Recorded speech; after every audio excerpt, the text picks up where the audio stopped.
Unwoke, choked, and stoked, we stand for compassion and love. We take care of our planet and the air above. Being conservative is not our way, we give it all every day. We understand what it means to be free. We believe in you, we believe in me. Together that makes us we, and we should all be free. We understand what it means to be free. We believe in you, we believe in me. Together that makes us we, and we should all be free.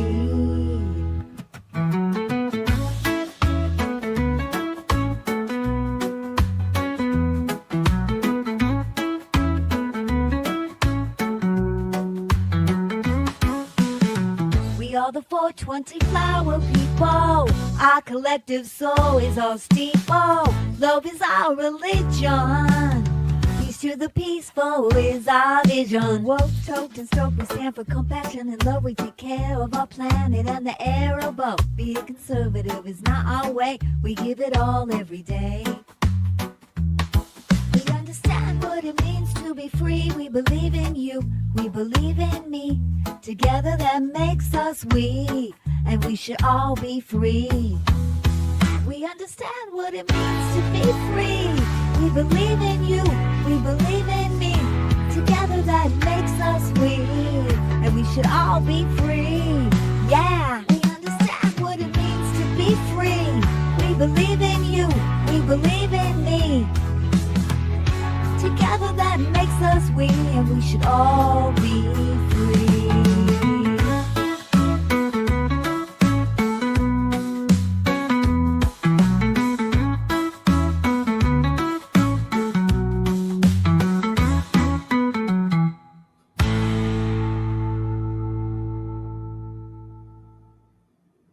Go. Hi, everybody. Welcome. It's Tuesday. Yay, my favorite day. Welcome to Live. Today, on this Tuesday, I have a very, very special guest. I'm going to have a psychic reading today. I'm so excited. So, I have a very special guest, and I'm going to bring him up now.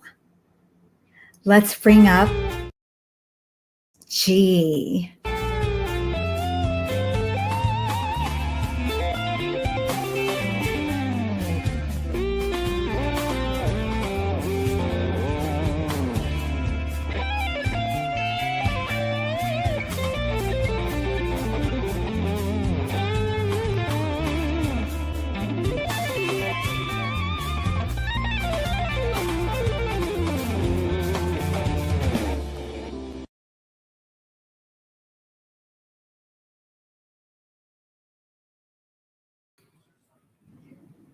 Wow. Hello. Welcome, Psychic G. That was a wonderful Intro. Yeah, yes, it was a wonderful intro. I thought you were going to start it again. Oh, thank you for having me. It is my pleasure to come and give you a psychic reading. I'm so excited. Thank you for being here. You got it. Basically tonight, this is how it's going to work. I'm going to give you a psychic reading. We're going to figure a few things out. We're going to catch a buzz. We're going to interact with chat. I'm going to see what they have to say. That's about the reading awesome. They're just as kind of well. included. Yes. You guys are kind of included. Yeah. Let's all get our intuition caps on, right? Woo! Right. We're also going to have some dice. We have some letters. We have some medicine cards. And these medicine cards were given to me. Really good friend of mine. He was a Hopi Indian. Okay. Oh, that's He gave me these medicine cards, and they're animals. They're different animals because the different animals are different forms of healing. Okay. So we're going to use some of those animal cards well, they're actually called medicine cards. Oh, wow. Really good stuff. There's also some numbers on them that are relative to what we're going to be doing. And this reading is for you, Lisa. So I know. So, yeah, I mean, I've never had like a reading like this. So this is kind of fun for me. Yes. Yes. Well, basically, what we're going to do is all I can really do is provide you with some information, and it's how it relates to you. I can give you things that are symbolic, and you got to remember too, sometimes things can be completely inverted. We can be thinking one thing and it's the complete opposite. Yeah. We don't know. It's just how does it connect with you, and what does it mean to you? Exactly. Is the Exactly. reading. So we're going to be using those medicine cards in order to find out about the healing and to identify. And we also have what are called oracle cards. Oh, that's fun. We're going to be doing oracle cards with you too. Yeah. Listen, And- Psychic G, could you do me a big favor? I think maybe just turn the music just to teachy down You got it. so I can hear you more and really concentrate on what you're Actually, saying. you know, Because I had it way too loud. okay. So It wasn't just me. Okay. yeah, Because I was like, oh man, I got to like No, take in I'm- every word, yeah. When I watch replays, I'm like, man, I wish I would have turned the music down. Okay. Okay. So I'm glad I said something. Okay. Yeah. So we're basically going to be using the medicine cards Okay. as medicine, because that's what they are. They're medicine cards with animals. We use the oracle cards to look into the future a little bit and the past.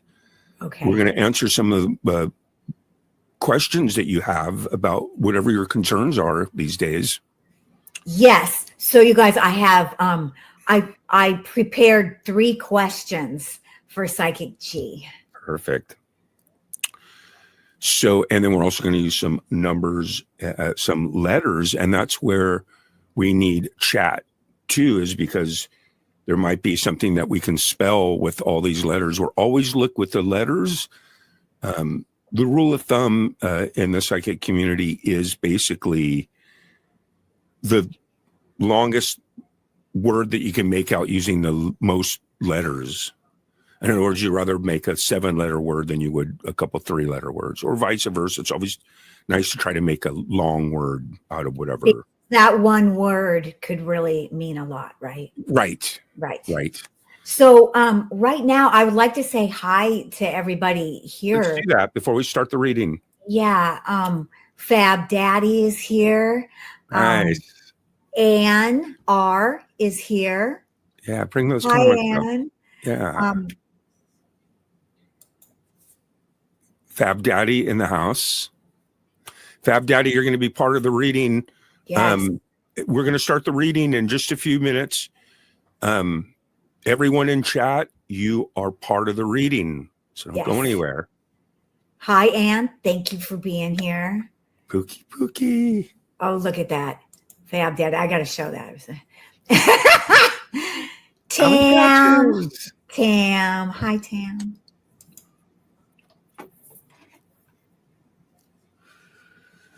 And Allie.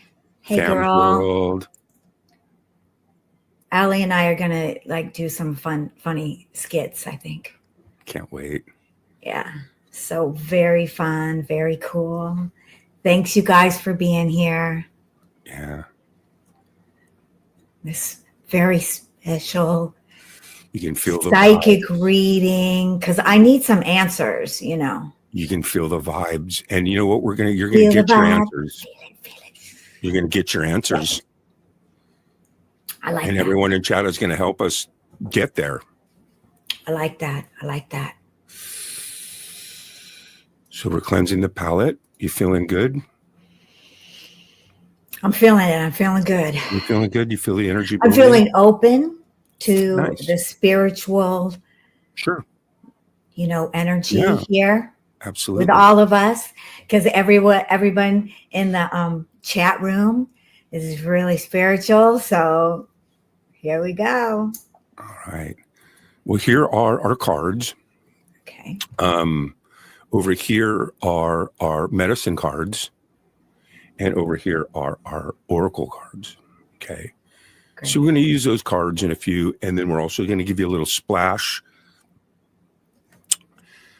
So are you ready for your psychic reading, Lisa Noel? Yes. Are I you am ready, ready? Psychic Chi. All right. I am ready. Let's do this. Did you want me to put up a question or? Yeah, you have your questions. I'm going to take your questions. And the first question that you have is, Lisa asks me, Psychic G, she says, if the universe could give me advice right now, what would it be? Interesting. Wow. If the universe, so you're looking from a sign now in this present day, you want a sign from the universe, basically. So what we need to do is we need to figure out why you need a sign from the universe, what's going on, what is driving that force. So we're going to use that by using an oracle card. Okay. Okay. Now we do that as like, look, Lisa, we're going to do a quick little shuffle here. You're looking for answers from the universe. Yes. And so something is prompting those feelings that you need a sign from the universe. Right. I just feel like right at this place in time. Yeah. Is there any kind of advice that the universe could give to me that would help me in my life's journey? Right. Well, let's find out right now. Yeah. And we need to find out what that is and what area, why, what area. And boom, just like that, we get the Knight. Wow. Look at that. The Knight. And when you say the Knight, you say, well, why the Knight? How does that factor into everything? Right. Can you see that well? The light's on it a little bit. There you go. That's a little better. Yeah. Yeah. There we go. Okay. Just let that resonate for a second. Okay. Yeah.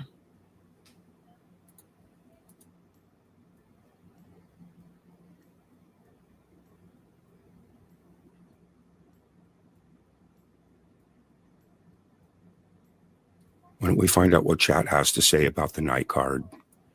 Right. This card is like night, like the day and the night, not like a knight in shining armor, right? It's the night. It's darkness.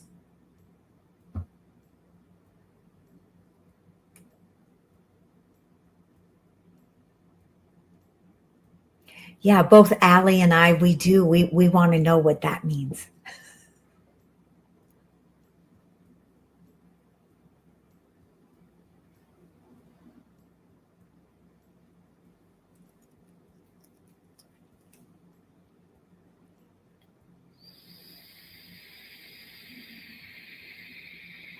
Okay.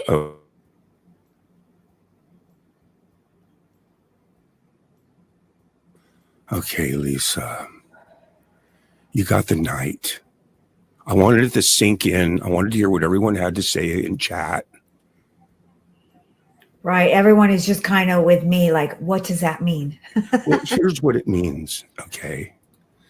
It means that the spiritual meaning of night in the spiritual sense signifies a state of shade brought on falsely by evil, thus also obscurity, namely of the mind. The obscurity of night in the world is natural obscurity, but the of night is the other. Life is spiritual. It's the darkness. Yeah. We're living in dark times right now.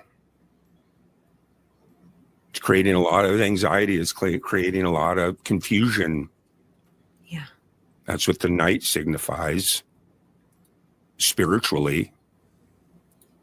The divide, the night to day to night. So when you relate that to your question, all that means is you're asking the universe for a sign because we need a sign.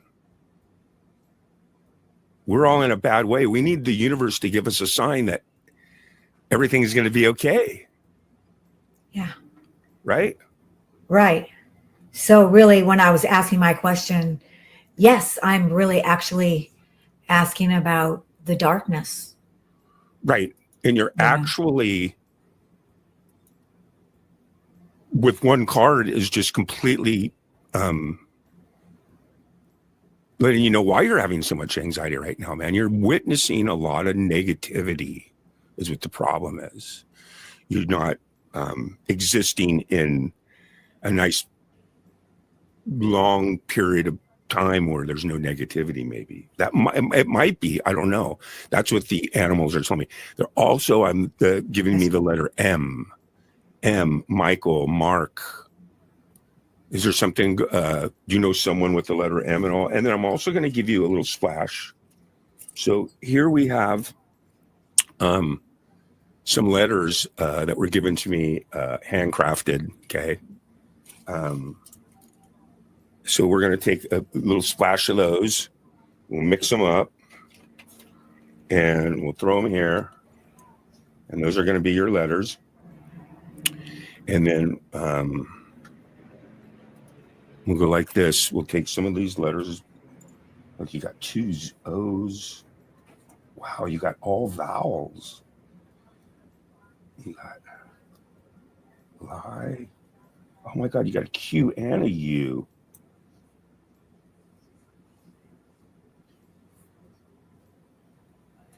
Wow, 2 O's.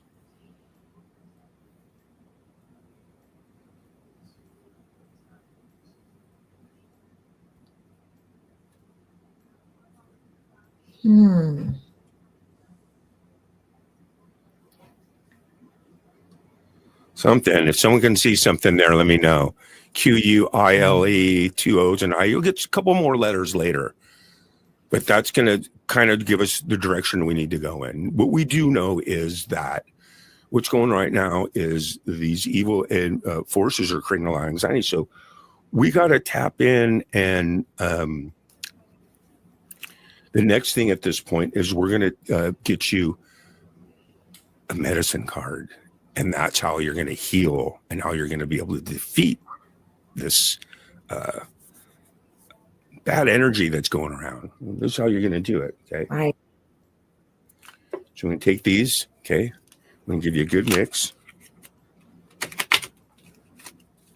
Mix these suckers up real good. Because the medicine cards heal us. The medicine card is the sign. We can't actually say what the sign you're going to be getting, but this is close. This will be probably what a good positive situation be, and we hope not negative. Right. I don't know. So we're going to mix these up. Say when. You like this one? When.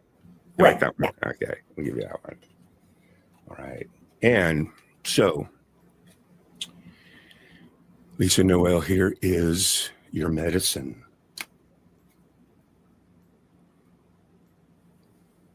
Okay, so number 51, the Jaguar. The Jaguar. Number 51. And the Jaguar is interesting. Very interesting. So we got the darkness card and we got the... And you're also going to get a couple more letters. So I'll just give you a little splash. Mix them up. There's your splash. You got an S. You got a D. You got dope. Be nice to be able to spell something really long.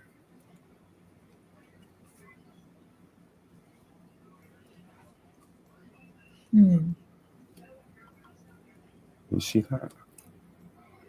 Lies.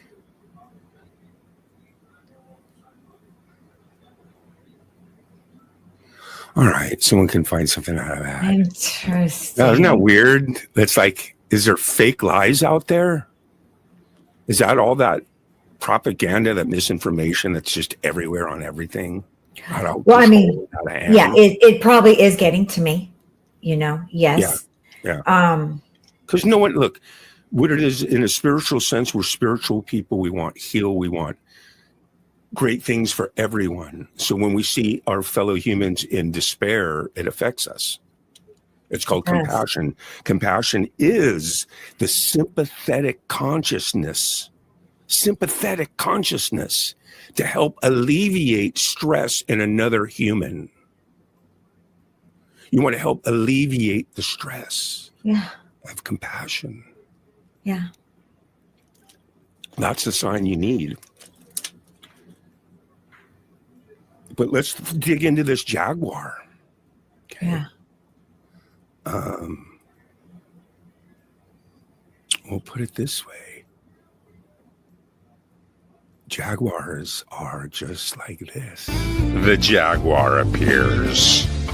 The jaguar, this godlike being who had once come from the stars and led the Maya to prosperity and the golden era of spiritual understanding. His teachings of love and integrity and the power of a compassionate heart. Wow. Oh. Do you get your answer from the jaguar? Yeah. That sometimes I have there's I think 60 of these cards. I made 60 videos. I made one for each card a long time ago. That's cool because that helps explain. That's great. I haven't made the oracle ones, but my medicine cards, they really mean a lot to me, man. That is your healing. You need it again? My healing is the jaguar represents compassion. The jaguar appears. The jaguar, this godlike being who had once come from the stars and led the Maya. Come from the stars. Godlike creature. Interesting. This is a trippy reading. Let's find out our vibe. What I have here is, let's see, is a vibe dice. Okay. And on this vibe dice, we have some symbols. Nothing too freaky, but some symbols. And those symbols are a shark, a star, a sun, a rocket, a snowflake, and a snake. So we're going to roll this, and boom, we get the sun.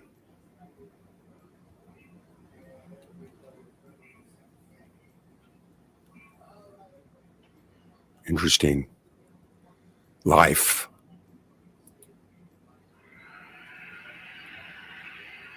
Isn't that interesting? Can anybody in chat, what do you have to say about so far this jaguar, this godlike creature? Look what Kristen said. I rise from lies. And here's what Anne says. Oh my God, look at Pookie Han. Episode. Wow. That's the longest, what is that, a 7-letter word? Episode. So is your anxiety is kind of like episodes. Yes? No? Well, also, I have anxiety over doing the next episode of my show. So that is actually kind of interesting. And what was my question again? It was, what advice does the universe have for me? And then they come up with the word episode, which is very related to me because I'm working on the next episode of Farby. And that relates to your third question of your purpose here. Your purpose here is to keep doing what you're doing, and that's documenting your journey because it's relevant. Probably won't get recognition till 2080. You have to, get a permit to go live, right? We were the wild, wild west. So I think what you're doing is absolutely brilliant because you're using your comedy and your music and your acting and everything. And that's where you send your message through that as a vehicle of your stance. That's interesting. And that is where I get my healing because I get my healing from art, from doing my art. Yeah. Sweet. So I take that the universe says you just keep on doing what I'm doing. And all right. Also, they're telling me something about I'm not sure, but did you used to roller skate or something? Because see, the animals I also channel a lot of kinetic energy from actual animals. We're all connected. Like I can feel Roxy right now. She's helping with the reading. Roxy is just. Who is? Yeah, Roxy. Oh, she's Roxy, my dog. She's part of the reading. You should see her right now. She's in a meditative state on her back, going like this. She gets on right here next to me. Because she can feel that your energy is a certain color when it comes to your aura. You know what I mean? That it feels good to figure out that we know almost now that it's definitely the figuring out the good versus evil. And if stuff's inverted and what you can do to perpetuate the good. Right. Without getting caught up. I think the night comes to us just because it wants us to be aware, not to get caught up in it. Yeah. You know what I mean? Right. You go out at 2:00 in the morning at nighttime and it's not a good time to be out. No, it's actually, it has been really stressful here in LA with ice here. Late at night, people are always, like every night, they're throwing off in the city these big, huge fireworks, and it all of the car alarms go off, and I have been like really stressed about it, and just it should be because like it's affecting my art. And so then when I see the word episode, that's kind of very interesting to me.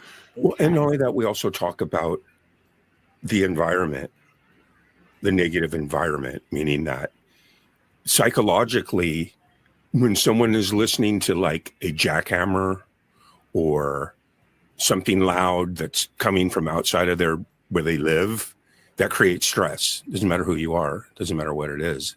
Loud, obnoxious noises, car alarms going off. It doesn't matter who you are. It's not like you're going to sit back, it creates stress. Yeah. So alarms give me extra amount of stress. Yes. So the good news is we're going to be able to find out what the answer is, what some alternatives are, what something that now that we know what we're looking for and we know what's happening, it's time to dabble just a little bit farther into the reading. And we're going to do that because we're going to pull you another oracle card. And we're going to pull you one more final conclusion medicine card. But before we do that, once again, I'm going to give you a couple more letters. And I'd really, really love to hear from chat too, Yeah. what they think of this whole situation. So let me get over here. And let me grab. That's interesting, Kristen. Mix them up real good. Give you an extra. See, episodic. Look, you got a Yes. T to work with now. You got quit. You got a G. Look what Tam says. The jade comes from the stars. The stars can only be seen at night, and the sun gives life. I love it. Give me more. All three tied together. That's good. That's good, Tam. I like that. Yeah. Yeah. Look at that. Let your creativity shine and get rid of the darkness. Yeah. That's really exactly what I personally need to do. Yeah. I like that.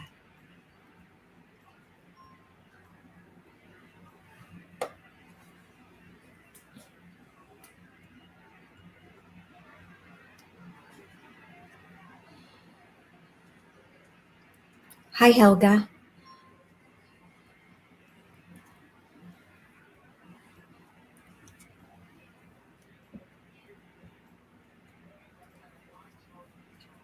Oh,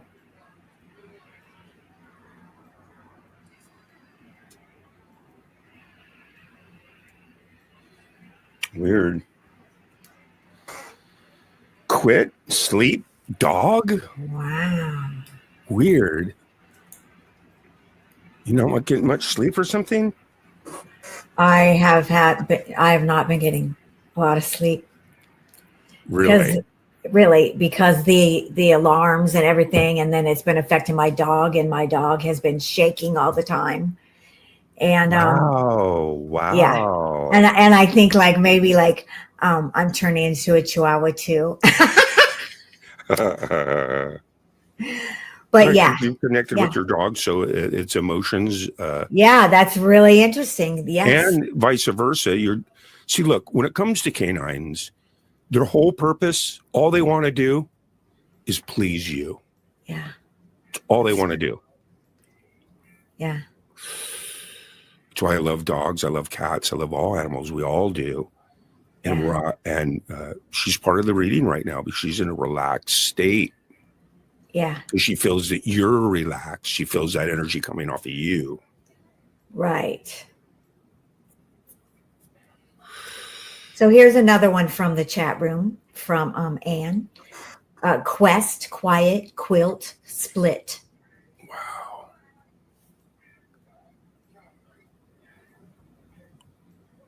We found out you weren't getting any sleep. Oh, guilt. Split. Guilt.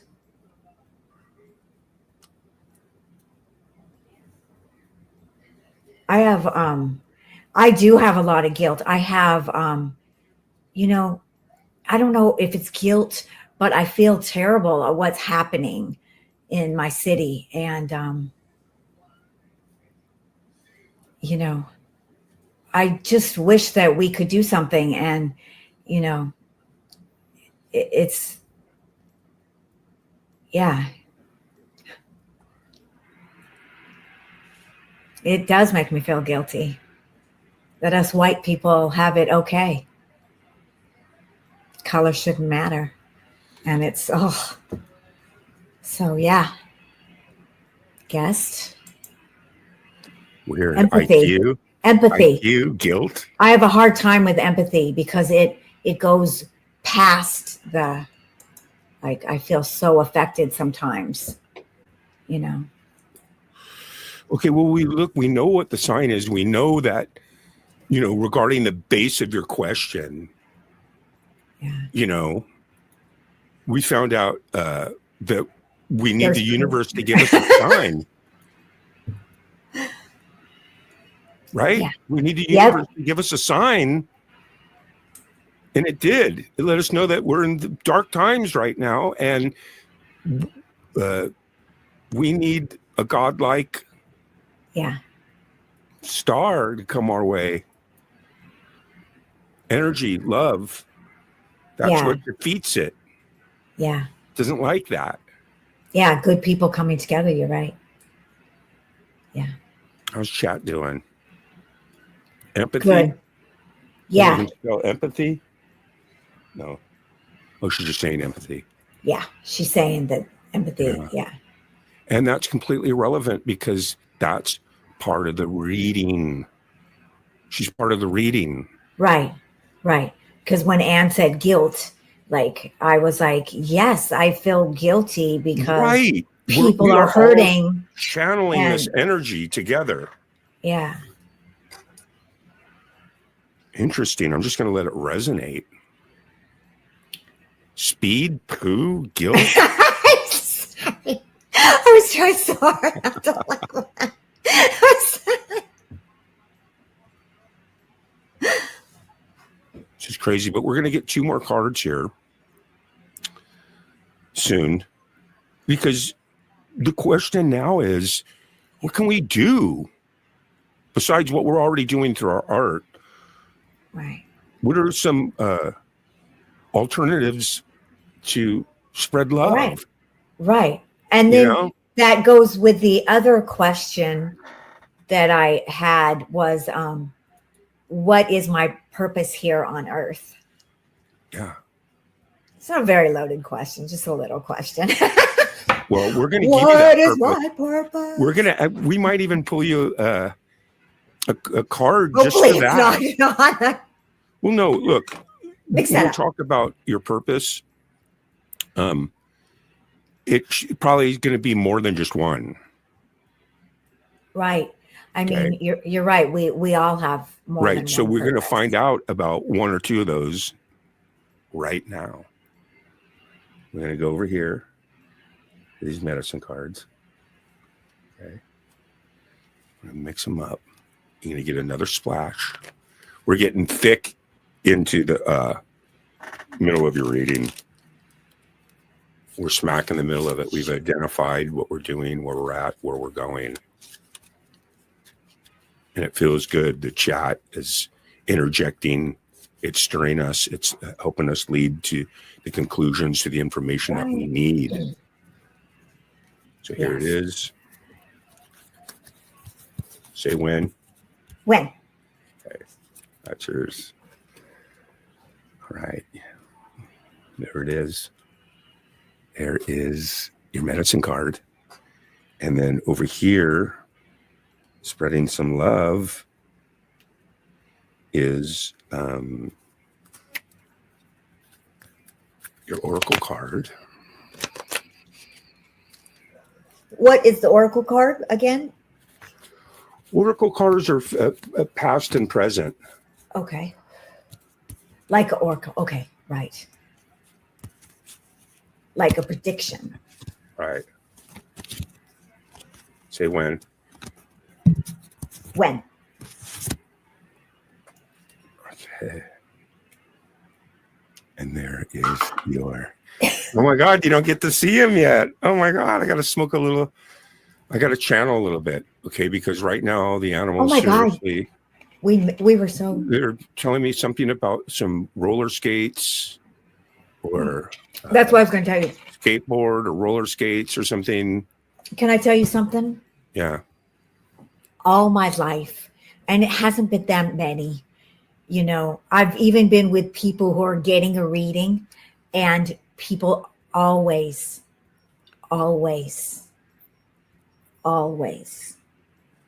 say to me, I'm getting roller skates.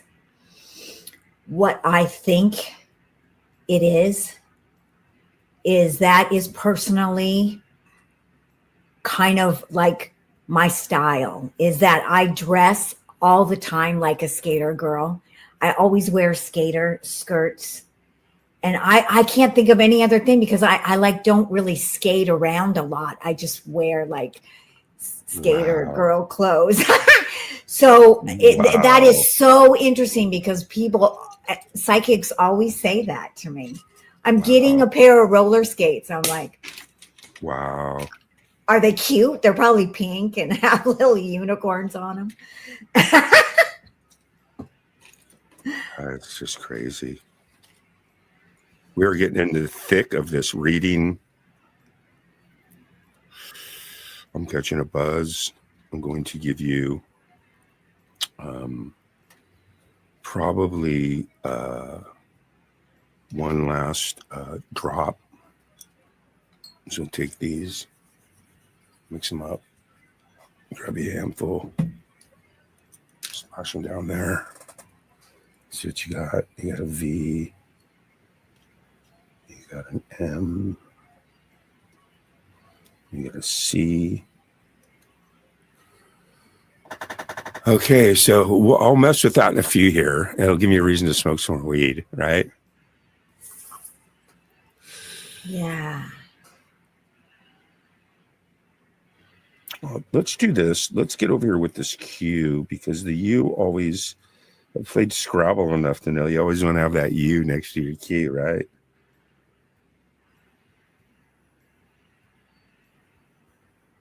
Wow.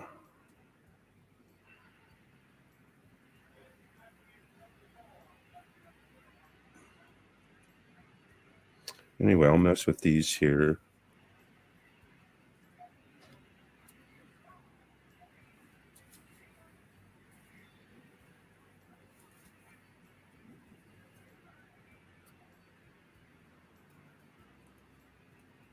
You see anything? Does anyone see like a long word?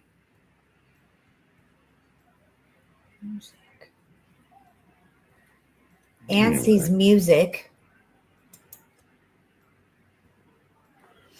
All right. I'll mess with that a little bit later. Who says what? Anne sees the word music in All right, there. cool. Good job. And also, I think that's how to quote, quotes, quoted. She's good with words. We're You're good looking with for the- words, Anne. I like the music because we're looking for the answer.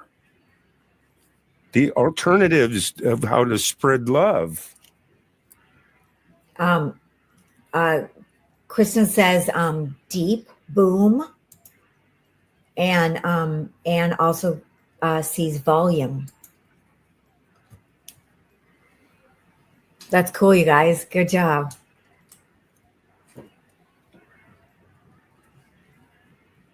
All right, I'm sorry. I just see little words, dove, pig, pet. Of course, I see my name.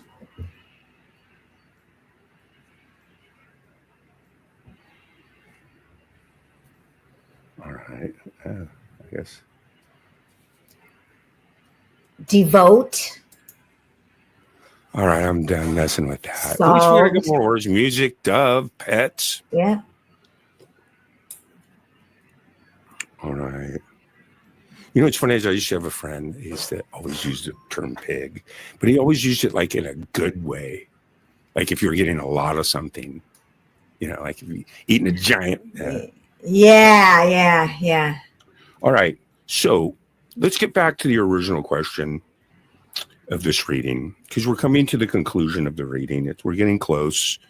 Now we're just waiting on, like we talked about, this next card that we pull is going to be some alternatives or something to keep an eye out for down the road that might interest you. You need to be, have these characteristics in order to overcome a lot of this stuff, and that's what you need right there. Number 44, hummingbird. Does that 44 register anything? The hummingbird? Perhaps. Resonate anything with you? Perhaps but 44 always does, because, you know, I always see 44 as like a master number, kind of a spiritual number. Wow. So you need to be a master of your music. You need to be your dove. You need to be. Well, Gary, this is doing music does heal me. And that's because I lost my voice for a while. That's because I was in a wheelchair for a while. So I lost a lot of things, but somebody tried to kill me, and they So broke my neck, and they ruined my voice box. And so I couldn't talk. So when I got my voice back after like a year, it was a big thing. And so now, Gary, that not, maybe like, I don't know how long I've been just decided, I'm going to try to sing. And so I took my poems and I made them into songs, and I started doing that. But it's really been healing for me.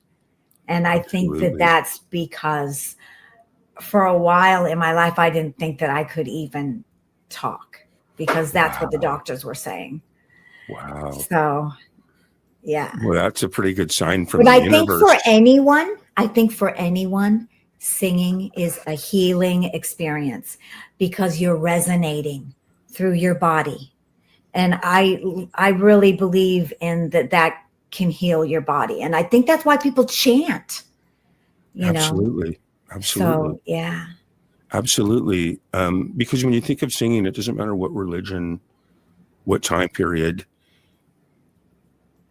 Singing was always a way to invoke the gods, to say homage to the unknown, spreading love into the universe, harmonizing, with the universe.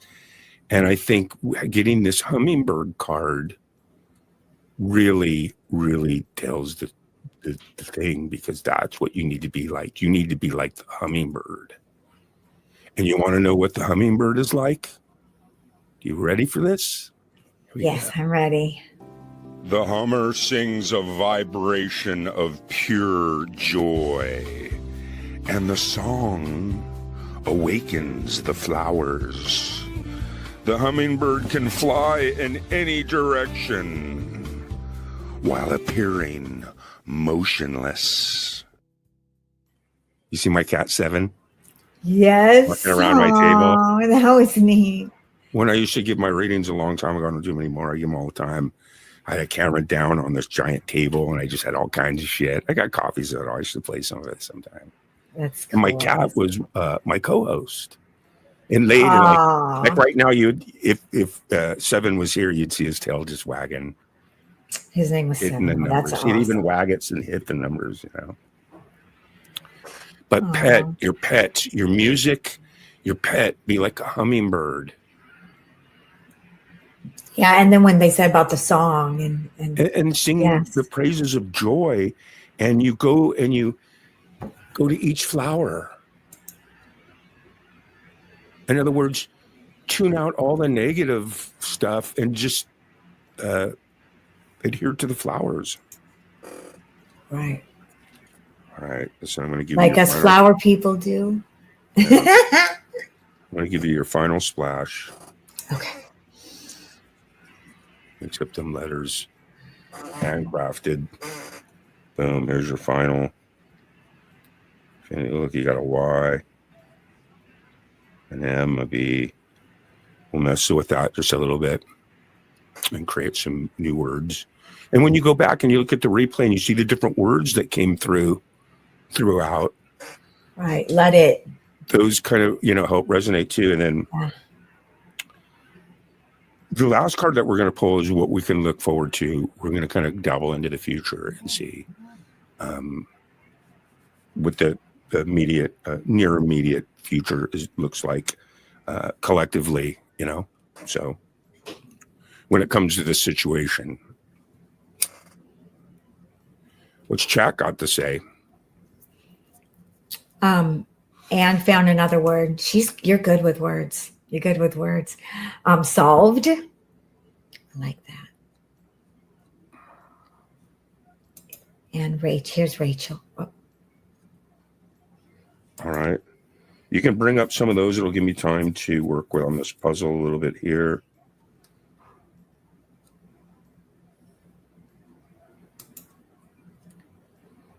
escort equipped. Bumpy. It's going to be a bumpy ride.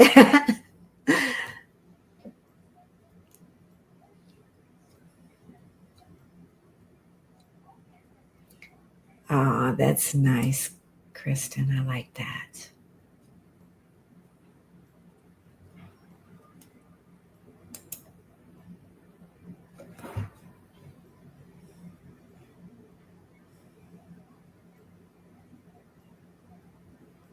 I didn't see this.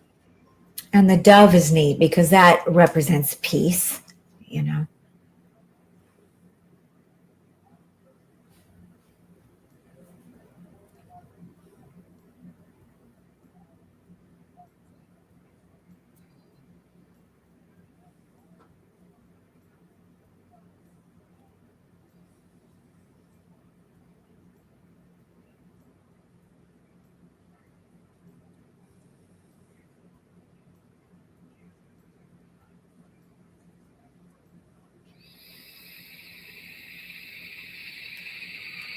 Okay, I messed with that enough. Let's take a look at it. Let's take a look at your spread. Look at that. Positive? Yeah, love. Love is definitely the answer to release anxiety and stress. Pure love. Yeah. No intentions other than just wanting you to be harmonizing, you know? Yeah, I like that. Because I do believe that love can, you know, heal anything, and, you know, love is the answer. Yeah. And when we look at this, I'm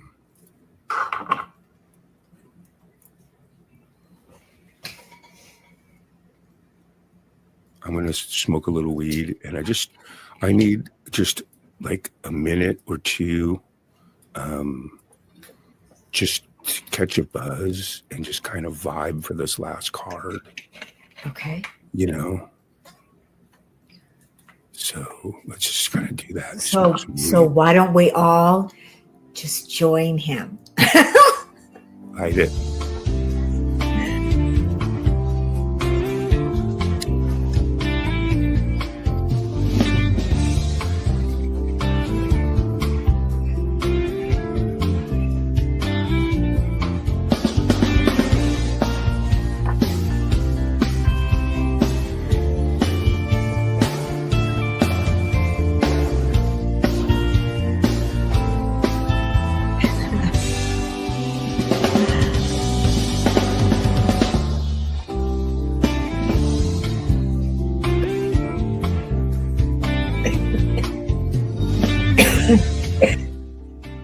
Love you, Rachel.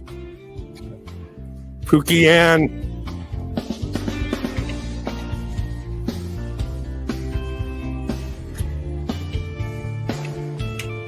Who else we got out there?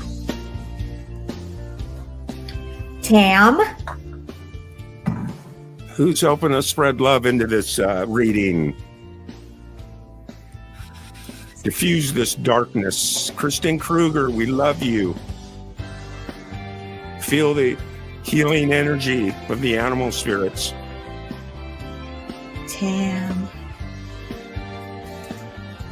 Nice. Rachel Loha, Pookie Ann, get them all up there. I can't see over there.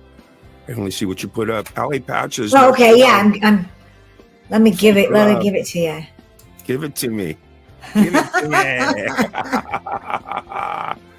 Oh. I'm going to put you in the middle of the crystal ball. Boom, there you are. Oh, that's nice. How do you feel? I feel the energy. Feel the healing energy. Right.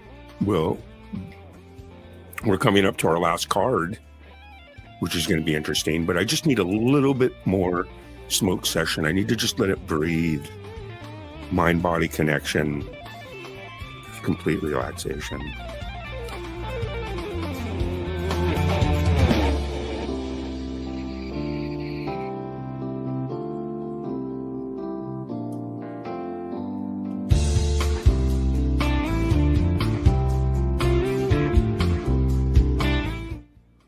And that is a Camp G May song written by yours truly called Gypsy Woman.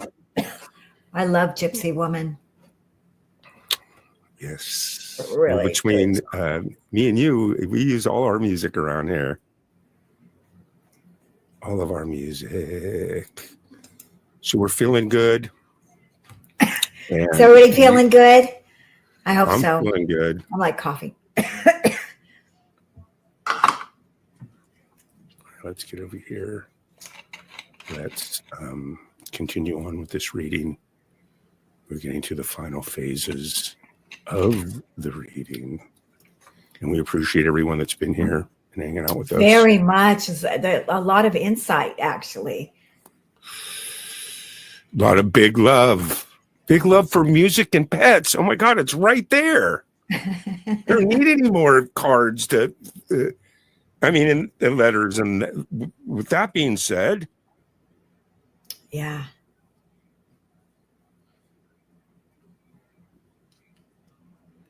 in fact, there you go, just like that. Now, you ready for this last card? You want to sneak a little peek into the future?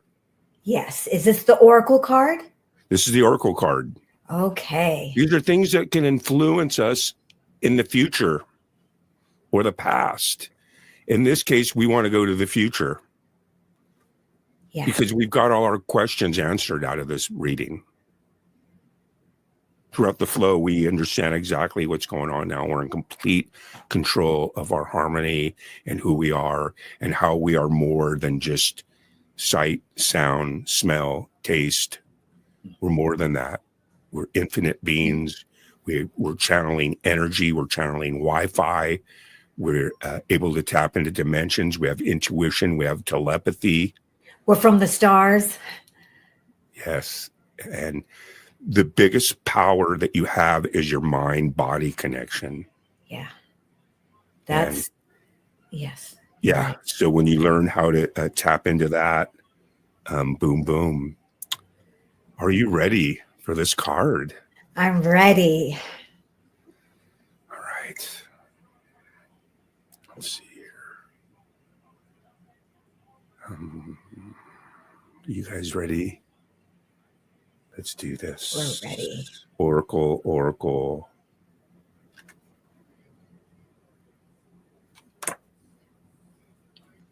Balance. Wow. Wow is right. Yeah. Look at balance. Look at that hand gesture she's making. Yes. It's amazing. The yin and the yang, the badness, the good, the evil. Balancing. There's so many. Since the beginning of time, it's one of the most easily understood language. Up, down, left, right, back, forward, hot, cold, good, bad. It just goes on and on. Left, right, up, down, good, evil. Opposites. There's a zillion of them. Like The light, the literally. darkness. I got the darkness card. The light, the darkness. You know what I mean? There's all these different analogies. It's like one of the number one most negative, positive, backward, forward, up, down. You know what I mean? Right. It's crazy stuff. So look at this. You got the balance card. Yeah. That tells us we need balance in our life. Yes. We got to be able to concentrate on what's important and give our time to that. Yeah. Yeah, that's And really not to good. give it to then don't give it to the negativity. Thoughts, those don't exist anymore, because you got to remember, Right. every action has a reaction. So if it's a negative reaction or a positive reaction, we fall into that thing. that same balance thing again, where it's like, well, you know, either way, it's a reaction, whether it's a good reaction or a bad reaction, you're reacting to it. Right. When you have no reaction is when you're in control, because then it Yeah, doesn't because you're exist. staying on your own path. And then You're not being pulled, right. swayed. And then that negativity doesn't exist because you're not reacting to it. I like that. What a great reading this was. Look at this. That's yes. The Knight, balance, the Jaguar. Even, you know, the balance between light and darkness. Even those two cards, the balance between those two cards, even the balance between Jaguar energy and hummingbird energy. Yeah. You know, And two opposites, kind of. environment is real important too. It sets your mood. Environment is everything. Yeah. And you're right smack down in the middle of practically a war zone, you know? Yeah. Yeah. So, of course, there's going to be anxiety. You just got to learn to be like the hummingbird. Yeah. Yeah. Hummingbirds, They go forwards and backwards. and They the hummingbird, use their- hey. In fact, let's learn just a little bit more about that hummingbird. The hummer sings a vibration of pure joy, and the song awakens the flowers.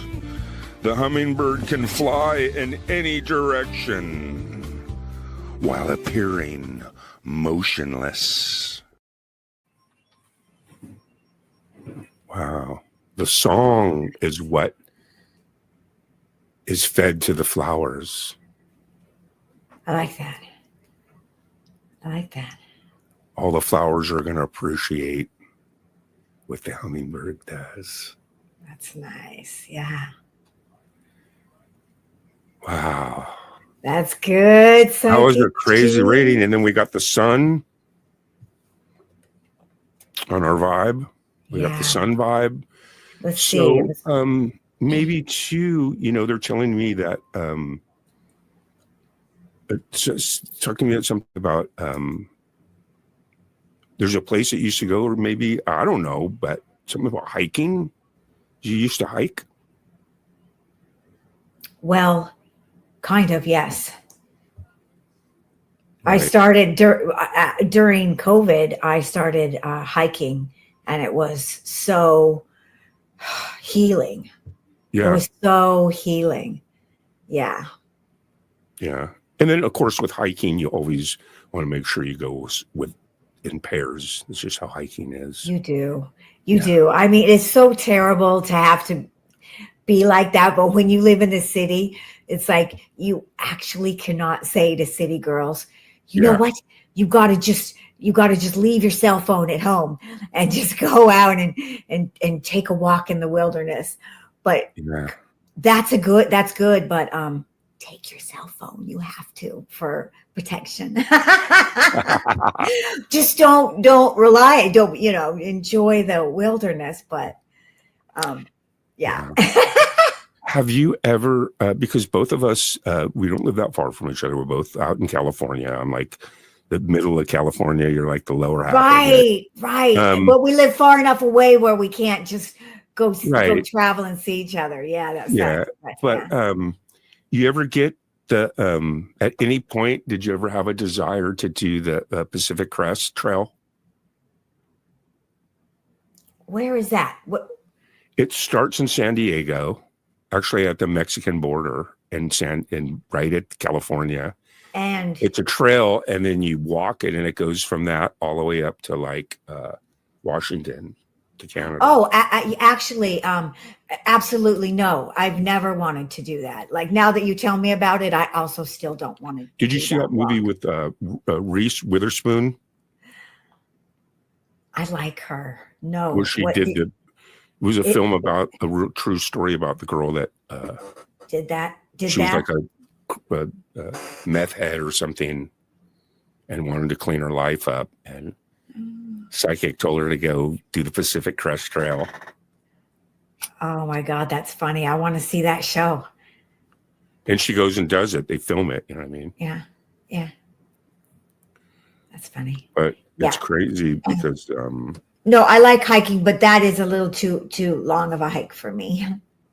I just meant like everyone when they find out about it, they're like, I want to do that one day. Yeah, no, I actually, yeah. Those big mountain hikes, I'm not, yeah. I had a few friends. That If it's tried it. too dangerous, I usually I'm like, I'm kind of out. No, it's more physically demanding. Yeah. Like if you start to get a blisters and something on your shoes and your feet, you're done. Yeah. Look what Thams has to say about balance. Yeah.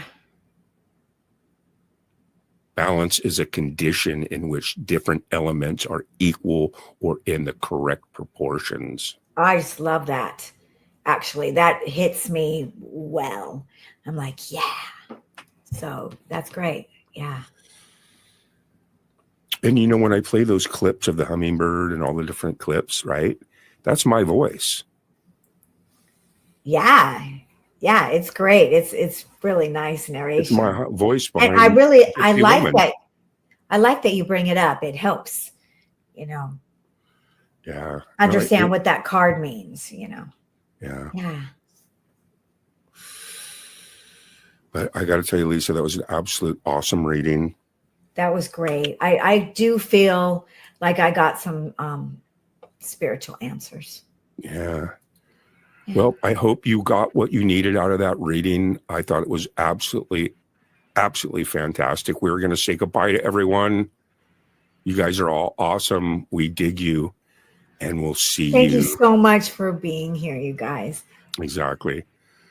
All of you are awesome. And we appreciate every single one of you for coming to this reading and help with the energy. And the energy is good and positive. Keep the Yes. love. Yes. Thanks, you guys. And the music and the pets. For Lisa Noel, this is G May saying peace always, rock steady. Later, dude.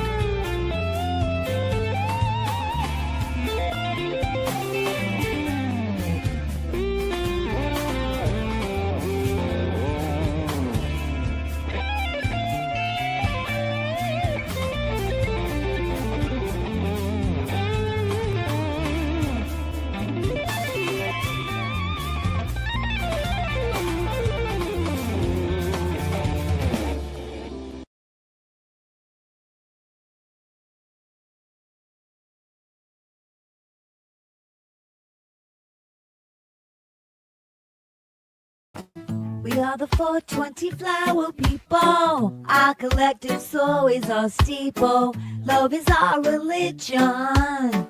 Peace to the peaceful is our vision. Woked, choked, and stoked. We stand for compassion and love. We take care of our planet and the air above. Being conservative is not our way. We give it all every day. We understand what it means to be free. We believe in you, we believe in me. Together that makes us we, and we should all be free. We understand what it means to be free. We believe in you, we believe in me. Together that makes us we, and we should all be free.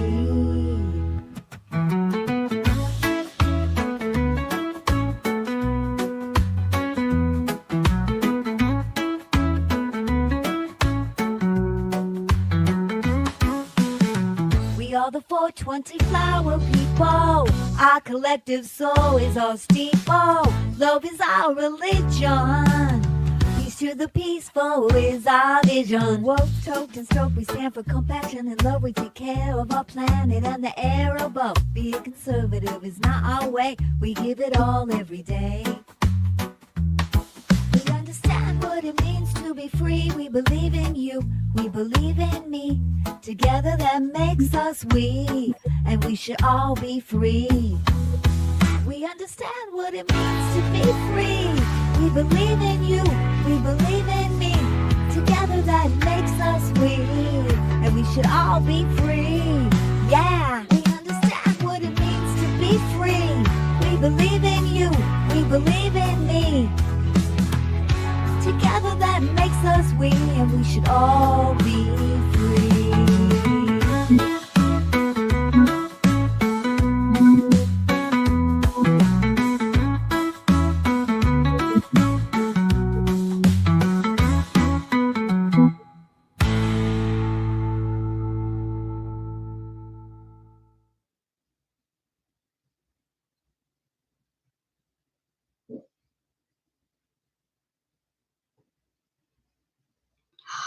Hi, I am woked, toked, and stoked to be here with you today.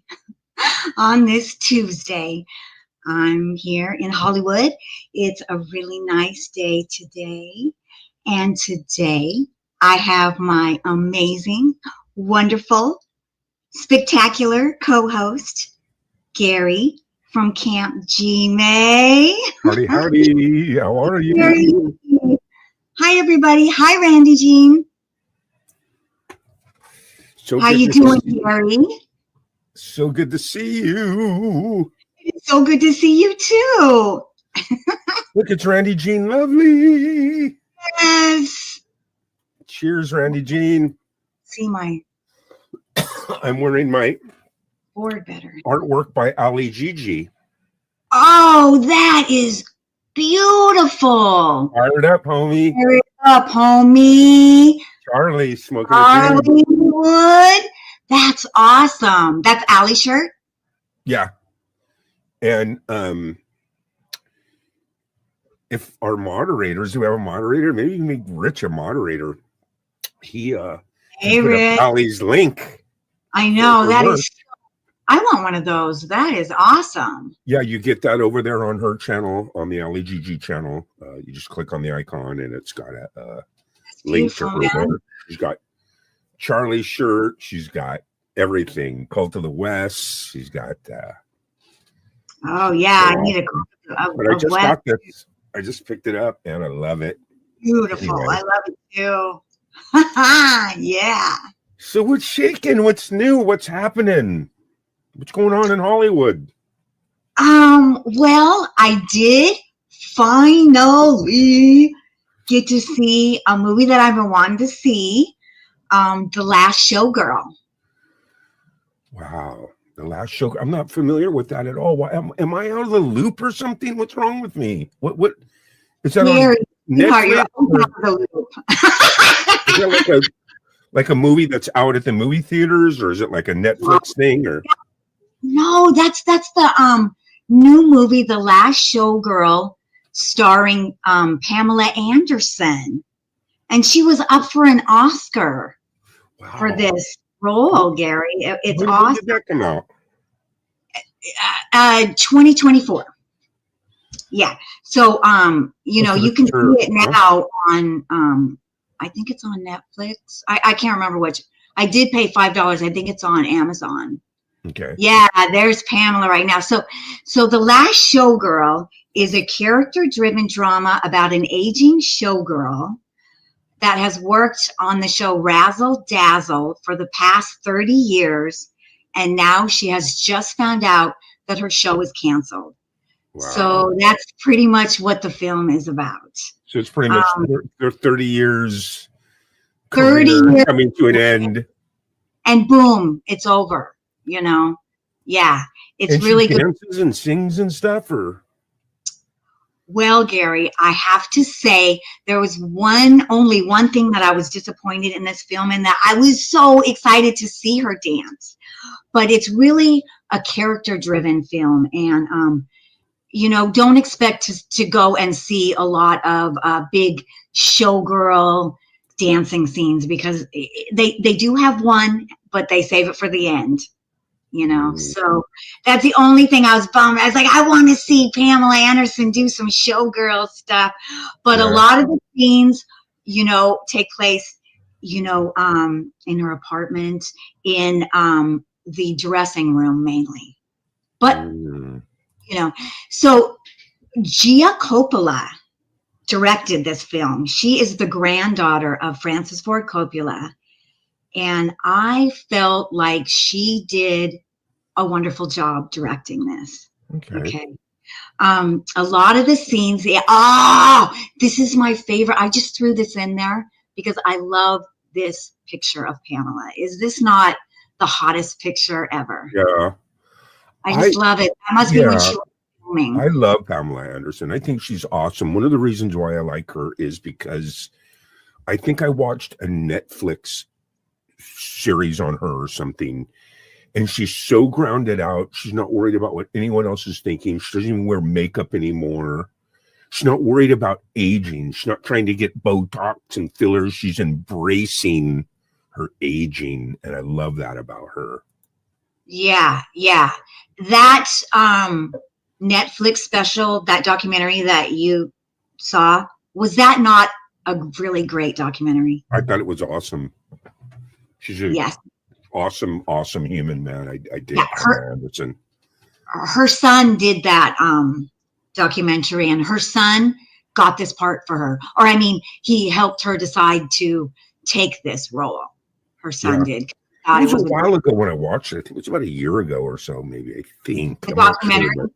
Yeah, the documentary. Pamela Anderson, My Love Story. I think that's what it's called. Yeah. It's really good. It's really good. You guys, I would highly recommend that too. But Gia Coppola, I think she did a fabulous job of directing Pamela. A lot of the scenes were like handheld scenes, and handheld scenes really are very intimate, and they kind of make you feel like you're spying on. What is that? A handheld scene? What do you? Now, don't think it's jiggle cam, because I hate jiggle cam because it moves around. But handheld, just very, not on a dolly, and is very intimate shots, Yeah. The other thing that Gia did in this film is she didn't use a lot of background music. She kept it really stark. Like some of the scenes, they would have usually background music going on, nothing, just very reality based. And I think that was really good because it just gave a real rawness and realness to the film. Yeah. So I mean, is there like a cast? I mean, it's just her most of the time, or is there other characters? So the most interesting thing about this film is it was filmed in 18 days, and it had a budget. It came in just under $2 million, and that's it. Yeah, that's pretty low in today's standards, right? Yes, that's very awesome. That's very, very cool. So, they were limited. That also limits you. So there was other storylines going on, though. It was her. Well, mainly it was Shelley. So Pamela plays Shelley, the oldest showgirl in, the Razzle Dazzle show. She's the oldest performer.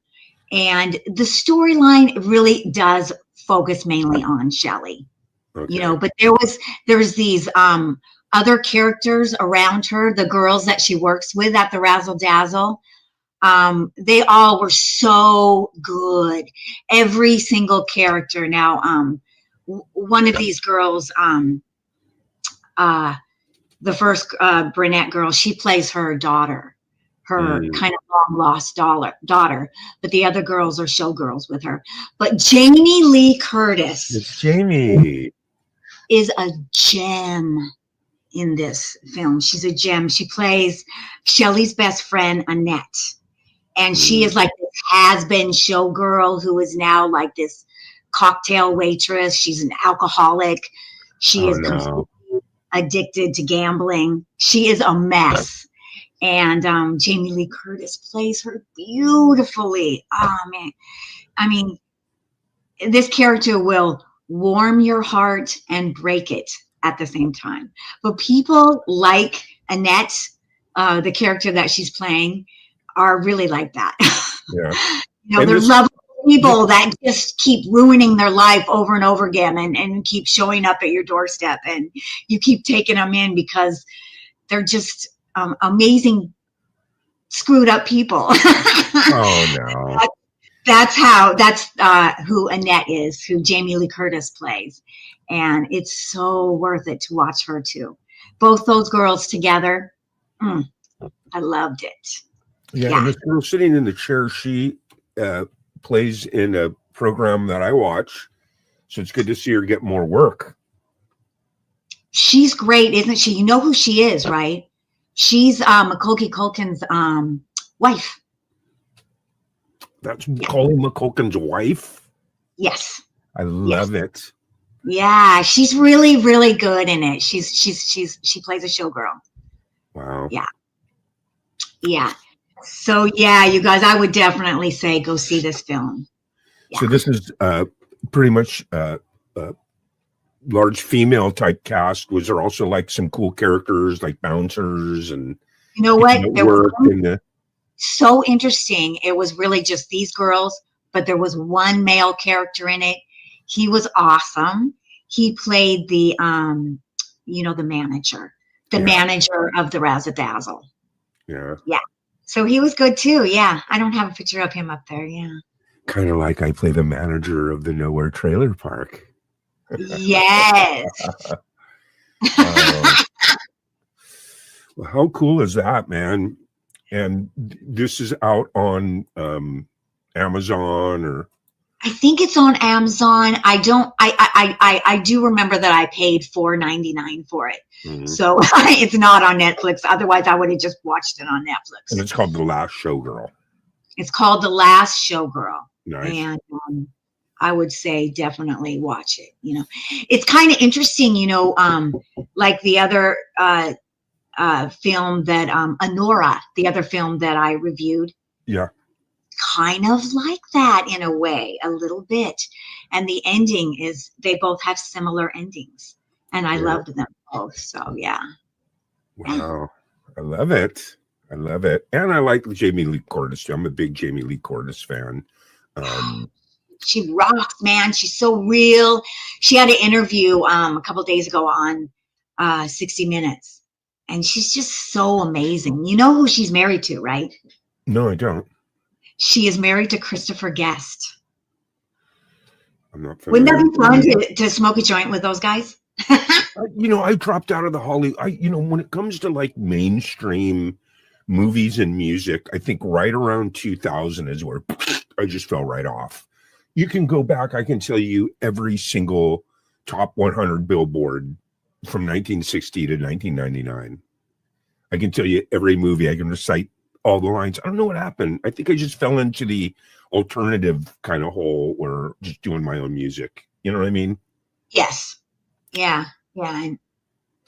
But I love Jamie Lee Curtis in A Fish Called Wanda. I loved her in Trading Places. So good. So good. What was that one movie where she was an aerobics instructor? Perfect. Yeah. You remember that one? That was perfect. And then there was The True Lies with Schwarzenegger. Yes, True Lies was a good one too. Yeah. Yes. But she's awesome, man. And she's really cool too because she's really outspoken type activist too. Yes, yes. Yeah. And she is she's very much into, you're beautiful as you are. You don't need to go get work. That was the one thing that she said in the 60-minute interview, is that she regretted that. So when she was doing Perfect, they made her feel like she needed to go get work, and she got some plastic surgery done. And she said she regrets it because she thinks now women shouldn't do that, and they should just feel beautiful as they are. It's funny that you say that because that's what I think. Like Natasha doesn't wear any makeup at all. Natasha she is never beautiful. has worn makeup. She just can't even be bothered by something like that. You know what I mean? Yeah. And it's not that, don't get me wrong. I know that, hey, when you work in the industry with lights, camera, action, you got to have makeup. I mean, that's part of the thing, right? So Right. but embracing who you are as you get older, to me, I think Pamela Anderson is hotter naturally as she's getting older than she is when she was young and had all kinds of makeup on. Right. I love her. I felt like she was always real. Even when she did wear a lot of makeup and do her hair up and whatnot. Yeah. She was always Pamela. She's that, and that's the beauty in her, Yeah. The Tommy Lee days. I mean, that was part of the, get up when you're with the rock and roller, Yeah. Yeah. And she was still a young baby. And there's this girl to the right of her. She seems real familiar. Yes. Billie Lourd. She played her daughter, but she's from she's done a lot of stuff, but she is from American Horror Story. Yeah. Someone told me to watch those. I never have done that. So good. With me in movies these days is I try to stay balanced in the sense that a lot of times TV and stuff like that for me is at the end of the night, it's 11, 12, midnight. I've worked, I'm done working, I'm done editing, filming, rehearsing, whatever.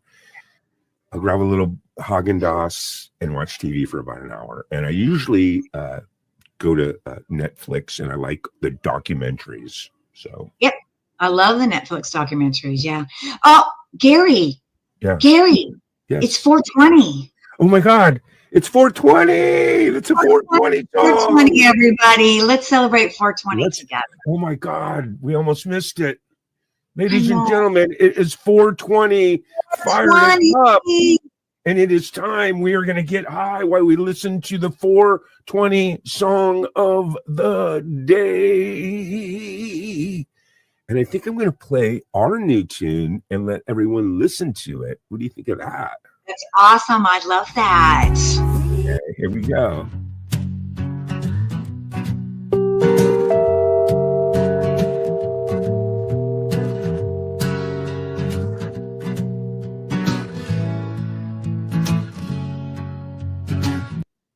All right. Are you ready for the 420 song of the day? We're going to play Rested. And away we go. Fired up. In this rusted trailer park, where the stars don't seem to shine, living out in the end of nowhere, but for now this place is mine. Dreams flow with the dusty wind. Moonlight never shows its face,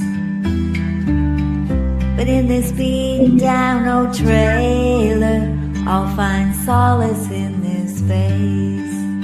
I'll find a way out someday, somehow, some way. But for now, in this trailer park, it's home for me, I'll stay. Echoes of the past, they linger softly like a lover's touch. The end of nowhere, I'll remember every detail, every hush. Broken dreams and hearts still beat. Rust doesn't mean it's over. From this end of nowhere to the world beyond this cover, I'll find a way out someday, somehow, some way. But for now, in this trailer park, it's home for me, I'll stay. I'll find a way out someday, somehow, some way. But for now, this trailer park. It's home for me, I'll stay.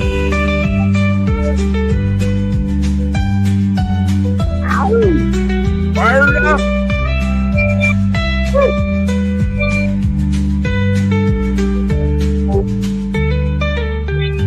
Echoes of the past, they linger softly like a lover's touch. To the end of nowhere, I'll remember every detail, every hush. Whoa. Broken dreams and hearts still beat. Rust doesn't mean it's over. From this end of nowhere to the world beyond this cover. I'll find a way out someday, somehow, some way. But for now, this trailer park, it's home for me, I'll stay.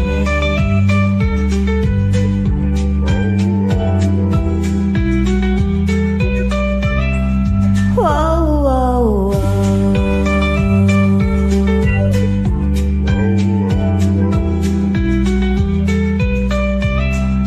Whoa, whoa, whoa.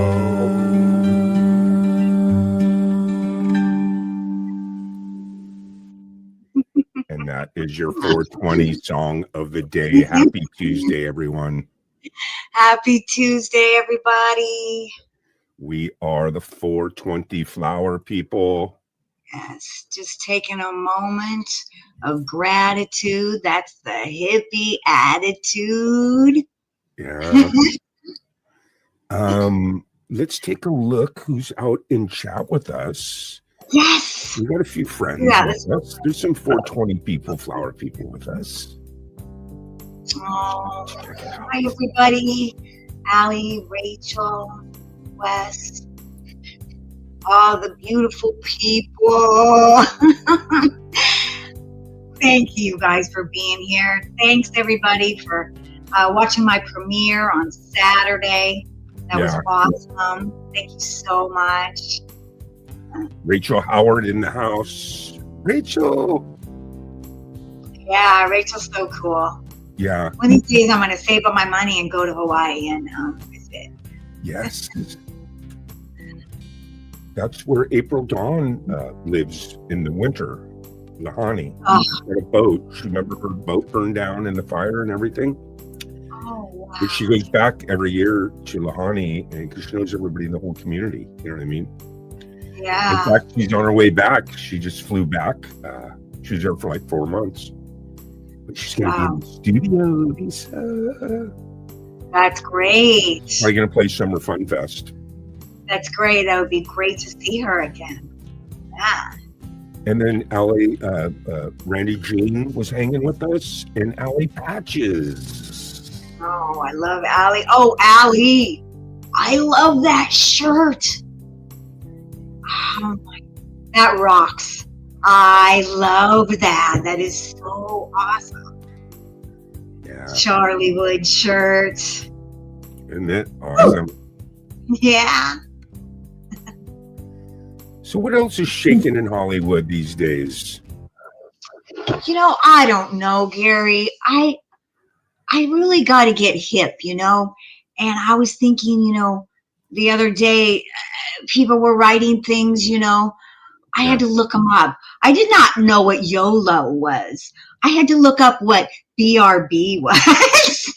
So I need to catch up on my internet slang. So I thought maybe we could do a little bit of catching up on our internet slang. I'm going to bring some up here. Let me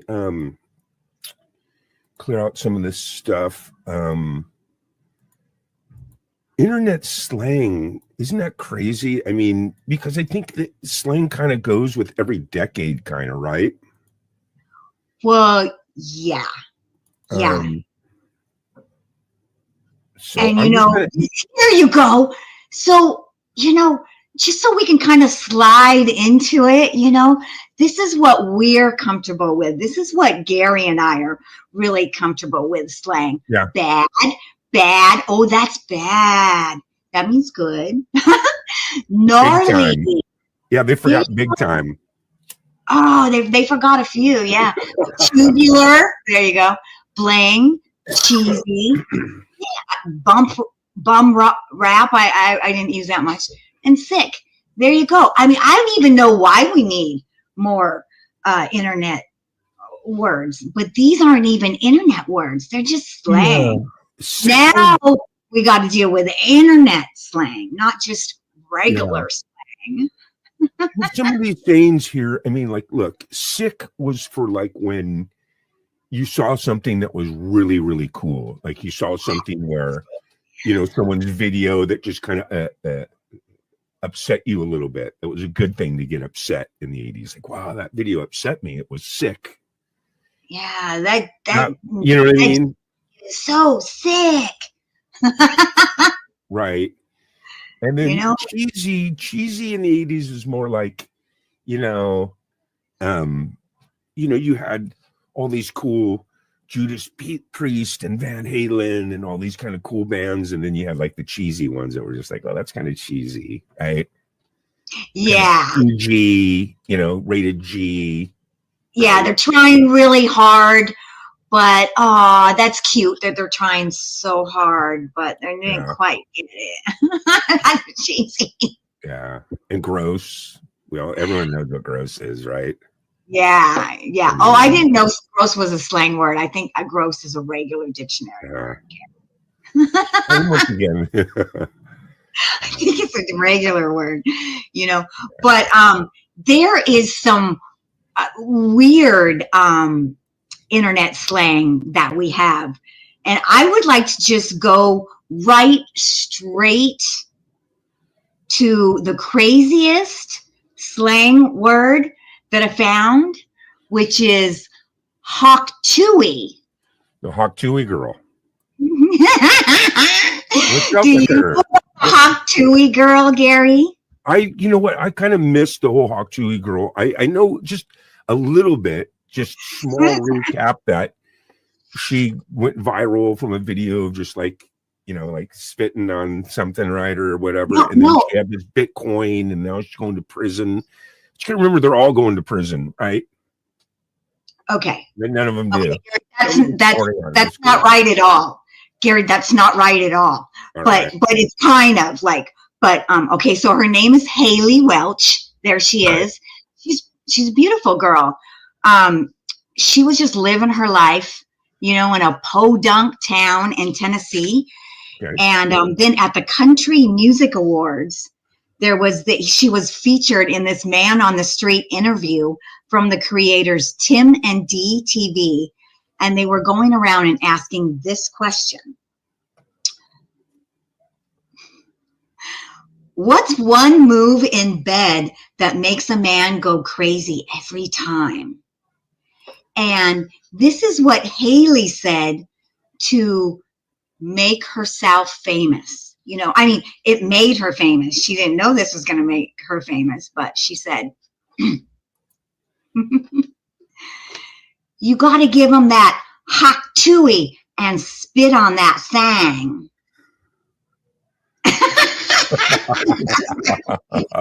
That's what she said.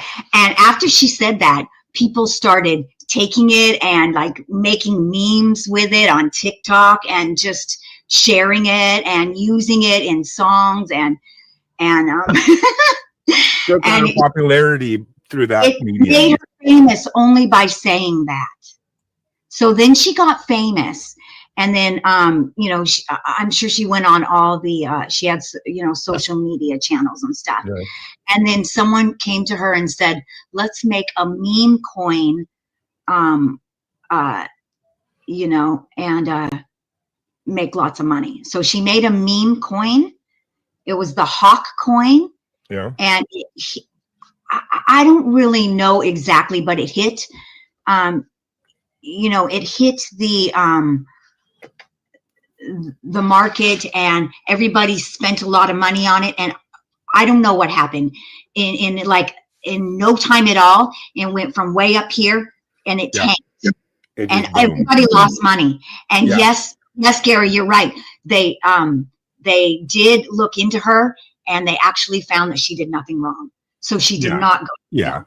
He didn't go to jail or anything. Right. But It's just with a couple all these- months ago, this is where she is now. A couple months ago, she just said on all her social media, she said, "Oh, I'm going to bed, everybody." And then she went black. She went dark. But for like 4 months or something like that. But then now she's doing this huge. She's making millions of dollars doing a huge podcast. Podcasts are so huge right now. So that's where she is right now. She's doing a huge. Everybody wants to be Joe Rogan. You know what I mean? And the two people that she got for her first guests were Britney Spears. Oh, I can't remember the other one, but somebody famous too. Wow. So she's making millions of dollars. She's going to be set. The Hawk Tuohy girl. Yeah. So Hawk Tuohy, what does that mean? I mean, Hawk Tuohy, it's a like term for when you spit up a loogie. Well, I thought it was. That's what I thought it was. it's just a sound. It's a sound.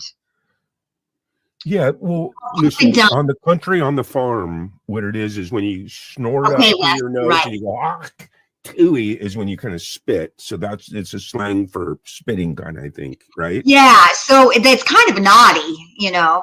Yeah. So, you know, and the other one, which I think is also just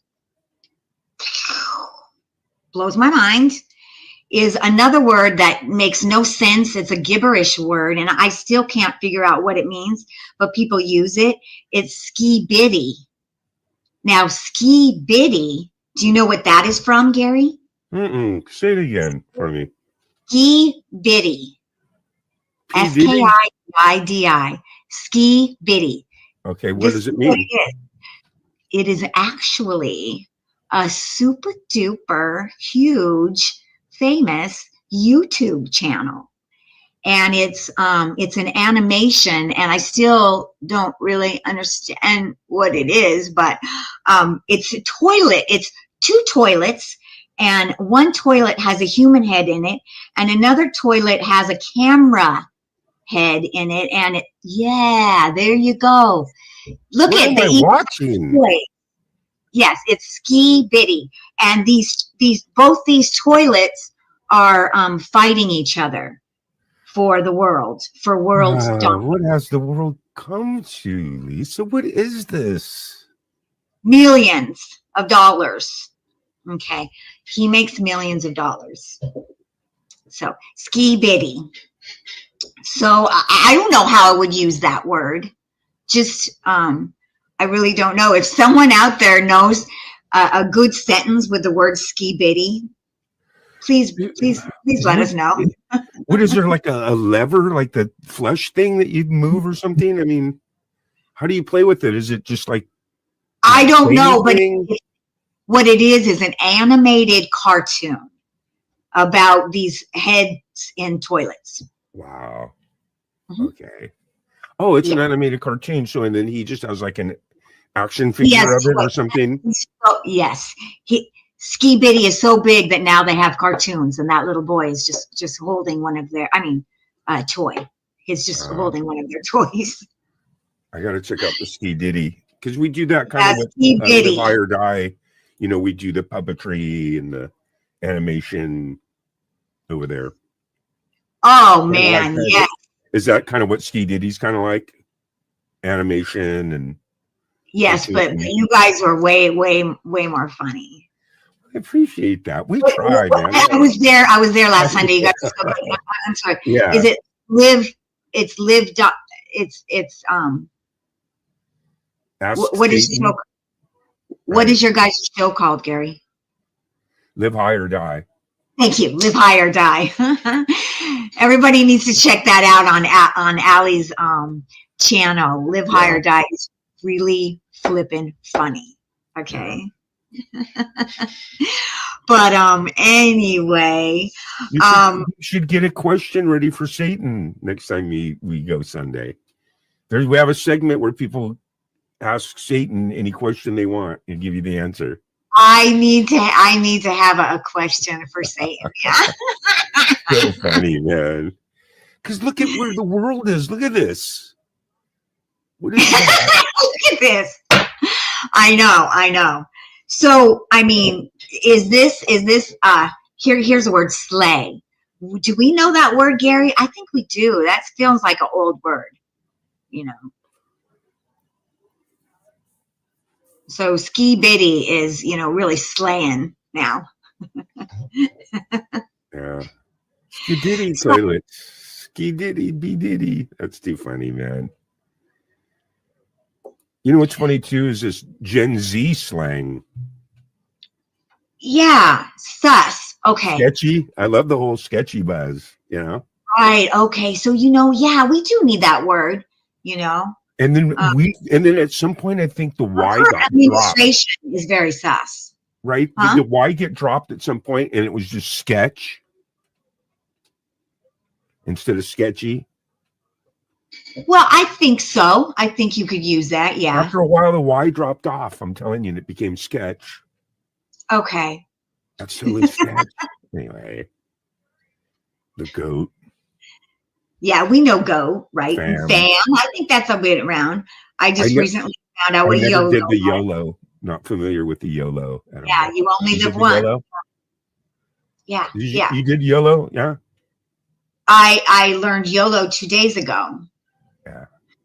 And that's when I realized I need to, you know, be up on my internet slang. Stan, there you go.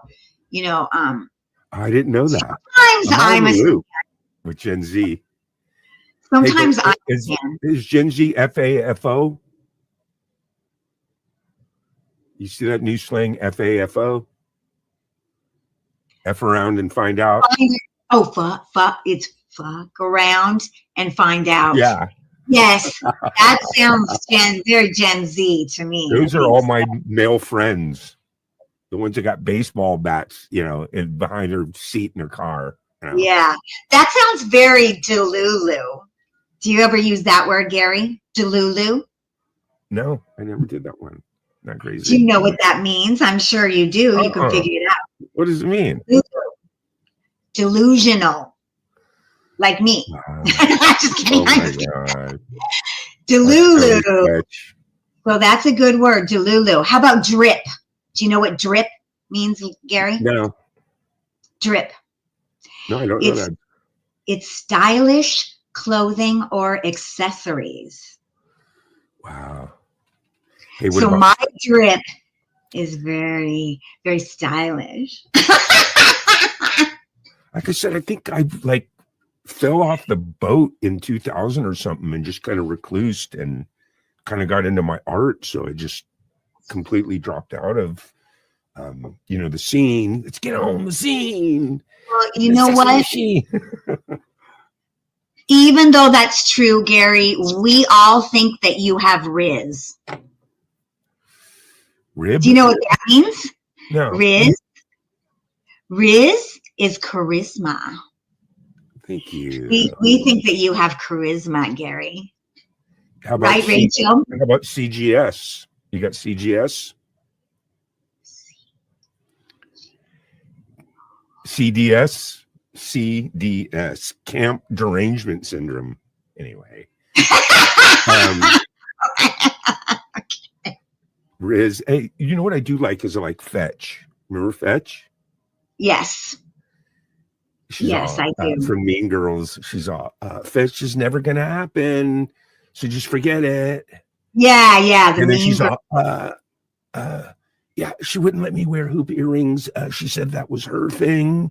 And I got a pair for my birthday and had to act like I didn't like them. Anyway. Oh my God, no that mean is girls. No mean girls. All right. that is like so Sigma. I Do you know what that means? That is so Sigma. I'm not crazy. He's gonna look at it. He's gonna cheat. I don't see it there. Sigma is someone who is independent, confident, and self-sufficient. Well, thank you. Yes, you are very Sigma. What is Riz again? Riz is charisma.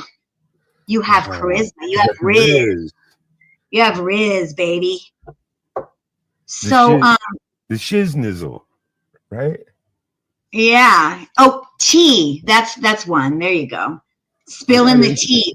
Do you know what, Oh, you know, there's the Riz right there. The ability to seduce or charm. Hey, thank you. there you go. All right. Short for charisma. And tea, that's something we do sometimes. We spill the tea. Let's go spill the tea. It's like gossip about people.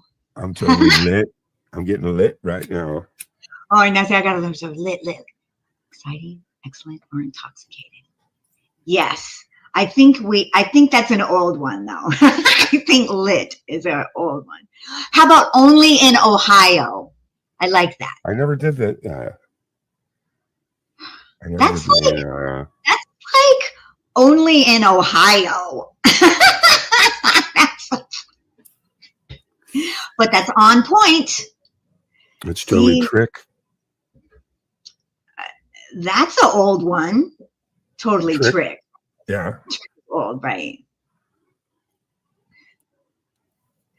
I'm looking at it. Whatever you're saying. Hi, Cheryl. Kristen Krieger. Kristen is here.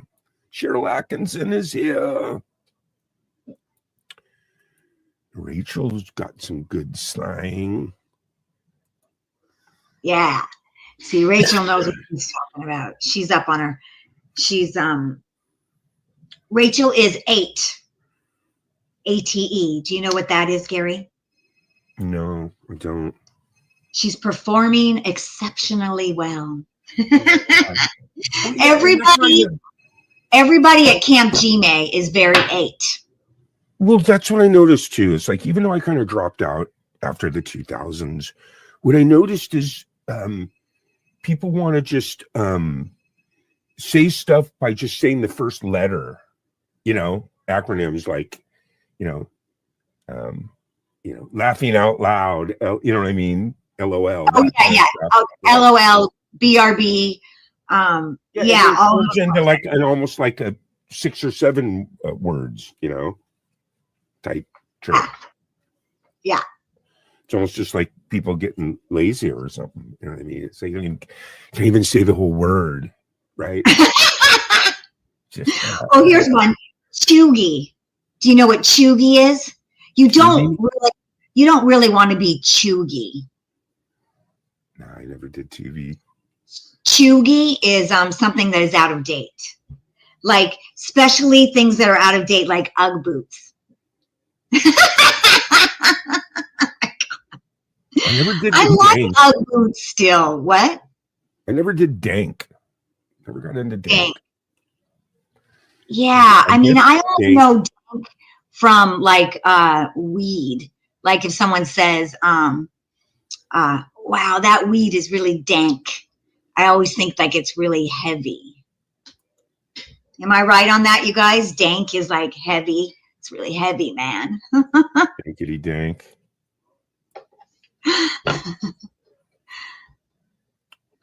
Slang is always gonna ever be changing and evolving, right? Yes, it is. Somebody just said that too. I think Rachel said that, sticky, heavy weed. Yeah. Rachel knows all of them. She's like, girl, it means sticky, heavy weed. You're right.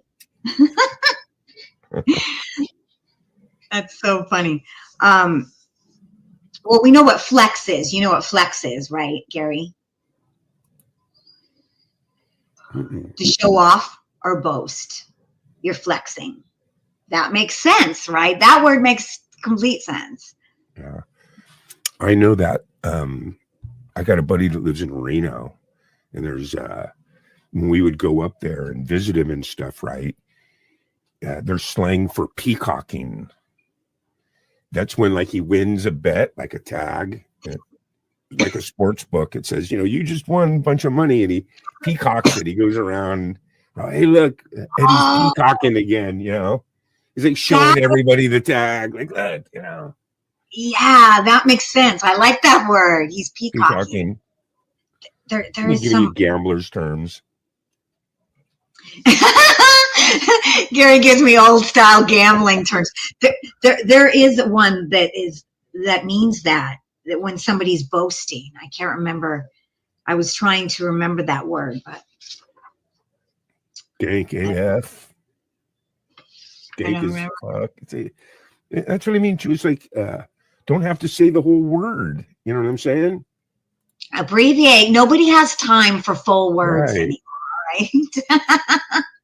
He's the GOP in my FAMYOLO. But I have my own word that I would actually like to introduce to everybody.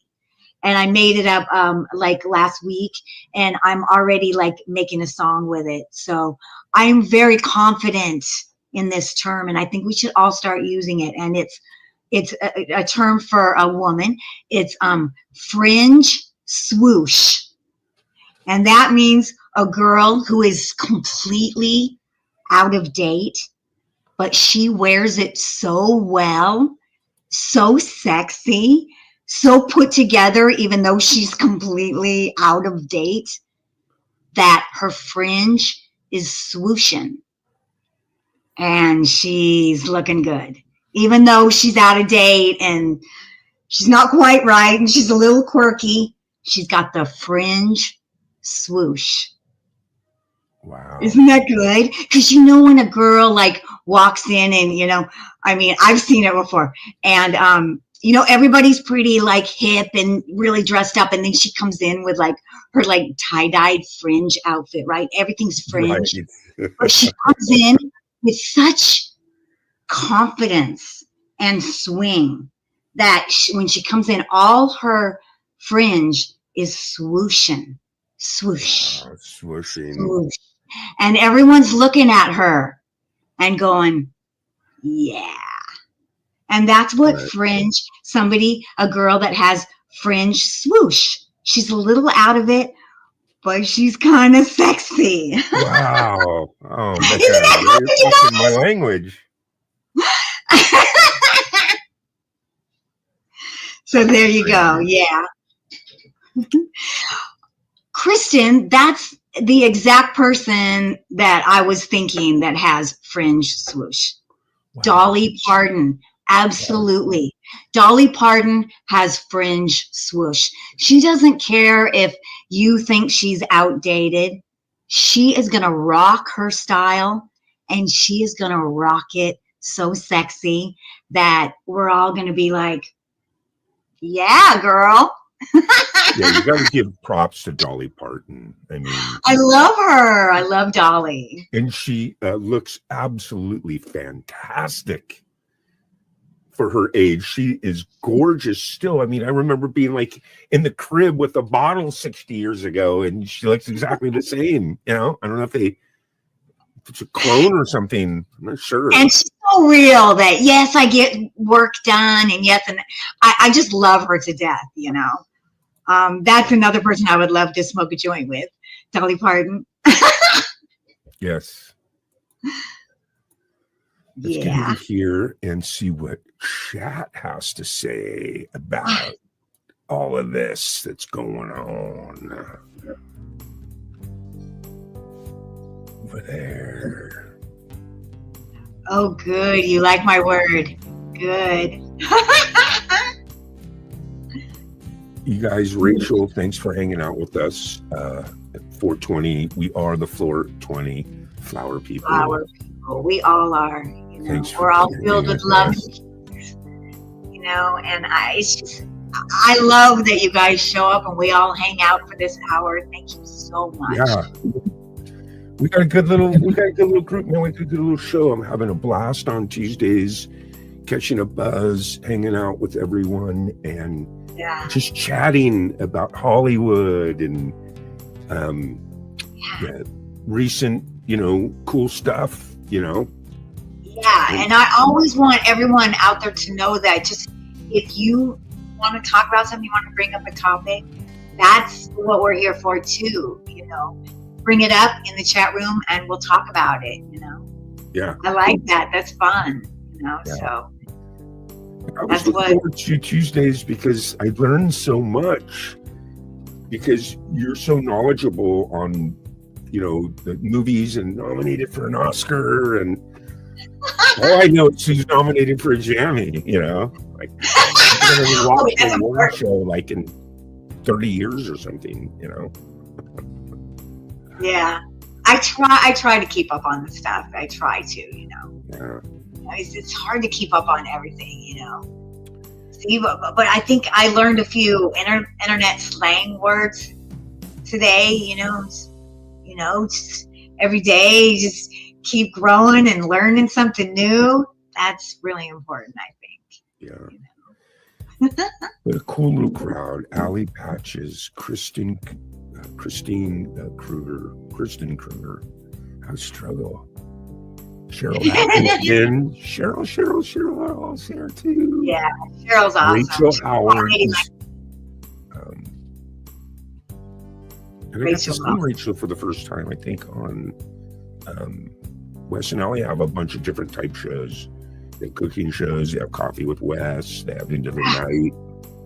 I've never been to a but before my Saturday night open mic, they have a show called Love, Art, and Music. Oh, I like that. And Allie does artwork, and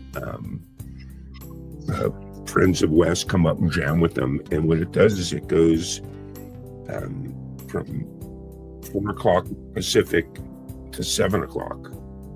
And then when it ends, it's Camp G-May on Saturday nights. Wow, that's so cool.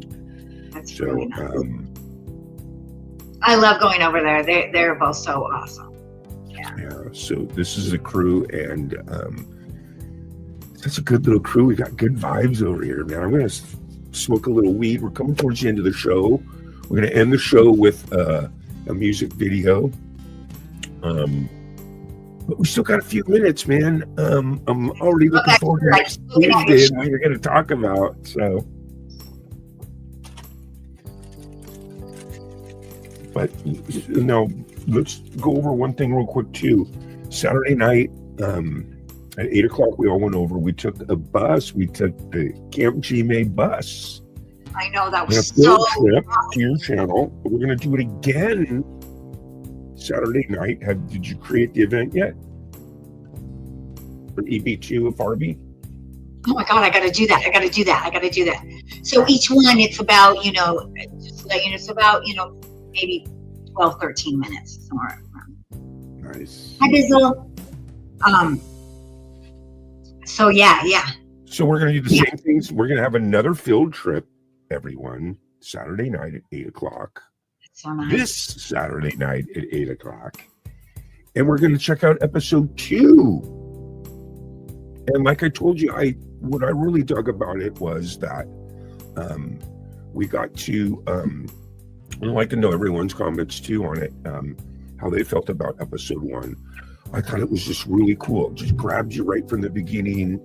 You learned about little girls and Barbie dolls. And then, boom, you see there's nowhere in Trailer Park. You get introduced to that, and then boom, there's Barbie. Boom, boom, awesome. And then, of course, we get to meet Ben. There's Barbie and Ben. Those are like the 2 main characters, right? Yeah.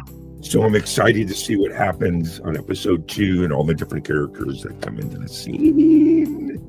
Yeah, and then after episode 2, we have episode 2 is called The Trailer Park Family. And then episode 3 is the Chuck Cunningham episode that Gary stars in. And that'll be the following Saturday. Yeah, the Well, 3rd. we still got to get to work. We got to do some more stuff because you have I know. We have to do it right away. Cooking up, You right? have- Well, yeah, you have some songs to learn, Gary. The jukebox. And we don't want to give away too We much. got an alien coming in this. It's going to be exciting. I'm going to be doing things that I have not done yet. Yeah. So I'm very excited. Yeah. And I was telling you too that Jeff Chasler, man, he is so awesome. I can't wait to see more stuff with Ben and his character and how that blends in with everything, Yeah. How everything comes together. And yeah. We got You some have new been movies out here, reading. Lisa. Look at this. You got Bizzle 420 in the house. Bizzle. Great. Thanks for And coming. Eric, E-Rock Music. That's Eric. He's Yeah. super awesome. You rocks, man. Yeah, And welcome Does to the me. show. rocks. Welcome to some awesome people. I need to take a few hits with Allie. There you go. Me too. I was twisting one up, but yeah. So I'm really excited about this. And then the Kitty Chicken Bunny Girl show. What's going on with you're on episode 7? Yes, I think so. I mean, I've been working so hard on my Lisa Noel channel, and then the Barbie, and I need to get back to doing the next episode of the Kitty Chicken Bunny. Do you I'm going to think be that focusing more on the this show and the inappropriate. you'll probably merger it into the Lisa Noel channel, right? I don't know how to do that, Gary, because that particular channel is a little bit bigger. It's, It's got its own life. Huh? kind of got its own life a little bit. 424 people, and not all those people are on my Lisa Noel, so it's kind of weird. Yeah, I would like it. I would love to have everything. I think that if I were to give somebody some advice, I would say keep all your things on one channel until that channel is really big and you're monetized and you're doing amazing. And then if you want to branch out, do it. But I would say keep all your stuff. I had 3 channels, and so I'm putting Barbie channel onto my Lisa Noel, and I'm feeling really good about that. So yeah, it's hard to have more than one channel. Yeah. Yeah, really you know is, that it yeah. is. Yeah. Yeah. What's funny too is a lot of times I have the other channels for storage because YouTube doesn't charge you anything. You can Right. just store a ton of stuff, and then anytime you need it, you just click download. So see, Rachel, that kind of answers it. So basically what I just have done so far is just all of my episodes I've just put on private on my Barbie. And then I'm just gonna, because it was a smaller channel that I just started. I only had like 50 something subscribers, so it was easy Yeah. to do. And I'm just gonna shut it down and move it over. Nice. We had a great time tonight, man. We want to thank everyone that came and hung out with us here at Lisa Noel channel Very much. Thank you and so spending much. 420 with us on I know. Tuesdays. We That's what makes spend it so 420 together. Yeah. Yes. That we're bonding. Yeah, I love that. Yes, we are. It's getting better and better, and it's getting more and more relaxed. So that's kind of cool, and the topics are really cool too. Let me see here. That's the other thing too. If anybody wants to throw out a topic that I will talk about next week, that would be fun too. Yeah. Absolutely. Let me look for something here. Okay. So, other than that, we're gonna be going live throughout the week, early in the mornings, playing some clips and stuff. So, you guys are more than welcome to kind of chat with Lisa while she does those. It's going to help her get monetized. And then also, she has a playlist, so don't forget you can help out by just running that thing, and when you want to watch some of her videos. But we're going to finish this thing out. Thank you everyone for being here. We're going to edit. Hi, Francie. We're going to say goodbye, and we're going to end it with a music video. It's Lisa Noel, Woke.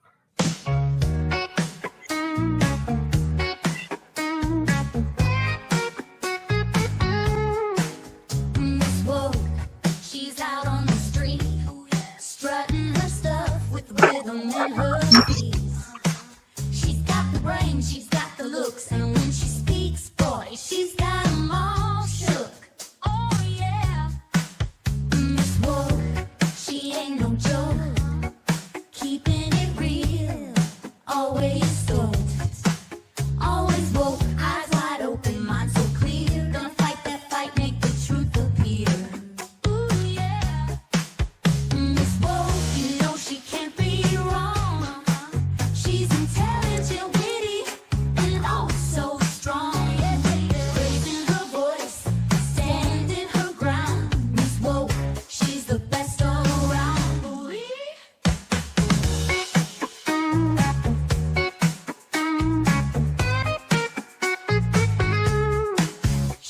talking wisdom, puffing on the truth, blazing a trail for the passionate youth.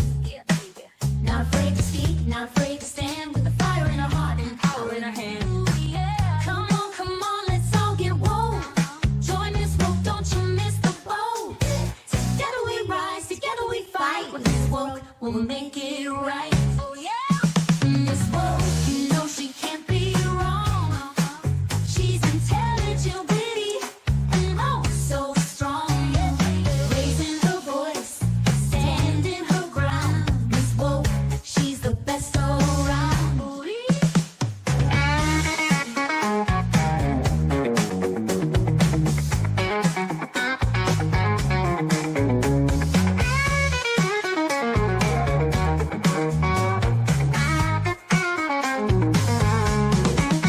Miss Woke, you know she can't be wrong. She's intelligent, witty, and oh so strong. Raising her voice, standing her ground. Miss Woke, she's the best all around.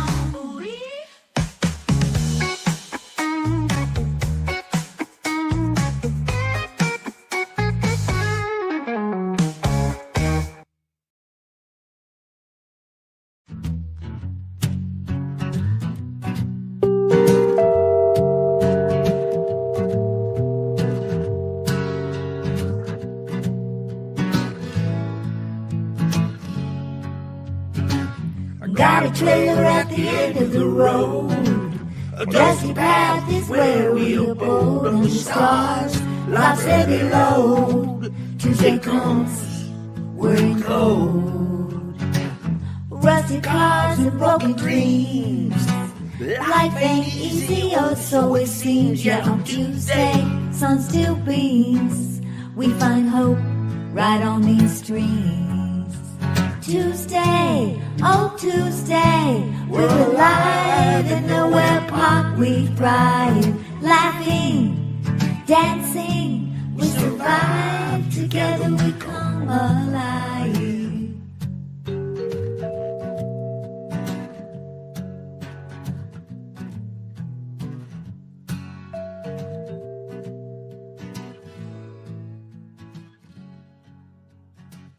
Old guitars, they start to hum. Beating drums, we hit and strum. Hi, Allie. Hey, everybody. Welcome. Today I have G-May with me. Hey, G-May. Howdy, howdy, howdy. Happy 420.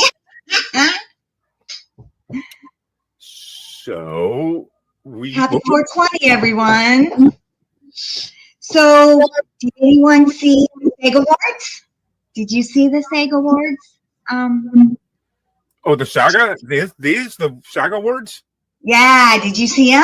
I They missed were on Sunday. Did you miss them? it. What happened? What are these, the winners? Those are definitely the winners. Yeah, No, what we'll exactly? talk about it. What exactly saga? Yeah, the SAG Awards, it was on Sunday, and it was pretty inspiring. It was really fun to watch. I personally think that it is definitely an indication of who's going to win the Oscars. Yeah, it was fun. So, I mean, they started out the show. The fun thing that they started out the show, they have this, they call it style cam. And you know, at the Oscars, when they take their pictures, they're all stilted, but the style cam, they just let people walk up there and they're just all, they just have fun. And their outfits is really cute. Yeah. Do you think that the industry has changed a lot ever since, like, you have like Netflix and all these different mediums, Hula and this and that, and you can tell that there's a little bit of filming difference between that and how it used to be 20 years ago, right? Well, yeah, I mean, it's so different now, actually. There is no specific, these are the months that we shoot the pilots. So everyone, all the actors are like, ooh, it's pilot season. We don't really have that anymore. It's all mixed up now, actually, you know. Yeah. Yeah. And the other weird thing is, like, since living in Hollywood, it's very mixed up because now, I mean, people from Wisconsin or Texas, everybody can, you know, apply to jobs, to Hollywood jobs, where it used to be you had to live here in Hollywood. I mean, things have changed a lot, to be honest with you. Yeah. Oh, Well, I noticed that you see all these actors that used to be like on the mainstream hardcore big corporate film people are now all kind of getting gigs, you know, on Netflix and yes. what are some of the other channels that are out there like that are Well, like there's like Netflix, like you know, some of my favorite series right now are on Apple TV. yeah, it's Fucking rockin' series on Apple TV, like Severance. Severance is so good. It's really good. Hulu has originals now. yeah. Hulu. So I mean, you know, some of the like right now. So when they did the SAG Awards, they started out with the actor in film, and who won the actor in film was Kieran Culkin. It was A Real Pain. You can watch A Real Pain on Hulu right now. That's where I watched it. And so, yeah, I mean, they have so many different, that's it, A Real Pain.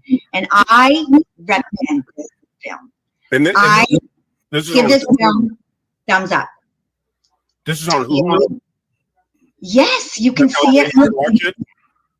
And so that's the interesting things with all these different streaming, because you could just look around and you can find the films that you want to see. So what's Watch this them.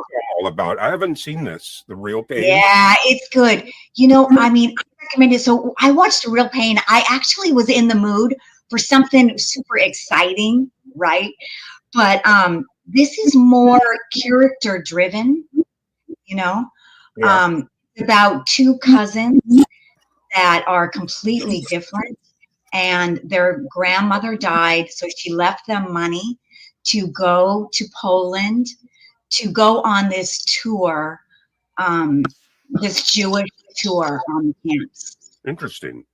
Yeah, and it's really character driven, and it's really good writing because, you know, without showing a bunch of past scenes, they build Kieran Culkin's character. Like, we could really, halfway through, they haven't shown us any past, but we have built what his character is like. And that's good writing. You know what I mean? Yeah. I have to have good writing. You know me, and it's just like, I think the last time that I actually went to like an actual movie theater and watched a movie, me and Natasha went, and you're not going to believe this, we went and saw 50 Shades of Grey at the movies. What when that come out? Like years ago? Yeah. Was it funny?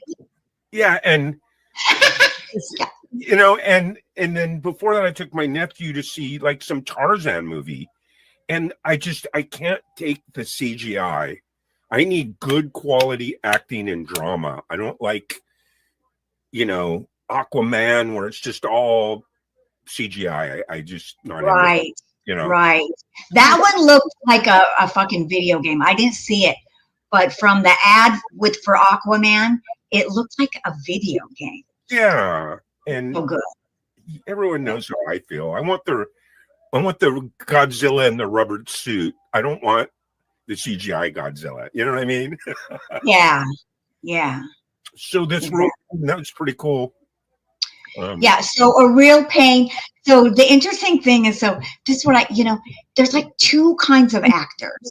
There's like the actor who can play parts that are so different from them. And then there's the actor that is so good at playing who they really are.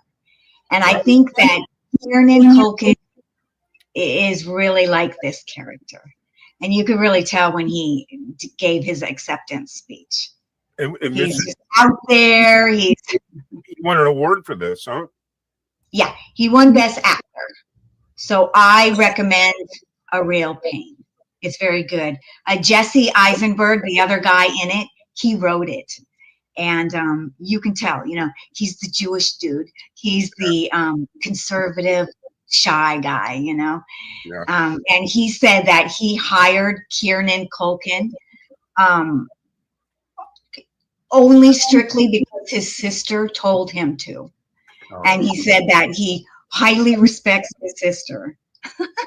So Kieran Culkin, when he was accepting his award, he thanked Jesse Eisenberg's sister for recommending him. And it was obvious she recommended him because he is exactly like that. So yeah, see that movie. It's good. It's good. Yeah. It's really down to earth. Don't expect a lot of exciting things to happen. It's just very character driven. Yeah. Yeah. And then so the next one that won in the order in the SAG Awards was Actress in a Series, which is Shogun. I did not see Shogun, and I don't have a photo for Shogun, but it's Anna Sawai, and she's that beautiful young girl, and it's great. Shogun has been just every year. Shogun wins. Fucking, Wow. it is like I've never just even heard of huge it. production. Do you remember the Shogun with Richard Chamberlain when you were younger? Do you remember that? Kind of. Richard Chamberlain? No, Now they redid it so that not all white people are playing the non-white parts. interesting. So yeah, so that wins a lot. Then the actor in a series was also Shogun. The female comedy in a series was Jean Smart. Do you guys like Jean Smart? She rocks in Hackers. And I do not watch Hackers, I'm so but I wish I did. I'm so I out of think- the loop, Lisa. I'm out of the I loop. think Hackers, the reason I don't watch Hackers, which is really tough when something is on HBO, because I don't have HBO. So I don't get to see that one. But I do see Only Murders in the Building. I watched that. That's on Hulu. And Martin Short won male actor for comedy series. And they all talk in this, man. Selena's really cute in it. Who doesn't love Martin, right? I love Steve Martin and Martin Short. And together, they rock. So, and they always have really great guest stars on that. You should watch that, Gary. Do you have Hulu? I You don't will like it. like I said, I really don't watch any TV. I don't go to the movies. I do watch Netflix though. I watch Netflix. There's a few programs. I love the documentary. And there are some things I would recommend for you on Netflix for sure. But I love Martin Short. I go all the way back with him. I mean, I used to watch him in the late 70s. After Saturday Night Live, we would watch Second City Television. Before it was even popular, people really didn't even know about it that much.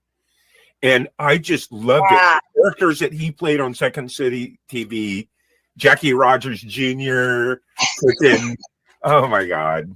Just love him to death. Yeah, I love them. So that is, I thumbs up on that series. Watch that series. It's really cute. So what's this Only Murders in the Building? What's the premise? So they all live in New York in this old, expensive, posh building. And so they've had two seasons. And I don't want to give it away. It's about the first season.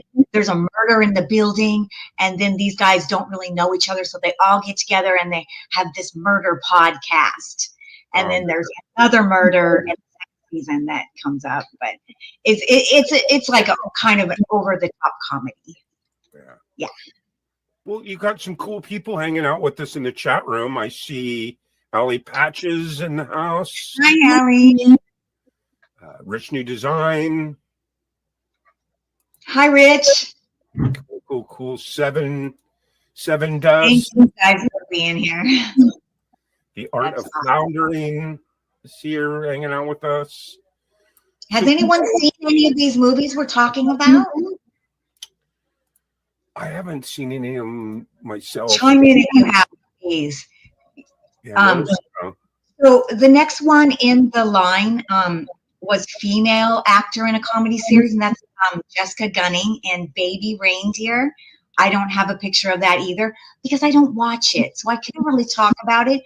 But it looks fucking over the top hilarious. It's about a stand-up comedian who is kind of crazy in his own self, but then he gets a stalker who won't leave him alone. It's a true story.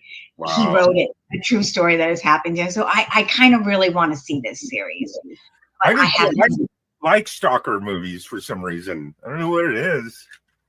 I'm saying, like, you know, what's those ones? The Hand That Rocks the Cradle.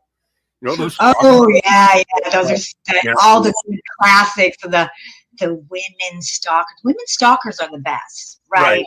Right, Allie? Action started it all, right? I mean, but there's more. It goes way back, right? So here's another one on HBO that I've not seen either. Is The Penguin? Does anyone watch The Penguin? It looks so styled. I mean, the color and everything looks so cool. But Colin Farrell, who is cool, is a great Is that actor. like the Batman Penguin type thing? Yes, it is. It is. And it's all dark and the colors are just, I mean, it looks good. It looks really good. I dropped Then, off the Batman thing like probably 20 years ago. There's a zillion of them, right? A zillion Batmans, right? There's a zillion. I mean, should we bring up a movie now? Okay, so I watched The Joker. Now, I watched The Joker knowing that it has already gotten the Razzie Award, the worst movie of the year. So I already knew that. So that's why I wanted to see it. I was like, Lady Gaga in the worst movie, one of the worst movies of the year? No. Yeah. I saw it. I see why it had problems. It was visually gorgeous. Honestly, it was visually beautiful. But what they did, it was musical, and what they did was really weird. They took a bunch of old, really popular 70s songs, and that's the soundtrack. So it wasn't original music, and it was. That kind of sounds attractive to me. I love 70s music. I know, and it was all the music that we love, the Carpenters. Yeah. It just didn't. There was something that didn't fully do it, and so I like after I saw it, I was like, yeah, I see why people and here's how Joaquin came up with the idea was that he just dreamed it. So maybe he dreamed it, and he's like, this is amazing. So wow, that's crazy. This whole Batman series, what is there like? You have Christian Bale, you have Ben Affleck, you have all the people that played Batman. There's like 4 or 5 of them, right? Yeah, who else? Did what's his name? It's off the top of my head. J-Lo's Ben Keaton. No, Ben. I want to say Ben Affleck. Is that his name? He played him too, right? Yeah. Yeah, a lot of people did. Yeah, but this is where the female actress. Actually, they don't call it actress anymore. They call it actor. Female actor in They're not supporting role. That I noticed that because when I was jotting down my notes, I wrote actress, and I noticed that they called all the females female actors. And in my business, it's kind of funny. I don't give a shit what people call me, actor, actress, I don't care. Yeah. But I have talked to some female actresses and I called them an actress and they're like, I am not an actress, I'm an actor. Yeah. I'm like, oopsie, sorry. But this is the movie that I saw that I can talk about. Emilia Perez.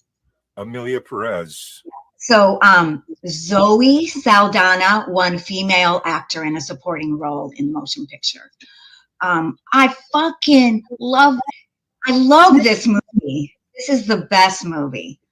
Emilia Perez. Now, the reason I say this is because I don't really love musicals. And I heard about this movie and, you know, I want to see it. I didn't even know it was a musical. So I'm watching this movie and I'm watching it and it starts in the, you know, the singing. Huh?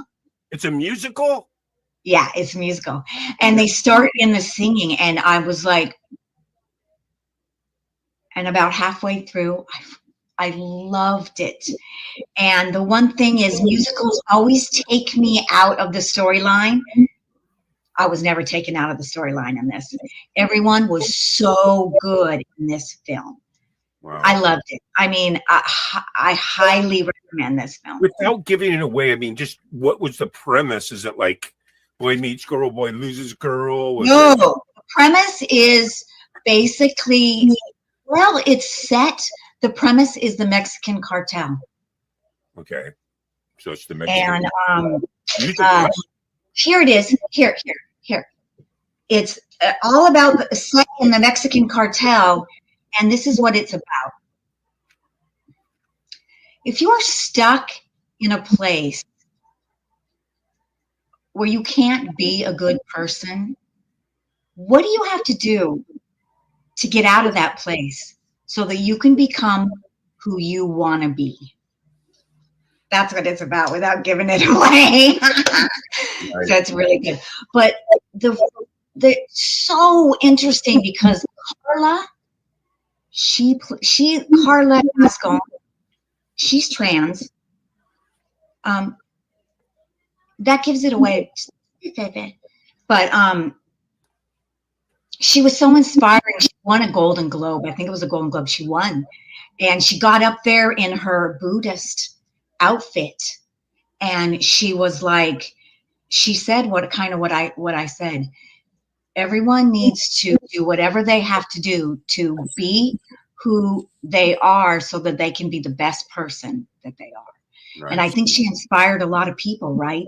So a lot of people, Carla Gascon looked into her and stuff. And that screwed her up. Screwed her up, man. So big controversy. People unearthed all of her negative comments and posts that she made. They're really elitist.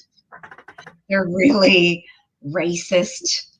And she's been kind of banned. She wasn't even at the SAG Awards. Who's that? She's Carla Gascon, who played the lead in Emilia Perez. She played the lead. And she wasn't even there because she has so much bad publicity now. Basically, she was sued. So, I mean, in a weird way. I mean, yeah. So, yeah, that was interesting. But that is a great film. It's done by a French guy. Yeah. It's unfortunate, I haven't seen that. I don't want to get off on a tangent, but Oh, yes. the actresses are here to entertain us. Sometimes when they start getting doing things that are up and beyond that, you know what I mean? It's like, oh, just stick with acting, Anyway, that's unfortunate that she got in a bunch of trouble. I don't even know who it is. But. Yes, because I was super inspired. I was like, oh my God, she's going to be such a cool person. And it's kind of heartbreaking when you're like, oh my God, this person's going to be so inspiring. And then they turn out to be just super shitty. Yeah. Like, oh, I'm it. But For me personally, when I think of movies, man, I have my favorites, my all time, and usually most of them are films from like a long time ago, where you're like, wow, A lot that of was people say awesome. that. Like, have you ever heard of a movie called The Cincinnati Kid with Steve McQueen? I mean, with Paul Newman. It's called The No. Cincinnati Kid. I don't know. It's got Anne Margaret, Carl Malden, Cecil B. Oh, DeMille. Oh my God, it's just like one of my favorite movies of all time because the acting, it's like a card movie. It's like set in like the 30s Depression area, and they played this game called Cincinnati. It was a card game that they played. This is really hard to cheat, and all these underground games, and just, man, when you actually look at the storyline, they don't rely on CG. They don't rely on sex and violence. They rely on just good old-fashioned acting, and I love that. Right. That's why I'm kind of out of the loop because, like I said, if I do go to Netflix, I just watch the reality stuff and the documentaries. Right. You know what, Gary, I would recommend, but I don't think you have Apple TV, but you would love, you know, if you see something and it's from a novel, it's usually really good. This is from a novel. It's called Disclaimer, and it's Kate Blanchett, and she rocks in everything she does. Yeah. She was up for she just didn't win it, but she was up for leading lady in a limited mini series. Disclaimer. Oh my God, that's exactly what you're talking about. The writing is so good. The writing is so good with that. Yeah. You know, and then there's the movies too where they just really freak you out, where it just leaves an impression on you. Like, still to this day, I can't watch The Exorcist by myself. You know what I mean? You get up, you lock the door, you're like, Yes, it's just that I know. you know what I mean? It's so good. It's so freaky. So good. So good. Type of movies are. Well, You know? this is the first year that I think ever that the female actor in the leading film role was from a horror movie. I mean, that just blew me away. It's The Substance. And I have like 4 or 5 pictures from The Substance because it's my favorite. I mean, my 2 favorites are Amelia Perez and The Substance. Demi Moore. Demi Moore. I love Demi it. Moore won the award for the best female actor, and this movie is a horror movie. It's a horror. It's a low budget horror movie, Oh my God, I love it. but it's psychological. So when you see it, don't expect to see like, you know, a lot of crazy horror scenes. It's more psychological, Yeah. but it's about Hollywood. So it rocks. It's about age. It's about, you know, a woman dealing with getting older Wow. in Hollywood That's and, you know, Yeah. getting left behind. I think the last like super corporate mainstream thing that she played in was like Charlie's Angels or something. And that was a big comeback for her because I think she got kind of banished out of Hollywood or something. I'm not sure, but I remember hearing something about that. To hear her come back and get an award, that's pretty cool. What happened was she married Ashton Kutcher, right? And you know, she drank. She, you know, her and Ashton, they tried to have a baby, and she had a miscarriage. She was 6 months pregnant, lost the baby, and she just had a lot of problems. And then she got heavily into drugs, and they broke up. He cheated on her. Do you remember that? And that was embarrassing for her because she was always. That's when she was going on line all the time. I think it was YouTube. I can't remember, but she would always like do like these lingerie stuff, and she would always be like, "This is what Ashton gets to screw every night." Oh my God. It was all, but she wasn't thinking. She was right. airing it out. What? She was Yeah, airing I mean, it internet? Yeah, you don't remember that? Oh, that her and oh yeah, oh my God, that was like so long. And then so when they got a divorce, she kept partying, but then she almost died because she was having a party and she was did whippets, she was doing wine, she was doing like 12 Vicodin a day, and she almost died. She passed out. They had to take her to the emergency, and she cleaned up. And you know, it's so great to see somebody come back, right? Yeah. So now she won this award, and I think she's 62. Wow. Echo, how old is Demi Moore? Demi Moore is 62. Is that Alexia? Yeah. Glad she's here with us. So if you need to ask her anything, she can help us. I like Debbie Moore.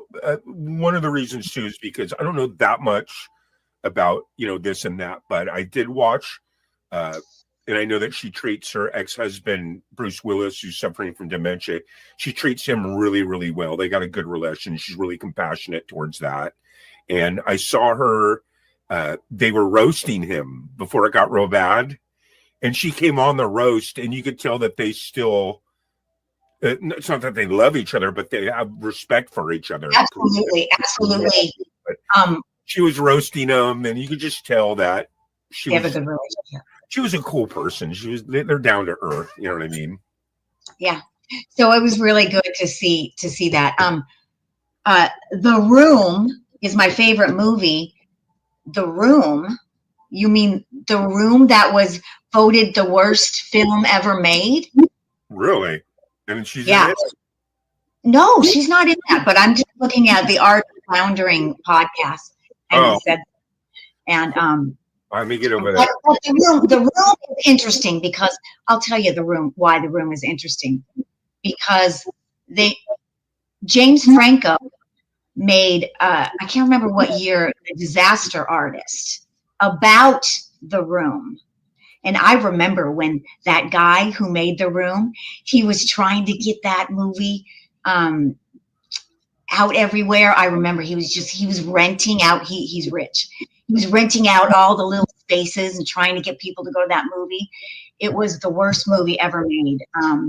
Wow. But The Disaster Artist, so James Franco makes The Disaster Artist, and he's booming. He got the Golden Globe too, I think, and he's ready to set up to get the Oscar, and he was Me Too'd. Wow. He was teaching at the acting school that I went to called Playhouse West, and he was,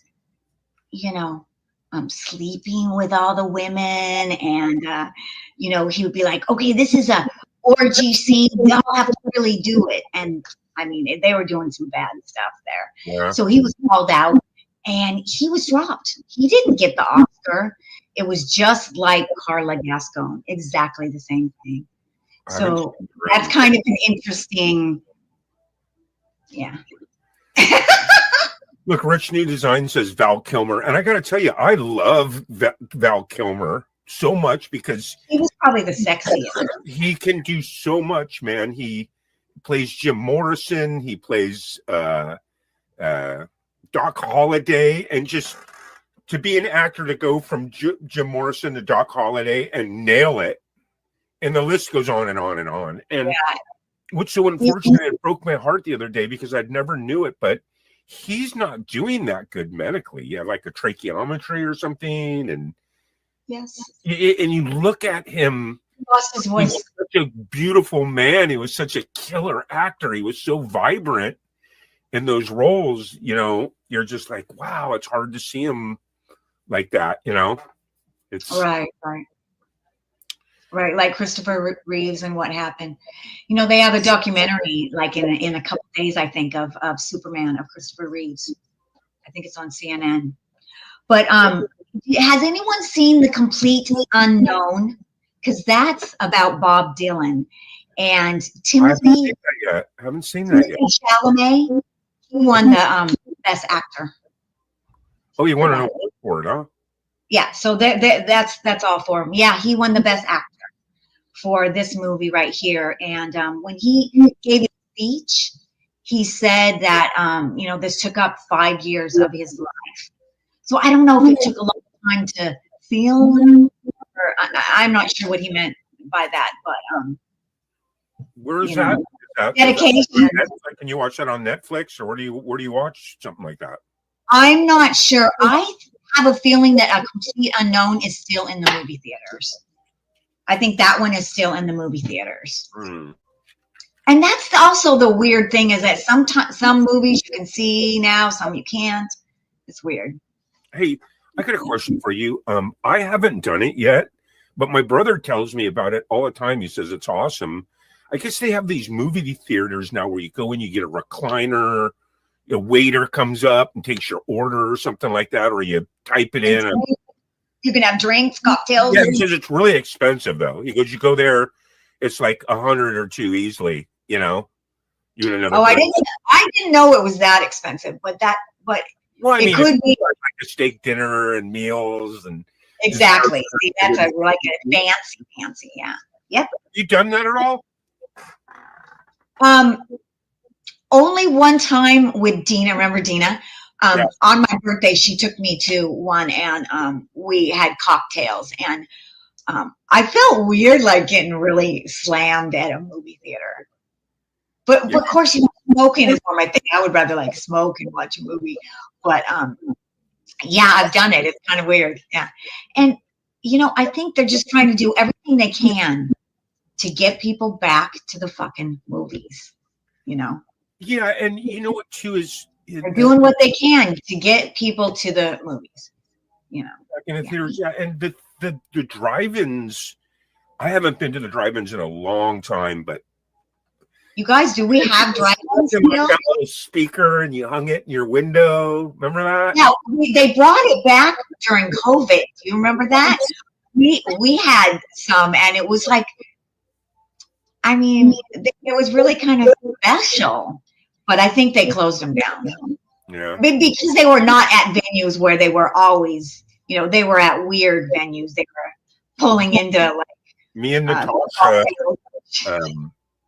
25 years ago, me and Natasha would go to the drive-ins, and I have like one of those Ram F-150 gigantic trucks. It's real high. Oh yeah. And I'd put a queen size mattress in the back bed, and I'd back up, and we'd be in there on a queen size mattress in the back of my truck with just tons of pillows and our own popcorn, and we'd go to the drive-in. That's how- People that are backed in with their truck. Yes. Yeah, we did everything at We love going to the drive-ins, man. We used to party in the 70s. The drive-ins was like the funnest thing to do, It wasn't just the 70s, the 80s, the 90s, but then, I don't know. When did I think it's about the 90s that they got rid of them. So Early 90s. So this Complete Unknown, it's just pretty much like what, just the Bob Dylan story, basically, right? Right. It's Bob Dylan's biography. It starts when he hasn't made it yet, and it How old is he now? Ask Alexia how old he is. who? Alexia. Bob Dylan? Yeah, Echo? How old is Bob Dylan? He's 83. Wow. Yeah. So this is another one that I definitely want to see, the Complete Unknown. Yeah. Nice. Yeah. Here's another one that I also want to see because I love her. Is she was up for a female actress and she didn't get it, but it was so fun that Demi Moore was up for it and Pamela Anderson. Pamela Anderson was up for Best Actress for Showgirl. And I really want to see Showgirl too, but that's still in the movie theater. And that's about a showgirl. That's about Vegas. That's about how they're closing all the big shows. And she's a showgirl losing her job. It looks good. It looks good. Looks good. So, And I love Pamela Anderson. So she's on this kit. I Know about love this? Do you know about her kit that she's on now, that she never wears makeup? I watched And that. Yeah, yeah. So she looks beautiful without it, but yeah, I that's think- her thing now. I think she looks absolutely gorgeous as she's aging. She doesn't need any makeup. She's gorgeous, man. And that's I like that for some reason. I mean, look, anyone can do whatever they want to make themselves look good. I'm into that.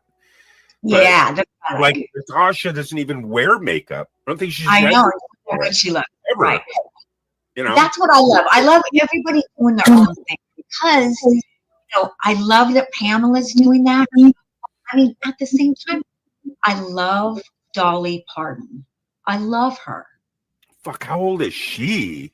Jesus. Echo, how old is Dolly Parton? Dolly Parton is 77 years old. She was born on January 19, 1946. She, in Center, Tennessee. 77? yep, she's 77. Well, she's still got some kick in her. I thought she was probably a little older. I thought she would be a little older, but yeah. Have you seen her outfits? She has the best body. And Jane Fonda has the best body too. And so speaking of Jane Fonda, during the SAG Awards, Jane Fonda was so inspiring. She won a Lifetime Achievement Award. Yeah. I love And Gary, you and I, we tried to download her speech because I wanted to play it, because it brought me to tears, to be honest with you.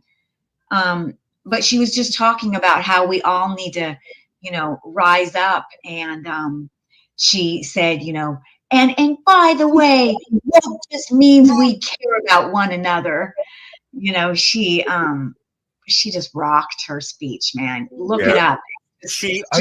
I'm a big Jane Fonda fan, because for starters, we all know that she comes from that Hollywood family bloodline, but she's in the beginning, and when you watch these movies that she's in from like the 60s and stuff, right?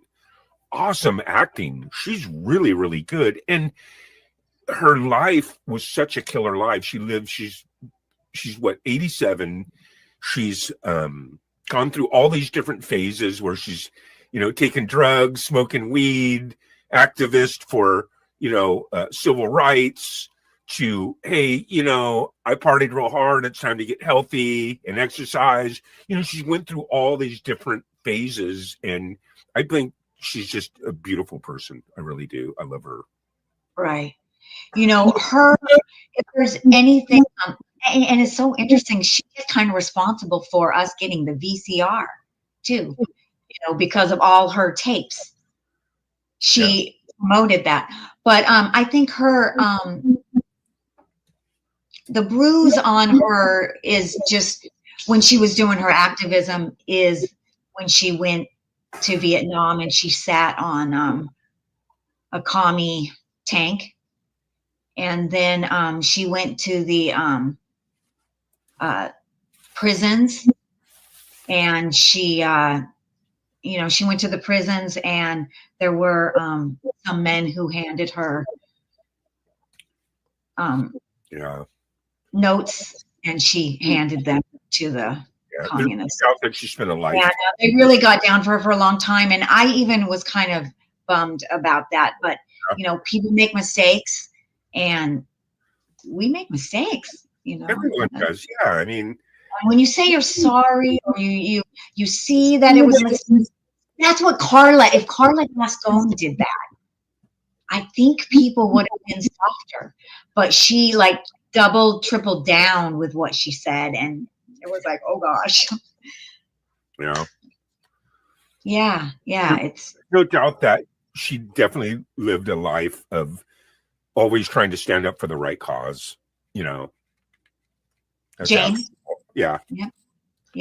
Cool, And that's important. That's, a big thing. And in her films too, her and her brother and her dad had such awesome films. Who can ever forget Easy Rider? Her brother with Peter Fonda and Dennis Hopper and Jack Nicholson. Great movie. Yeah. He's like, hey man, we're eating their food.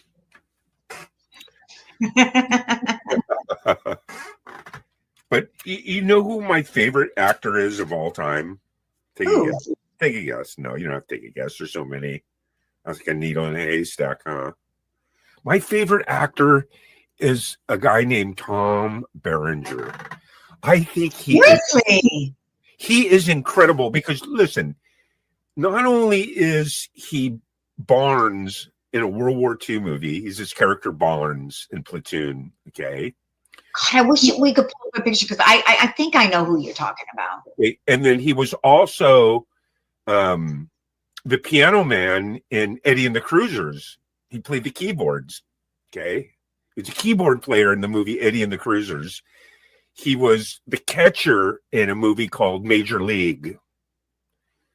Tom Berenger is Listen, now Tom Berenger's not the one who went out with Heidi Fleiss, is it? Is what? Does anybody know?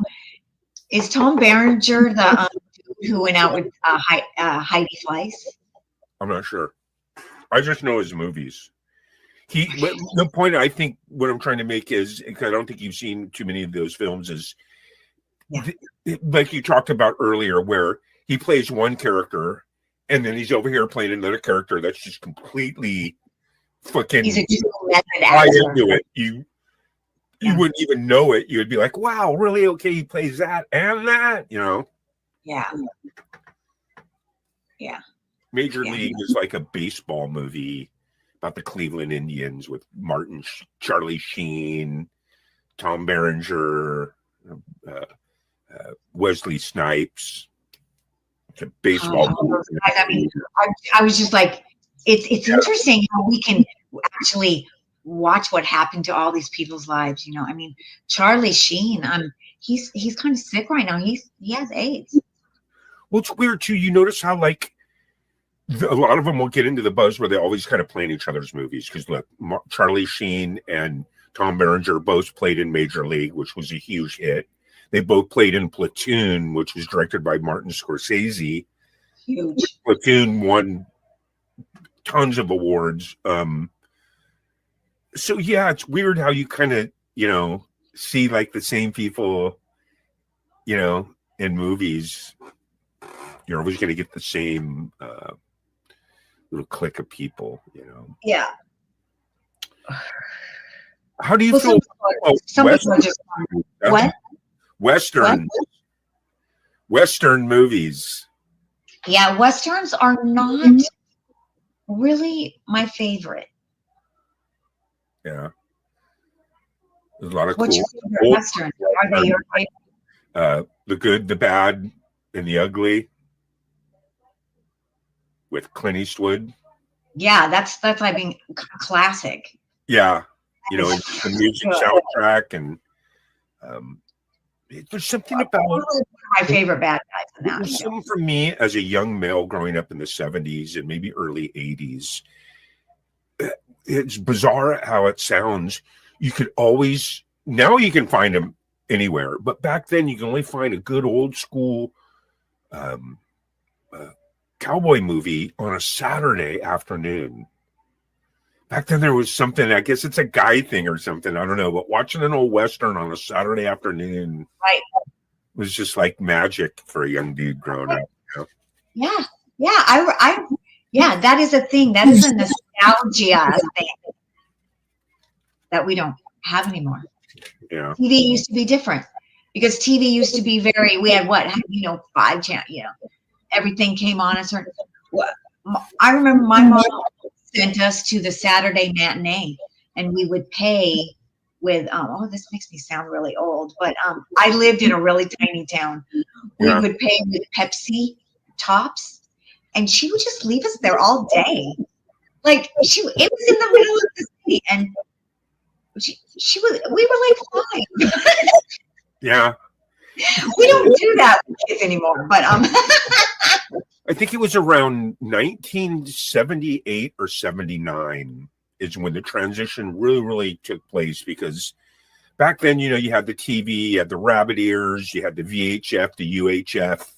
You get 3 or 4 channels here, then you switch it over to UHF, and you get like channel 20 and 36 and 44, and you watch the Flintstones. And it was about 1978. All of a sudden, the cable companies started coming out, and they gave you this little box. It was an A/B switch. Remember that? You switch it over to A or B, and that's how you got more channels. Ah, You're on A, and then you get more channels. You switch the box over to B, and you get more channels. And then from that was like the very first one. And you got to remember, I'm in the 9th grade at that point, smoking weed.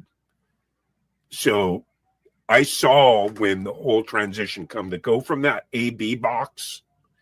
The next Yeah. one was you got like a little box, and then it, you know, you had the different channels that you click through. That was the start of it. Right around 1979, 1980. And the same thing with the telephone. Back then, you know, if you wanted a phone, you called the phone company, and they came out and they installed the phone. And then right around 1980, they're like, oh, we don't do that anymore. You got to go buy your own. And we're like, what?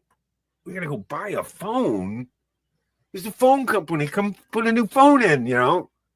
And that's when they started selling phones, and they started introducing, you know, caller ID, and you know, Yeah.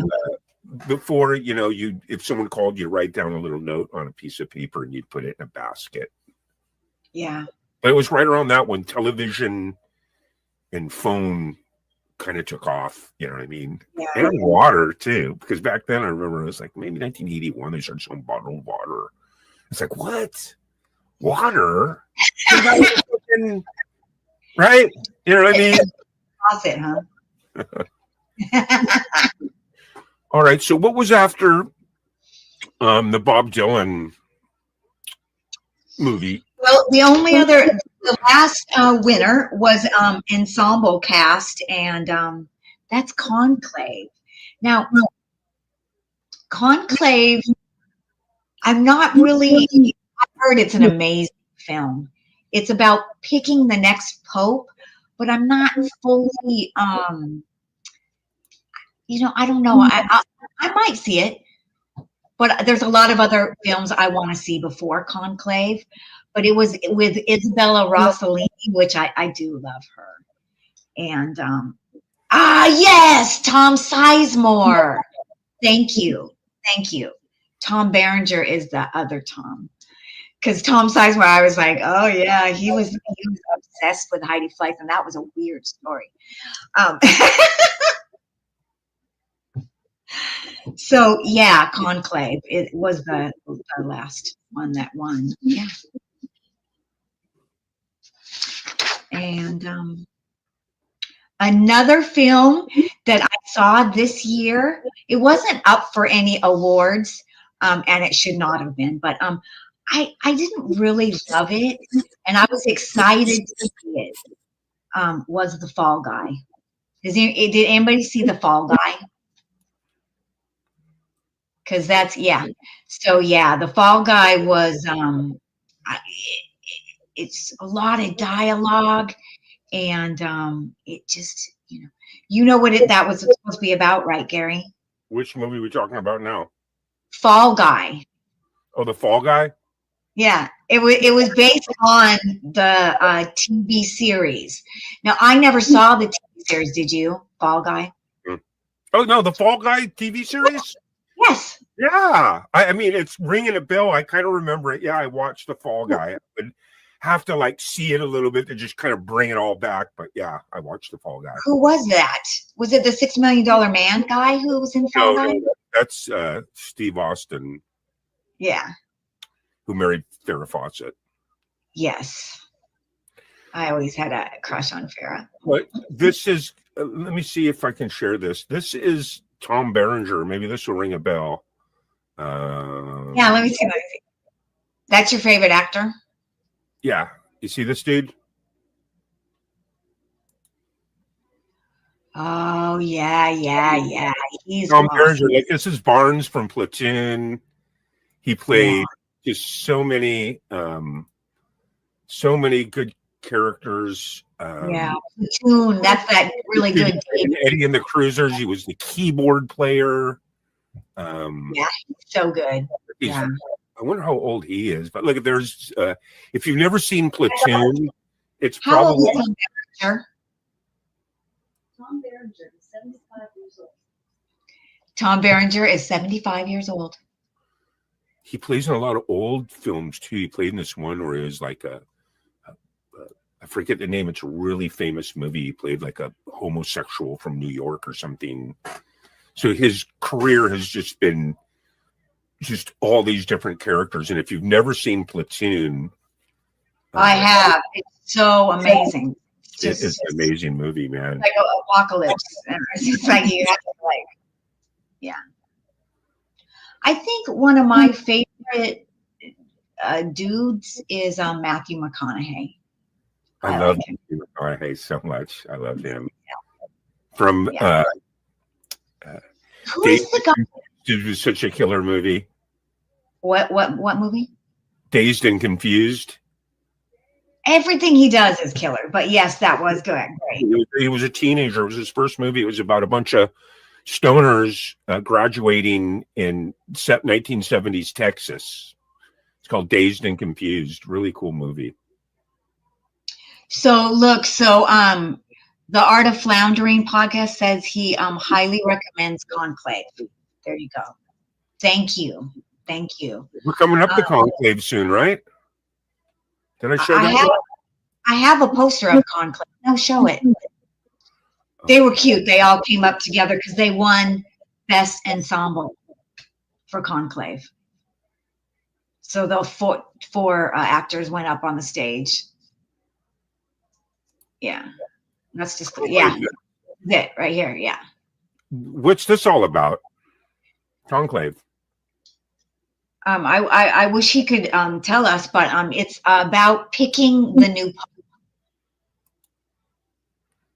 That's what it's about. It's about picking the new pope when they have to replace the pope, and all the everything that goes on with that. And I love John Lithgow. He's great. Nice. Yeah. So we have this Substance movie. That's a horror movie. I've never even heard of it. Is this what she won the award for? Yes, this is what she won the award for, and it's this kind of off indie horror movie made by this woman, Coralie Fargate. Demi said this. She said it landed on her desk and she read it and she said she couldn't turn it down. This is a picture of the substance. So it's that's what it's about. It's about her trying. Yeah, trying it's to an epic, audacious horror masterpiece. That's what they said about it. Yeah. So it is so interesting that she won on a horror movie. Yeah. And, Dennis Quaid. I forgot about Dennis Quaid. I love Dennis Quaid. Dennis Quaid is in this movie, and he rocks. And the young girl in this, I just saw her in another movie, and she's really cute. She's really good. Yeah. That's a weird picture, huh? Yeah, it's a weird picture. Again, when you go to see this movie, just know that it is an independent film. Because I was kind of expecting horror, crazy, but the scenes are kind of limited. The sets are kind of limited. What's the definition of an independent film? Does that mean it's not bankrolled by corporate people? Yeah, and kind of when I think of an indie film, definitely it's independently. It doesn't have a lot of money, so it doesn't have any big special effects. It doesn't have a lot of funding. Yeah, I think that's one of the things that kind of didn't appeal to me as far as like mainstream films where I dropped off completely. That's probably why I've never really seen a lot of these, is because I just, you know, the CGI and you know, I never felt there was good quality films, man. The most interesting thing is Hollywood is kind of favoring the independent films. And you could really see that in the winners in this, because they were all kind of independent films. I mean, who was snubbed? Angelina Jolie. Hers was independent though, but in Maria. And Gladiator, which was not independent, was snubbed. Right. And that's Washington. He was pretty much snubbed. And really favoring the independent films. Yeah. You know, Real Pain, Leah Perez, you know, Showgirl, and The Substance with Demi Moore. You know, this is going to be, I personally think this is going to be Demi's big comeback. You know, I do. I think we're going to be seeing her more. And I think, you know, she was really fragile and emotional in her speech. And at the end, she just, it was really funny. The Sega word must be really flipping heavy, because every single person was like, oh, this is heavy. But at the last, she looked at it and she was just like, you know, she kind of was lost for words. And she was like, the little girl inside of me thanks you. You know, and she was misty eyed. So, you know, it meant a lot to her. And I think it's going to bring her back. Yeah. Yeah, that's it. Lee Majors was in The Fall Guy. That's got yes, that's what I thought it was, Lee Majors. I remember it. And I think he had Heather Locklear was like his little yes, female. So the film is different than a little bit different than that setup. But what is the guy in the film and the guy in Barbie? Ryan Reynolds, or no, Ryan? Yeah, Ryan Gosling or Ryan Gosling. Ryan Gosling. Ryan Gosling is so great, and he's just coming out of Barbie, and then he did Fall Guy. Yeah, see, I liked that movie, The Notebook, because it was good writing, it was good acting. You fell in love with these characters, Noah and Allie. See, when you can recite something without, it's not like I'm looking at anything or looking at notes or anything. I just going, we're just ad-libbing. We're going, you remember characters, you know that those actors did something right? Yes, definitely. Yeah, definitely. Yeah. And those are the type of movies I like, where there's not some type of religious or political message that they're trying to use that movie as a vehicle for. See what I'm saying? So you like films that are like more like about a slice of life every day? Or just, yeah, that is someone's imagination, and then they've said, hey, I'm going to make this film, like, and that's usually the older ones. Like, you ever see that movie with James Caan when he was really young? It was called it's like from the 50s or something, called Lady in a Cage. You ever seen that? No. Where it's like a real, you know, highbrow area in Hollywood, and she's an old, you know, actress, and she's paralyzed. She's in a wheelchair, but she has this elevator that takes her to the different floors in her house. And one day she was stuck in it, so she hits the alarm, and the alarm goes off on, you know, on the outside of her house for help. But a bunch of low-life thugs show up and abuse her, and it's got a great and live in her house, and they take a bath, dysfunctional shit, you know. But the point is, it's just a fucking old movie. It's just the killerest acting and the killerest story. That's the kind of shit I miss, you know what I mean? So when you go to this stuff where, you know, like these movies where there's always just like I was saying, where there's like a political message or a religious message. You're just like, oh man, is this an infomercial or is this a movie? You know, like, Yeah. you know, I'm not bagging on any one religion, but I'm just saying, like 2012, Noah's Ark.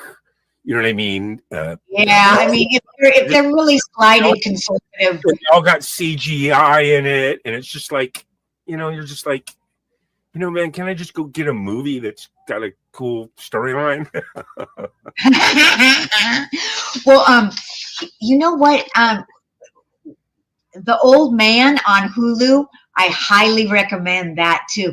Who is the guy who plays the dude? He's in The Old Man. And it's so good. It's like that kind of espionage, government, you know. Yeah. Echo, who played the dude? The dude is played by Jeff Bridges. Jeff Bridges. Yeah. Remember we had a scene and we were talking about Jeff Bridges, Gary? Yeah. Jeff Bridges. I love Jeff Bridges. Jeff Bridges in The Old Man. That is a good series, and that's on Hulu. I think because we can all relate to the character of the dude, right? Huh? You know what I mean? We can all relate to that type of character. He's The having dude? smoking some weed. The dude. He's, yeah, that was Friend great. that's kinda like that. You know what I mean? I got like 3 or 4 friends that are just like the dude, you know? Yeah. But hands down, one of the greatest 2 movies of all time, Dumb and Dumber and Dumb and Dumber 2. Those So are funny. I don't think I they're saw so this. funny. It's unbelievable, dude. It's just So like, funny. So you like Jim Carrey, right? well, I mean, it's just more of the writing. The acting is good, but the writing is just side splitting. I like Jim Carrey. You He's know, such a different person now. they want to open up an ant farm store. It's like, wow, that's not a good idea. You know what I mean? So it just goes on and on, you know. When they find the suitcase and they think the person's named Samson, if it's the name of the luggage, you know what I'm saying? Yeah. Yeah, Just- they're so classic. You know, here's a musical that I do love, is Rocky Horror Picture Show. Oh yeah, I did it.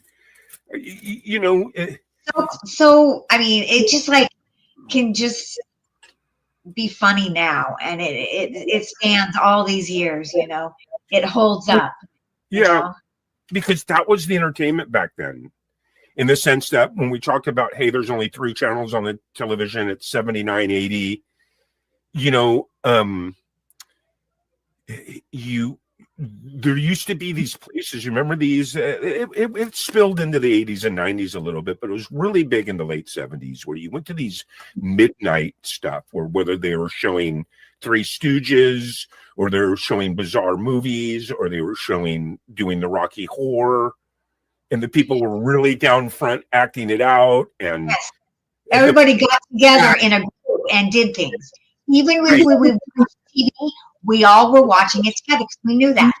We were Right. all watching The Cosby Show, or we were all watching, you know, whatever Family Ties, or whatever it was. You know, we're all watching it together. You know, they and used that's to- what's so different now is you know. Pink Floyd and Led Zeppelin song remains the same. You go and you sit, and they put it on the thing with lasers, and you know that a lot of that stuff doesn't exist. And you think about it, man, the stuff they could do nowadays.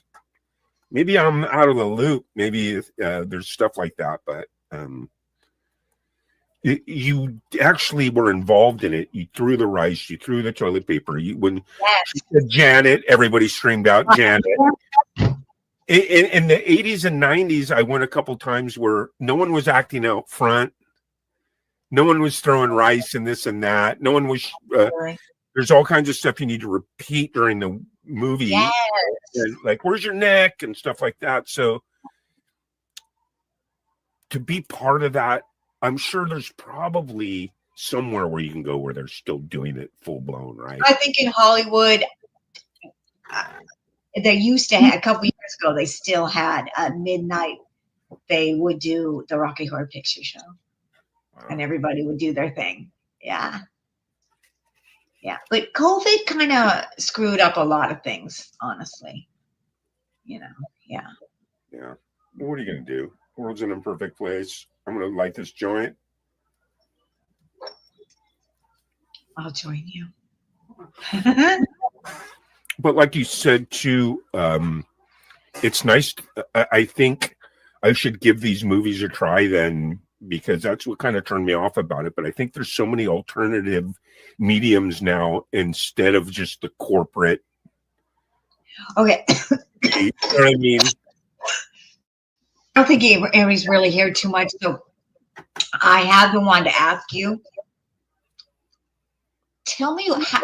So I made you watch Barbie because Barbie is a satire kind of Barbie, and what did you think? You were like pretty down on it. Was it just the commercialism of it, or what? It's not like I didn't like the Barbie movie. I watched it, but I certainly think that things are designed for certain temperaments and certain people, man. They really know what they're doing. I mean, I think first off, it did have a good message. Self-empowerment. Doesn't matter who you are. Doesn't matter if you're a guy or girl, this, that. We're all human. You should be proud of who you are, right? Yeah. Right. But it's just, I don't know, maybe only watching it once too, has something to do with it. But for me, it's, I really don't, the computer generated stuff just really, really gets me. And it has to be like that for that movie. So don't get me wrong. You know what I mean? Right, because it's Barbie. Although, listen to this. You know the beach, all the beach scene? They rented out a huge studio in the valley, and they created the whole beach inside a studio. They created that beach. But I know, like, her when she was driving and little things and stuff. This is what I like about the Barbie movie. I know that it was Margot Robbie's idea, and she went to them. So in a way, it was an independent film. It was Margot's idea. It was Margot's script. She had this other woman, I can't remember her name, Greta, directed it and helped write it. And so it was kind of exciting because it's all women's project, and Mattel let them do it. And that they put all this money. They spent like $100 million. Oh, we didn't talk about Wicked yet. They spent $100 million on Barbie just on advertising for it. But what us actors love about that is it brought people back to the movies. It saved the industry practically, because we were coming out, doing the strike thing. But Margot Robbie, it was exciting that she did this, because what she tried to do before Barbie is she actually wrote a Harley Quinn, and she wanted to do this whole woman Harley Quinn thing. And they were like, no, they wouldn't let her do it, because they didn't want her to have control. They want to do stuff like that. So I thought it was neat that she got to do Barbie and bring Barbie to, a real person. That was fun, Yeah. Barbie is important. And I mean, when Barbie came out, I don't know if you've seen, Gary, you're on my Facebook, but a bunch of dudes just like freaked out and were like attacking, like, Barbie is such a terrible thing. She makes women feel like they have to be skinny. When you're playing with Barbie, you're little. You have no pressure to be skinny. You don't give a crap. Number one. They have the pressure of magazines and fucking. We're not thinking about that. Right. What was exciting for us was that Barbie, for me, was that Barbie was the first doll that I didn't have to take care of. Barbie had boobs. She was an adult. Barbie could have a life. All my other dolls were baby dolls. They were babies. We could just, give them a bottle. But Barbie we could buy her a Corvette and she could have G.I. Joe as a Right. boyfriend. Right. So she was exciting to us because she allowed us girls to, you know, be creative. I can imagine here's what, and my take on it is that I thought it was innovative. I thought it was pretty cool because they tried blending these different mediums and stuff, and then also too, it's got to be it's appealing because for people that, like, if I grew up and I was a girl that played with dolls and Barbies, I would love it. I'd be like, oh, finally they made a Barbie. Let's go. That's how we felt. Yeah. Like, you know, hey, a movie about, you know, like Rounders. You ever seen that? With Matt Damon, Rounders, or the card players. Yeah, I didn't see it. I Okay. know of it. My point is, that's where I'm like, hey, I want to go see that. See, so that Barbie was kind of cool, but then there's probably some of the Barbie community that are like, well, I don't like the way they did it, but I thought it was cool. I thought that Right. They did have to be careful. it hold my attention because I'm not in the CGI. I didn't grow up using Barbies and stuff. You know what I mean? Right. What kept me in it was just to see what they were doing, and then it was actually kind of cool how she went from the Barbie land, right, to like the real world. So that was kind of cool.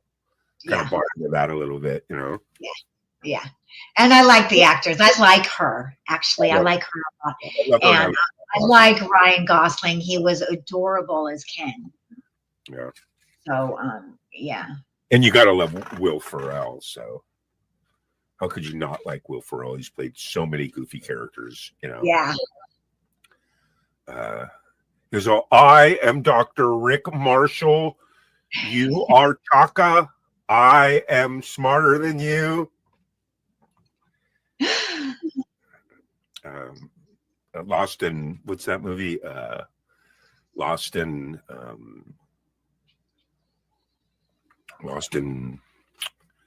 the river raft. They go down the river.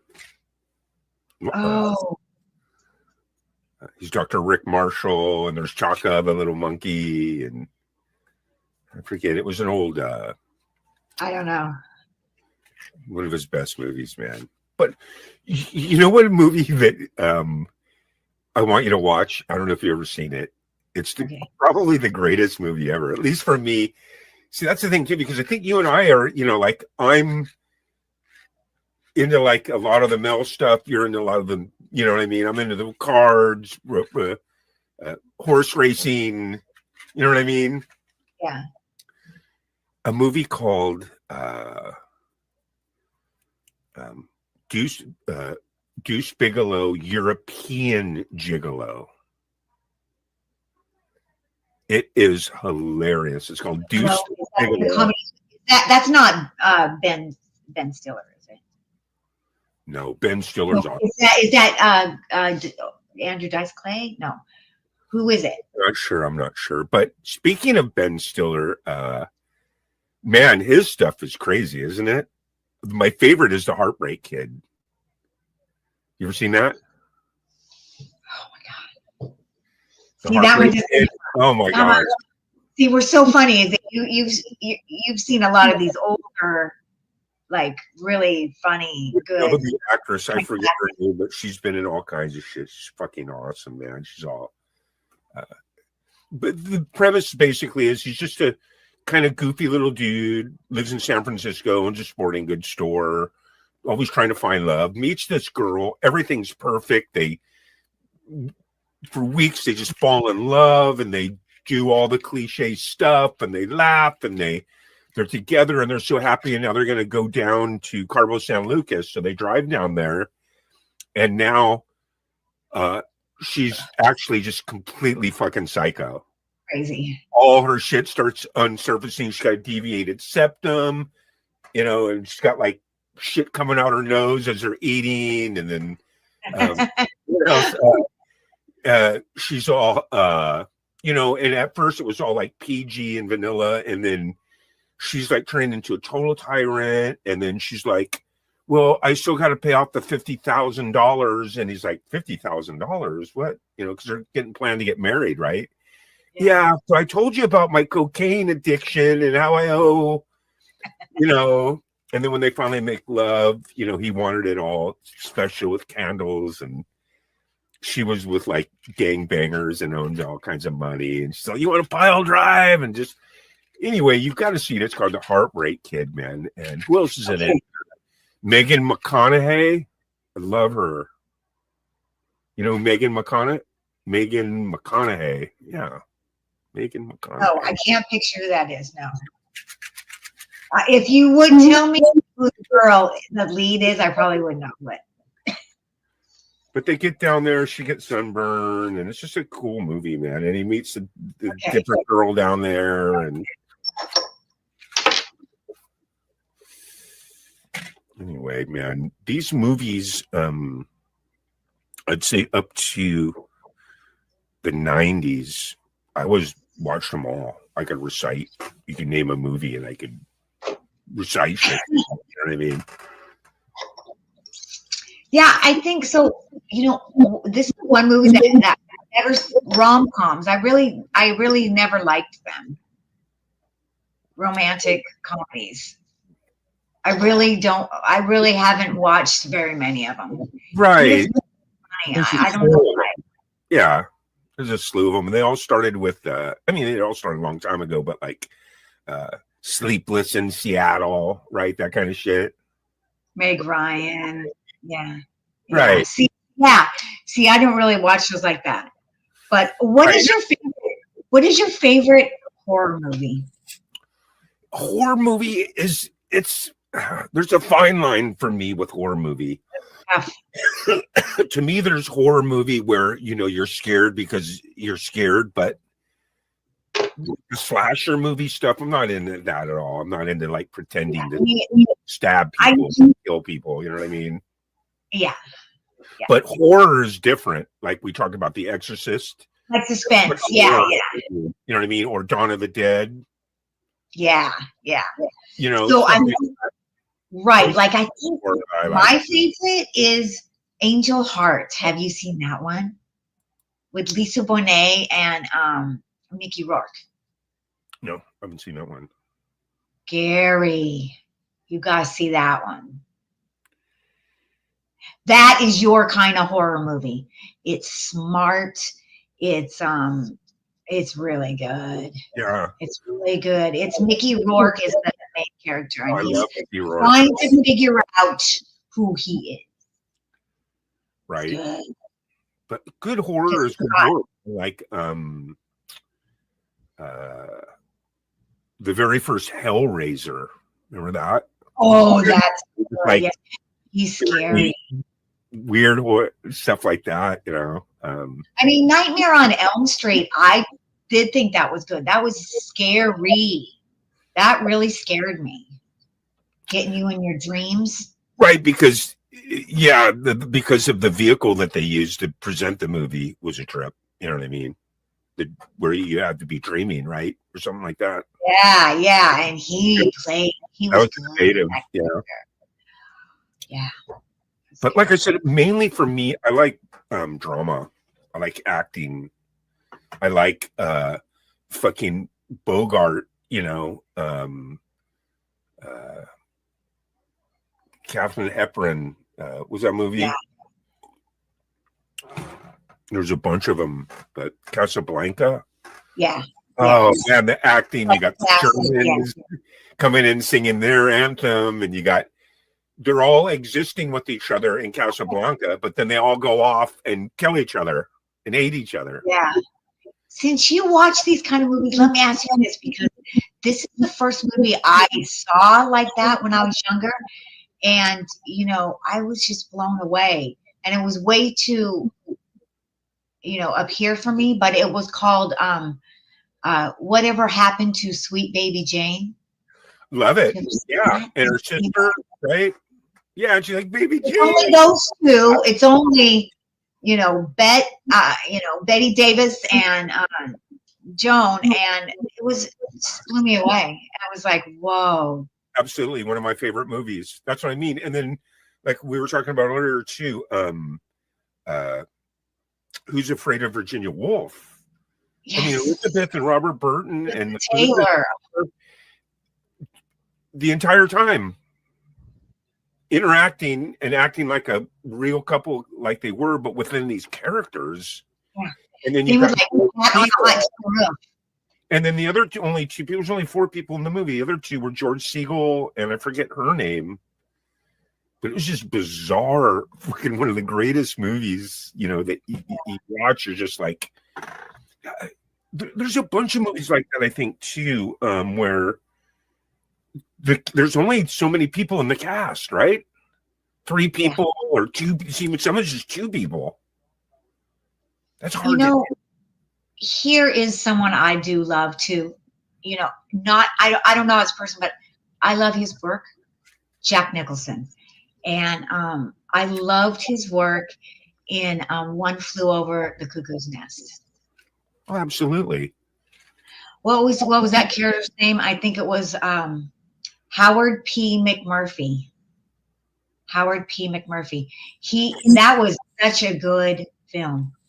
I loved that Indian guy. I wish I could remember his name. He was amazing. Yeah, when you buy into the characters like that wholeheartedly is when you know that they're doing the right thing, because you're buying into it totally. You're just like, wow, you feel for these characters, you see it, and then it's just so real. You know what I mean? Okay, let me ask you this, Gary. Have you seen the movie Network?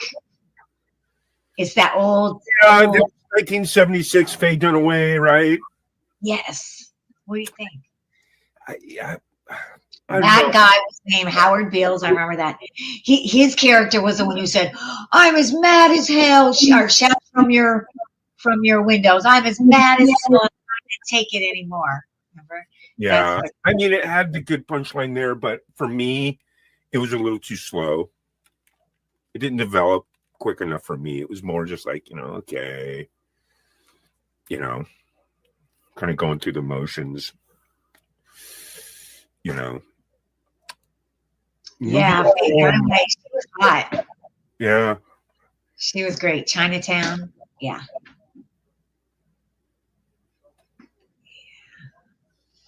Watching older movies for me, like I said, I kind of the same way with music too. After like right around the 2000s, I couldn't tell you, Lisa, Drake, this, that, Taylor Swift, all those people, there's a zillion of them. I couldn't even tell you one fucking song. Okay. Seriously, on the top Billboard 100. Nija, Nicki Minaj, this and that, and Bruno Mars. I don't know. No, what I'm saying is I can't recall and sing one song.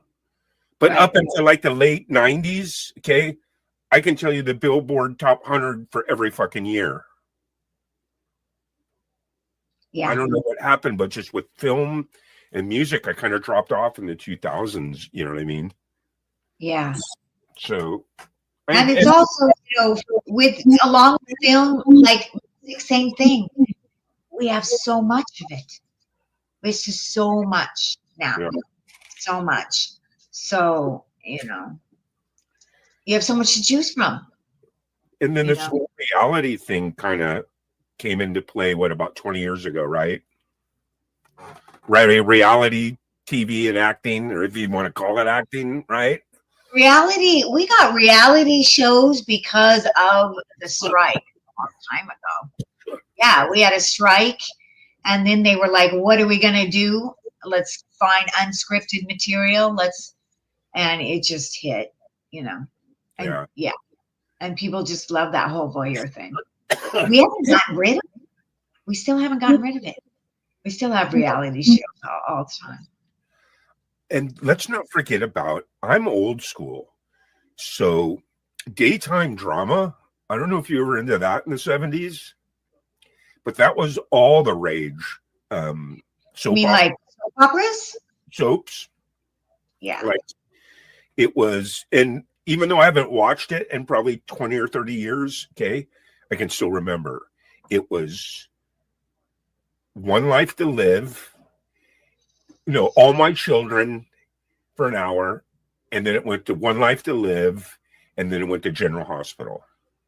Yeah. Luke And and then there Laura, was Young and the Restless. Remember that? Young and the Restless. the what? Young and the Restless. I didn't do the Young and the Restless. I did the ABC because the different channels. It was ABC, NBC, CBS. They all have their different versions, right? Yeah. They all had their own. Weird, huh? You know what I mean? And then the nighttime took it over. Remember with the Dallas and Dynasty. Dynasty and Yeah. and I think what pioneered all that was the Thornbirds and Roots in the late 70s. They were the first ones where, yeah, because I remember it specifically because when it came out, you know, I'm in the 6th, 7th grade, so I'm pretty much together. I'm smoking weed. I'm trying to figure shit out, right? And that was the first one where it was just like episode 1, and then next week, episode 2, like these mini series started. Yes. No. Yeah. You're right. And then You're right. they were like the two model. The Thornbirds was with Richard Chamberlain, where he was like actually kind of, Oh yeah, I remember. They also had another one. it was kind of sick when you think about it. It was like a priest Foreman. that fell in love Yeah. with the, Yeah. that spilled into. Did you watch any of those Passions? Remember that? It was No. soap opera. They had a couple of these parody soap operas. Passions, Soap. Soap is yes. I used to this is so weird. I used to, when I was in college, we would get together and watch reruns of Soap, and we would all get high. It was so funny. I don't know why we did that. But All right. yeah. Time for the big guns. Now, let's talk about Disney. Wicked. Yeah, Wicked. I have not seen it, and I'm so excited to see I haven't seen it. What's weird is I heard about it, but I have no idea what it's even. I mean, Yeah. It's supposed to be before. It's the witches before the Wizard of Oz, and how they wait. Let me how get they became who they are. And it's about the witches before the Wizard of Oz, like the good witch and the bad witch. yeah.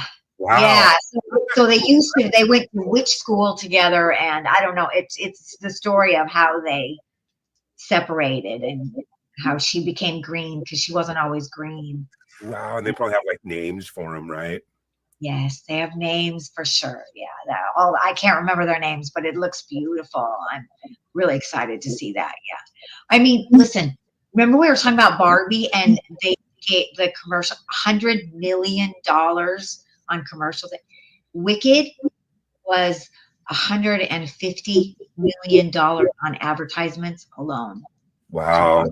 Well, I gotta tell you, seriously, this is all completely new to me. I'm glad I just found this out because even how I didn't play with Barbie, so I don't gonna go relate to the Barbie movie too much. Right. I love the Wizard of Oz, so I'm gonna completely relate to this. See what I'm saying? Yeah, this is from the Broadway musical. That was so big that I never got to see that. I always wanted to see, so now I can just watch the film. Wow. So that's Yeah, and I like the backstory of the witches. Yeah, it's the backstory of the witches. So I'm excited to see that. Yeah. I'm gonna check that out. I wonder where you can watch it at. Yeah, it's at the movie theater still. Yeah. No, you can rent it. You can pay $20 and rent it right now on. So if you have like Dish TV or something. I don't remember which one you can rent it on. Maybe Hulu. I can't remember. But yeah, you can rent it right now for like $20, whatever. Yeah. Yeah. How cool is that? That's I'm cool. just trying to wait a little bit until it's cheaper. What? That's really cool. premise. Yeah, I heard Cynthia's voice. Have you heard her sing? She has a beautiful voice. Her name is Cynthia. That's Ariana Grande and Cynthia. I don't remember her last name. But Ariana Grande plays one of the witches. yeah, that's Ariana. I didn't know that. Yeah, She's and it's really cute. I think they got along really well because they're like really close friends. So I always like to watch things when good friends do scenes together. yeah, she is. I'm not like I can't really tell you any of her songs because I don't know any of them. But the reason why I know she has a really good voice is because I watched this one clip of her where she's singing the same style as they showed like 7 different other singers, Whitney Houston, Britney Spears, Christina Aguilera, and she was like, it sounded just like them. She's that good. Yeah, she's got to be. I love her voice. You know what I'm saying? She could sing any other. She could sing it in the style of Adele. She could sing in the style of Celine Dion. She can. That's fucking hard to do, man. I can barely do a rusted fucking cowboy. Okay. She has a beautiful voice, and she's from. She was a little girl actor. She was from, I think, iCarly.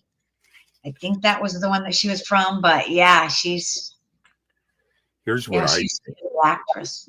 I watched her brother Frankie.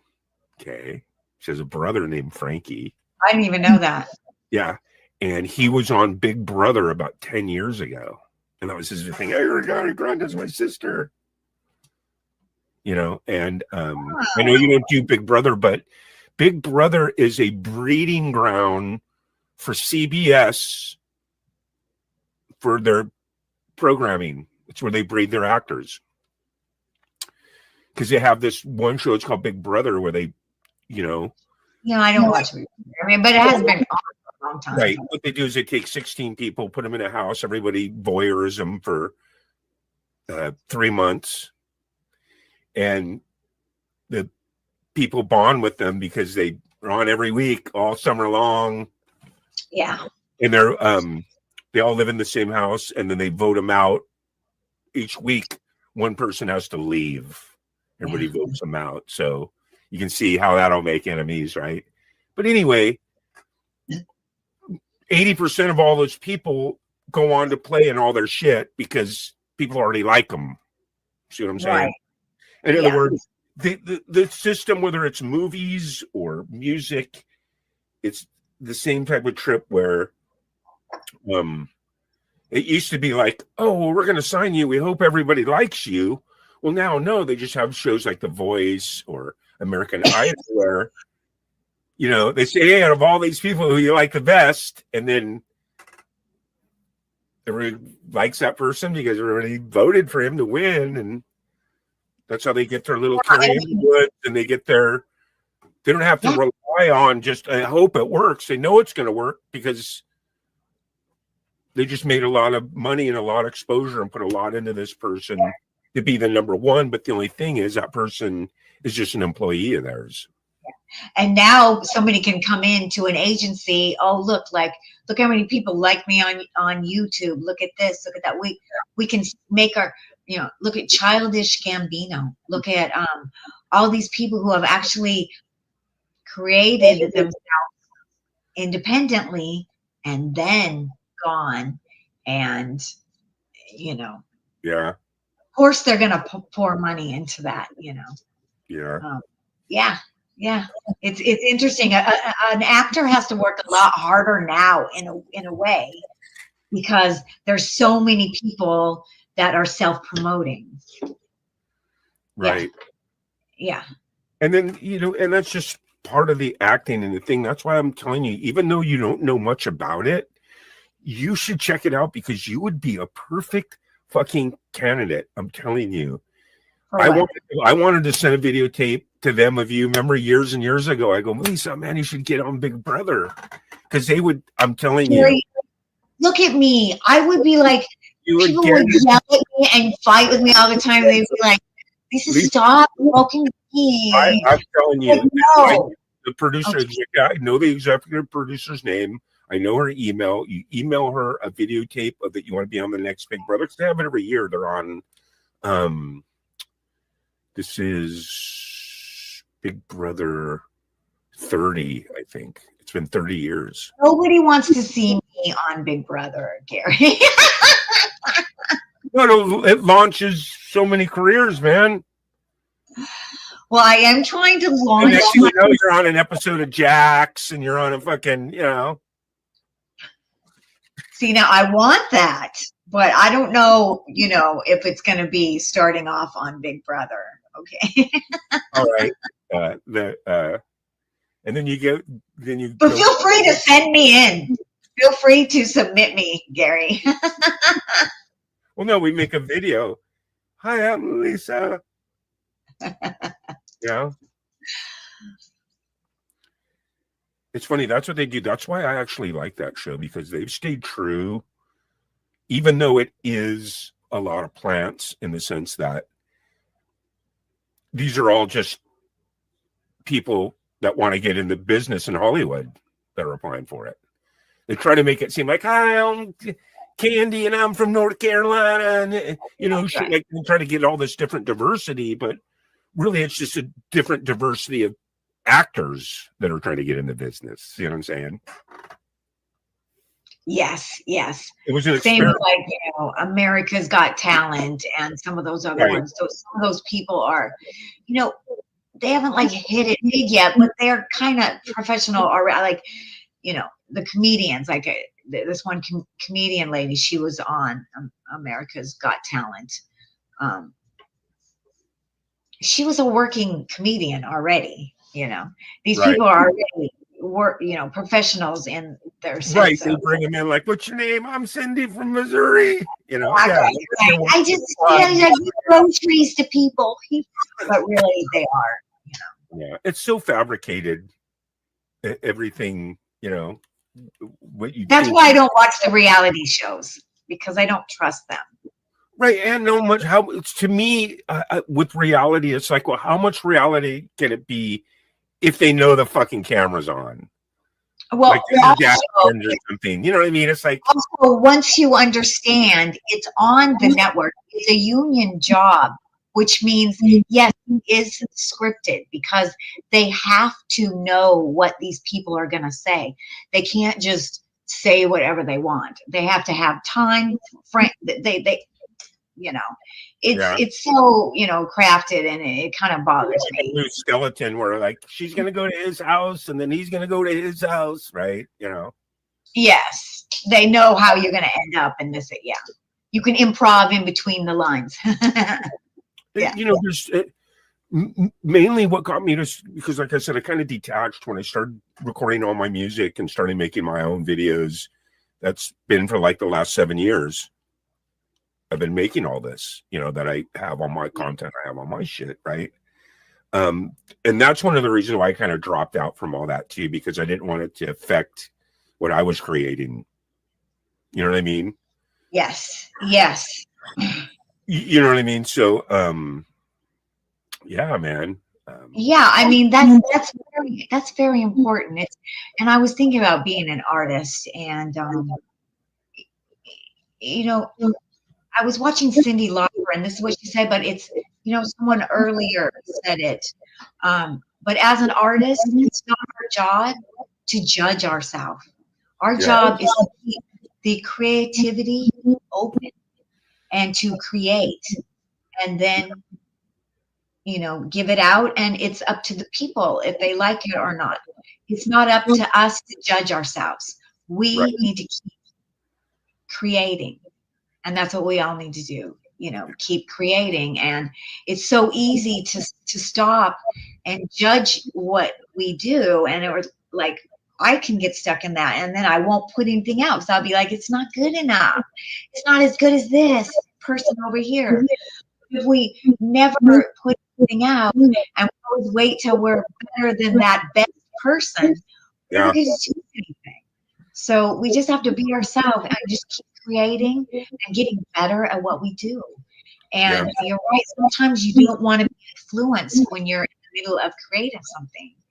So yeah, but then you don't want to be left alone in a box either, because you want to know what's going on in the world, because you want to be in touch with everyone. Yeah. You know what I mean? So it's like this fine line, you know, that you have to, you know, be in the world, but yet, you know, be original. Yeah. Absolutely too. And that's why you got to remember also that to me, it's all about creating, whether it's film, art, music, dance. It's all expression. You know what I mean? And what I learned is that in order to appreciate it, there is no right or wrong, because no one can duplicate what that person's doing in time and space. No one can do it exactly like that. That's why it's so unique and so right and so good. I like that, Gary. You said that to me before, and I like that. You know, only what I mean? what you That's do. how I appreciate it. It's just like, you know, that's why when people come on my show, half the fun is listening to them and jamming along with them. Who you got there? It's Roxy. Roxy, say hi. Roxy. Say hi.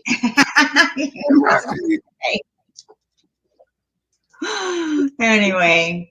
Yeah, we got well, it looks like we got about 15 minutes left in the show. We're also going to towards the end, we're going to give a little sample of the new song and video me and you have coming out. I would love to do that. We'll listen to that at the end. Video, but we finished our song, one of our songs.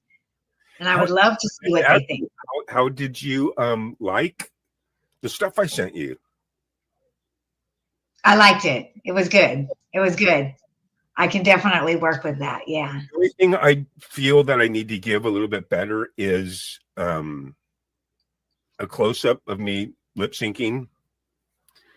Because in the other ones, there's only like and your fingers playing the guitar. I was shucking and driving because it was just my first session. And I kind of needed to write the words down again, only to get it rock solid tight. Okay. I'm going to still send that because we still got to get the dialogue stuff, right? Yeah. Yeah. What did you think about that character that I have that I made that could be like his robot? Think about it. Like, what's that? You could just have him standing in the corner. Oh, that's a good idea. I like that. Remember, I'm like always messing with shit. I got laptops open. I got a magic jukebox. You have a robot. That's good, Gary. If in the park, I had a robot, and then that's kind of like our Alexia too. We could pull that buzz where you can like, robot, what is, because you could do the voiceovers of the robot. You don't need me. So all the shit you write for the robot, because you write everything out. That's what I love about doing your stuff with you is it's written out. You know, you write it all out. Yeah. You know.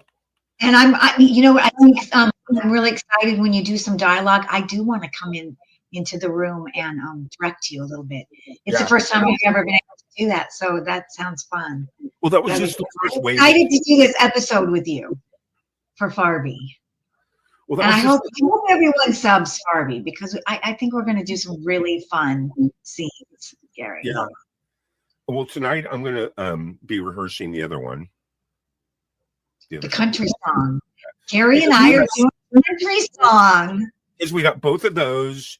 I send you one wave of stuff. We still got to send you some close-ups of me singing a little bit better the verses, because just little instances where my voice is, you need probably a little bit better lip sync. But you got some groove stuff, and then I'll do that again with the other song, right?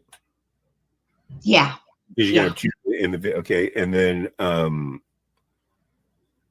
think about that when you write the scene, because I can have it where it's just that guy there. He's always got, you know. Yeah, I Dan- like that. Everybody here first here. Yeah, that's so fun. Robot dude. You know what I mean?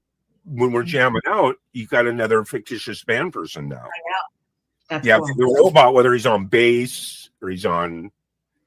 I know. See, now it makes sense. If All them, you know what I mean? Got to name them. yeah. But I thought that would be really cool because you're going to drop down, knock on the door, right? Boom, boom.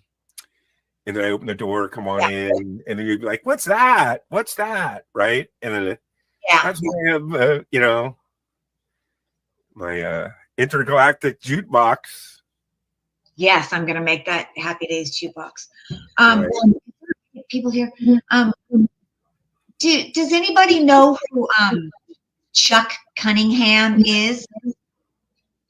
And has anyone heard of the Chuck Cunningham syndrome? That is, I'm so curious to know, you know, if people will remember that character, Chuck Cunningham. Okay, so Chuck Cunningham. Maybe if I say Happy Who Days. was he? Who was he? Chuck Cunningham was the brother of Joni and Richie on Happy Days. And he was Chuck Cunningham. He was a basketball player. And they gave him like maybe 1-2 lines. And the real actor was like, fuck, forget this. And he quit. And then they hired someone else. And they still never gave him any lines. And then the next season, they just never talked about him again. Never showed up. Like, and then even at the end of one of the episodes, the dad goes, I love my 2 children. And he didn't even mention Chuck. And so now there is this saying. Oh, in my Lord. Oh, man. acting, there's a saying. You're The saying saying, the Chuck Cunningham syndrome. And it means when you're cut off, completely forgotten about, and no one mentions you again in the storyline. So if you have Chuck Cunningham syndrome, that means you have been cut off and forgotten. No one ever talks about you again. Oh, my God. And that's who your character is.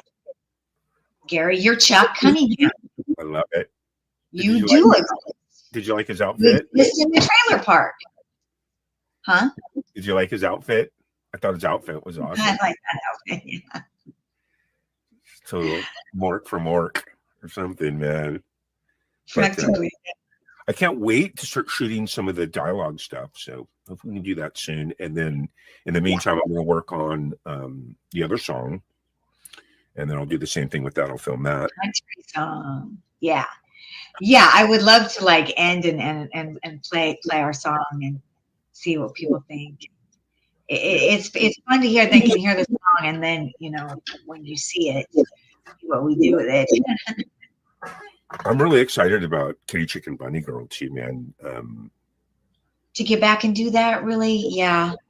I mean, am too. but hey, I'm telling you, woke jokes and tokes. If you're just watching the replay, get over and watch Jokes, Wokes, and Tokes, man. It's just my favorite episode, you know. Yeah, I hope everybody, you know, subs my 2 channels, the Kitty Chicken Bunny Girl Show and Fart.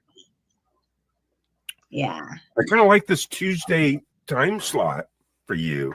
It's 4:20 on Tuesday, because the whole Farby Tuesday. Is Tuesday their favorite day? I know. I was going to play one of my Tuesday songs because I only have like 4. I think I have 4 Tuesday songs. I love it. Yeah, because it's a theme. So yeah. And it's the Nowhere Trailer Park. It reminds me called the The End of Nowhere Trailer Park End of Nowhere Trailer Park in East Hollywood. And that is really where I live, East Hollywood. Yeah. Nice. And you just won a Jammy. Huh? You just won a Jammy last year for comedy. Yeah, my jam is back there on my shelf. I don't think you can see it, but it's right. It's shining. I can see it. Yeah. I'm going to ship out that second one. Oh, what are you saying? I get a second one? Yeah, you won another one because you won that one, I thought, a couple years ago. Yay! Yeah. I Yay! gotta go. I have to go to the Okay. post office and mail a bunch out, but I have tons of these. They are so awesome. Just gotta go mail them out. And check Oh, it I out. want another one. Thank you. You want me to Oh my tell you how? You want me to tell you how I did it? How? Okay, when you go to the dollar store, you see this on Yeah. when it gets to be close to the 4th of July, they have these, and it has like this tassel on it. It's like paperweights for like picnic benches. You ever seen those? Yeah. They're 99 cents, right? But they have, when you clip all the stuff off with a pair of iron snippers, it leaves just this killer pedestal.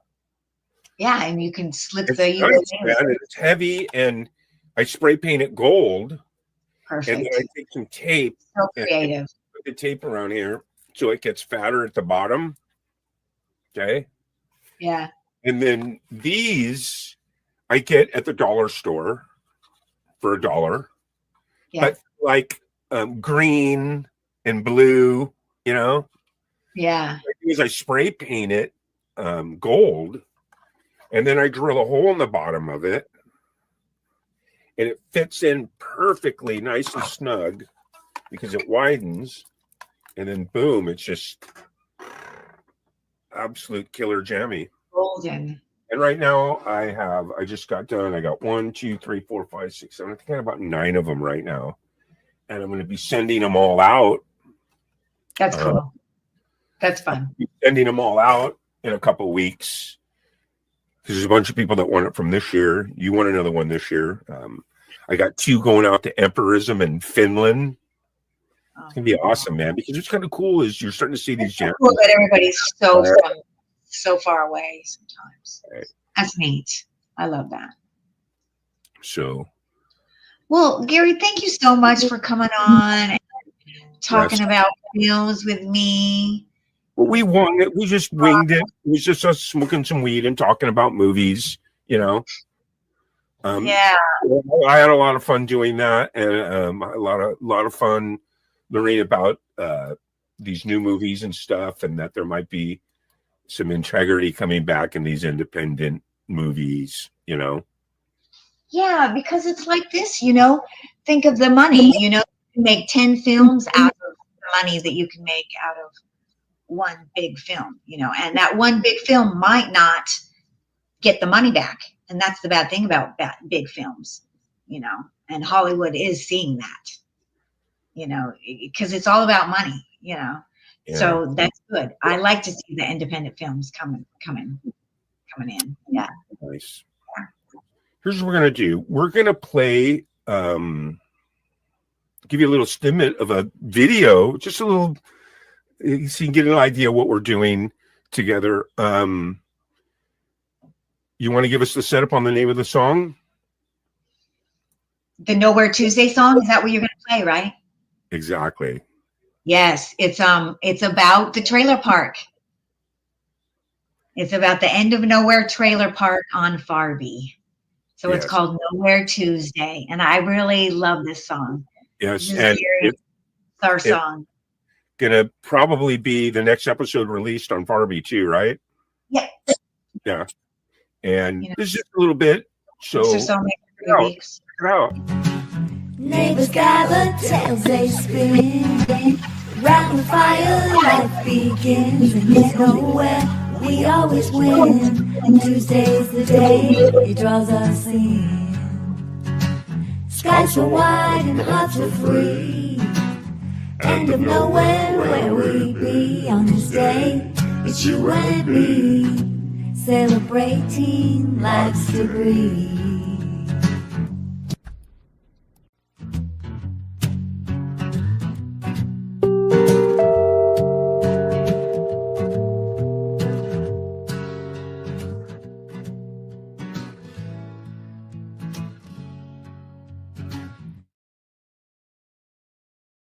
Just a little sample. Just wanted to give you a little sample Lisa, thank you so much for having me on your show. And we are going to end this thing with a little love.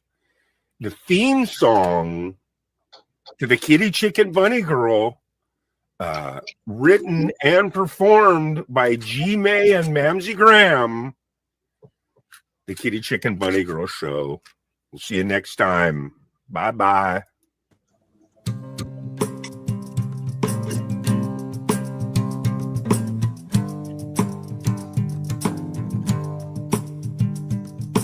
Daisy Lane's from Hollywood, and Ava woke, she understood that kitty chicken bunny girl spread love. Had aspirations to go far, but ended up as children's stars. This kitty chicken bunny girl spread love to the whole wide world. Say la la la la la la, yeah. Kitty chicken bunny girl spread love to the whole wide world. Kitty chicken bunny girl spread love. Parker Pebbles writes the jokes, and Donna Dolphin tells the folks that kitty chicken bunny girl spread love. Had big dreams to go far, but ended up as children's stars. Kitty chicken bunny girl spread love to the whole wide world. Kitty chicken bunny girl spread love to the whole wide world.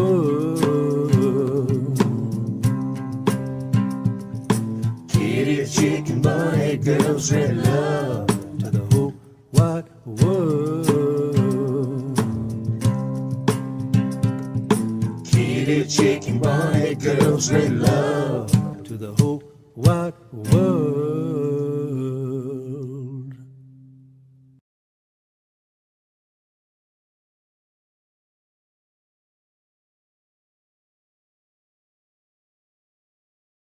We are the 420 flower people. Our collective soul is our steeple. Love is our religion. Peace to the peaceful is our vision. Woked, choked, and stoked. We stand for compassion and love. We take care of our planet and the air above. Being conservative is not our way. We give it all every day. We understand what it means to be free. We believe in you, we believe in me. Together that makes us we, and we should all be free. We understand what it means to be free. We believe in you, we believe in me. Together that makes us we, and we should all be free.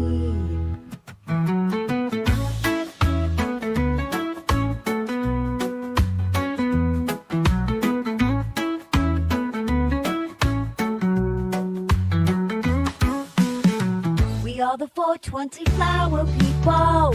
Our collective soul is our steeple. Love is our religion. Peace to the peaceful is our vision. Woke, choked, and stoked. We stand for compassion and love. We take care of our planet and the air above. Being conservative is not our way. We give it all every day. We understand what it means to be free. We believe in you, we believe in me. Together that makes us we, and we should all be free. We understand what it means to be free. We believe in you, we believe in me. Together that makes us we, and we should all be free. Yeah, we understand what it means to be free. We believe in you, we believe in me. Together that makes us we, and we should all be free.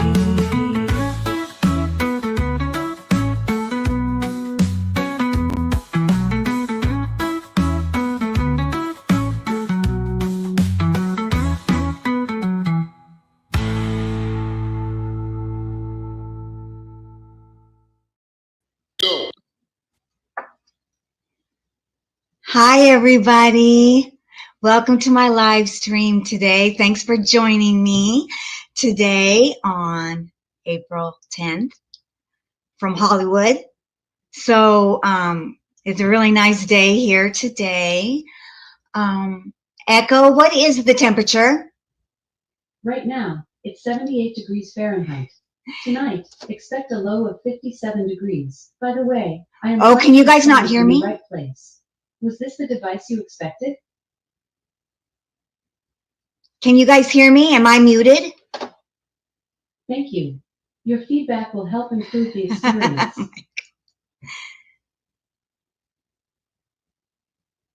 Oh, good. Thanks, Ian. Hi, you guys. Hi, Wes. So you can hear me. Okay. Wes. So today I just wanted to come say hi to everybody. I wanted to show you my cool beginning that I made. And today I'm coming up with Gary. Are you here, Gary? Hello. I have Gary today. Hi, Gary. What's How's it up? What's up? Catching a buzz. Good. I love your headband. That Thank is you. really rocking. It's What's so the shiny. 420 hippie? I love hippie it. show? I love it, man. How are you today? I am absolutely fantastic. I'm feeling good. I got one twisted up. I'm Good. looking forward to just kind of hanging out and smoking some weed and Yeah, talking today's with just you. like, yeah, it's just a hangout day, man. You know, I know something really fun is going on at Camp G-May this Saturday. Oh yeah, this Saturday we have Flower Fest. Yeah, This. that's awesome. This is a poster that Ali G made for the festival. That is a great poster. She is so It's a great awesome. poem. She is so good to me. She made the Kurt Fest poster. Oh yeah, I And love these that. posters will go on forever, but she is so proud to be her friend and her colleague. And, you know, for her to do stuff like this for me is just crazy. You see her name up there in the co-hosts? Ah, I do. Actually, it will be my first time that I co-host with you, Yes, Gary. yes. You know, because I just recently started live streaming. It's like a whole different. Animal. It is. It's a Yes, whole than just making different videos animal. and yeah, compared to just making friends by posting videos and watching other people's videos. You know what I mean? Yeah. Yes. It's so different. Yes. Yeah, I love that promo. So, what time is Flower Fest on? 7 o'clock? Oh no, you started. It's well, Yeah. there's 16 What's artists, and the headliner Leela, she goes on Uh-huh. at midnight. So we're gonna start about 5:30 Pacific, Okay. and there'll be 16 artists. You know, we usually say 4:20 because in case 3 or 4 more people join, then it would start at 4:20. But I guess it starts about 5:20, which just means it's 4:20 somewhere, right? Exactly. It's always 4:20 somewhere. Yeah. So, thanks for being here, chat. Look at that. You got Rich New Design. I You know got that's Ian awesome. Guitar That's Shack. awesome. Gary, who made those really cool pink shrooms that you guys had on that you were showing last Saturday? Did Wes make those? Or is that Ali? Mess. They do them Wes, together. these, you mean these I overlays? love those. Yeah. Just like Ali, you know, does really great things for my channel. Yeah. So does Wes. You talking about these overlays, right? Yes, those overlays. Yeah, that's Yes. the work of Wes. Yeah, I love those little shrooms, Wes. Yeah, Wes So is awesome. cute, so nice. Pray to the aliens. That's hilarious. Thank you for stopping by. Let me see here. Yeah, but he does such good work And he's always pioneering new techniques and new things that we can do, you know. Yeah, that's fun. Yeah. I'll try to get something here. See if I can. Anyway, how are you? You got one twisted up too? Well, I'm actually using this, so it's kind of twisty. It's twisting me. Nice. I don't know. I just before we came on, I Mhm. got an email. So I was kind of feeling weird because, you know, yes, live is just a whole different animal.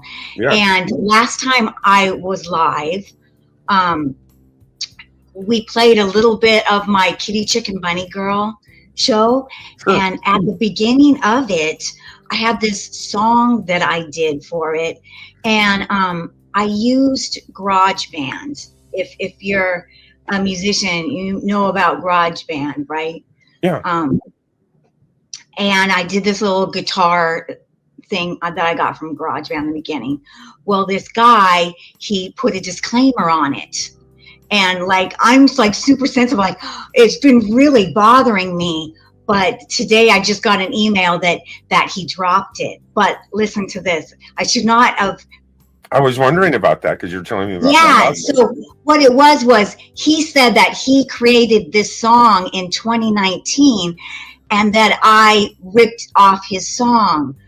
But we were going live stream and I did that song in 2017 and I put it on, and it's on my Kitty Chicken Bunny Girl channel from 2017.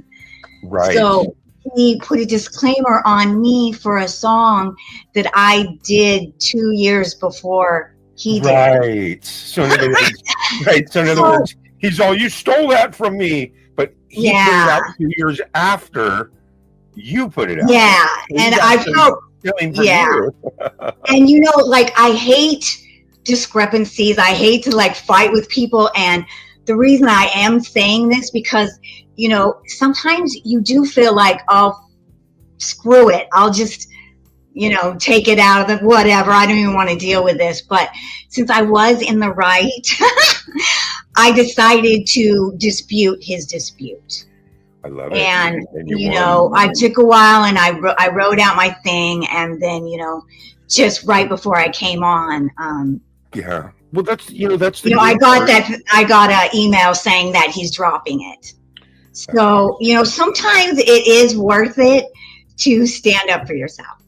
Absolutely. And you know what? For me, it's not that bad because all my music, all the videos on my channel, I don't get one copyright strike because they're all mine. Went in the studio, recorded them all. The only time I ever got some copyright strikes was from April Dawn. And that wasn't because she didn't say that I can do it. Like we did the Someday song together in the video and I put it up on my channel. But even though it's her song, it's registered so robots get it.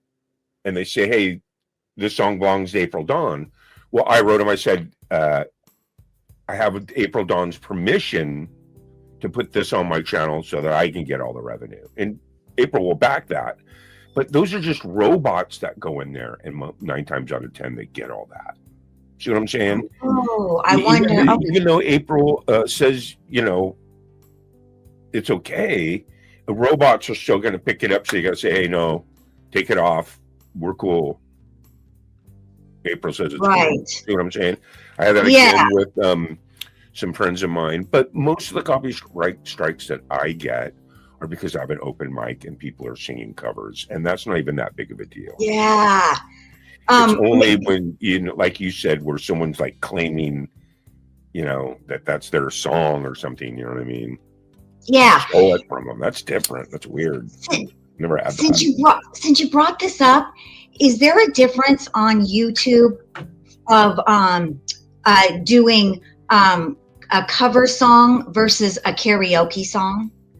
Yes, there is. How that works is there's when you're not monetized, when your channel's not monetized, you don't get the information that you would get when you're monetized. So in other words, there's 4 levels of copyright claims and strikes. when it comes to YouTube. 4 levels. The first level is if someone gets up and plays guitar and sings, you know, Freebird or Hotel California or whatever, Right. that's considered more of you're just using the song's melody, and they'll share revenue with you because you're just using it, and they take it as a compliment. You know, like Taylor Swift can go on and look at clips of people playing her songs with an acoustic, and she's like, "Oh, how cute! See, Yeah.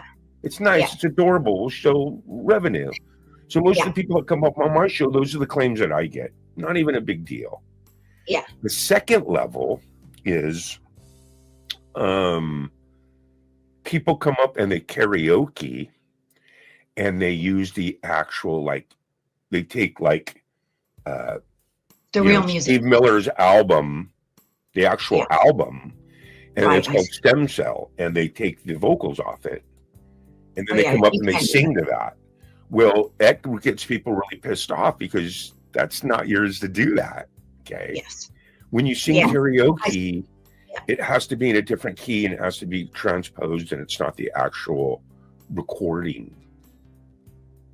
They It's have a- to have a license to use it karaoke. Right. Well, the karaoke's come with claims too, even if it's someone else's. Really? Because what happens is the second level is, hey, look, you used our shit. You karaokeed to a Stem Cell track, or you karaokeed, and that's not cool. We want all the money. So your entire live stream goes to them. So they actually don't mind. They like it because they're just greedy. They're like, can't do that. Sorry. We get all the money. Right. That's why the And what bots. happens is the first level, it's a musical note with a square around it. Okay. Yeah. The second one is a musical note with no square around it, and we want all the money. You can keep it up, everything's cool, but if it gets any money from playing out, we get it all. Then the third level is you fucked up. You should not have used this. We're blocking it. We don't like you. Don't do that shit again.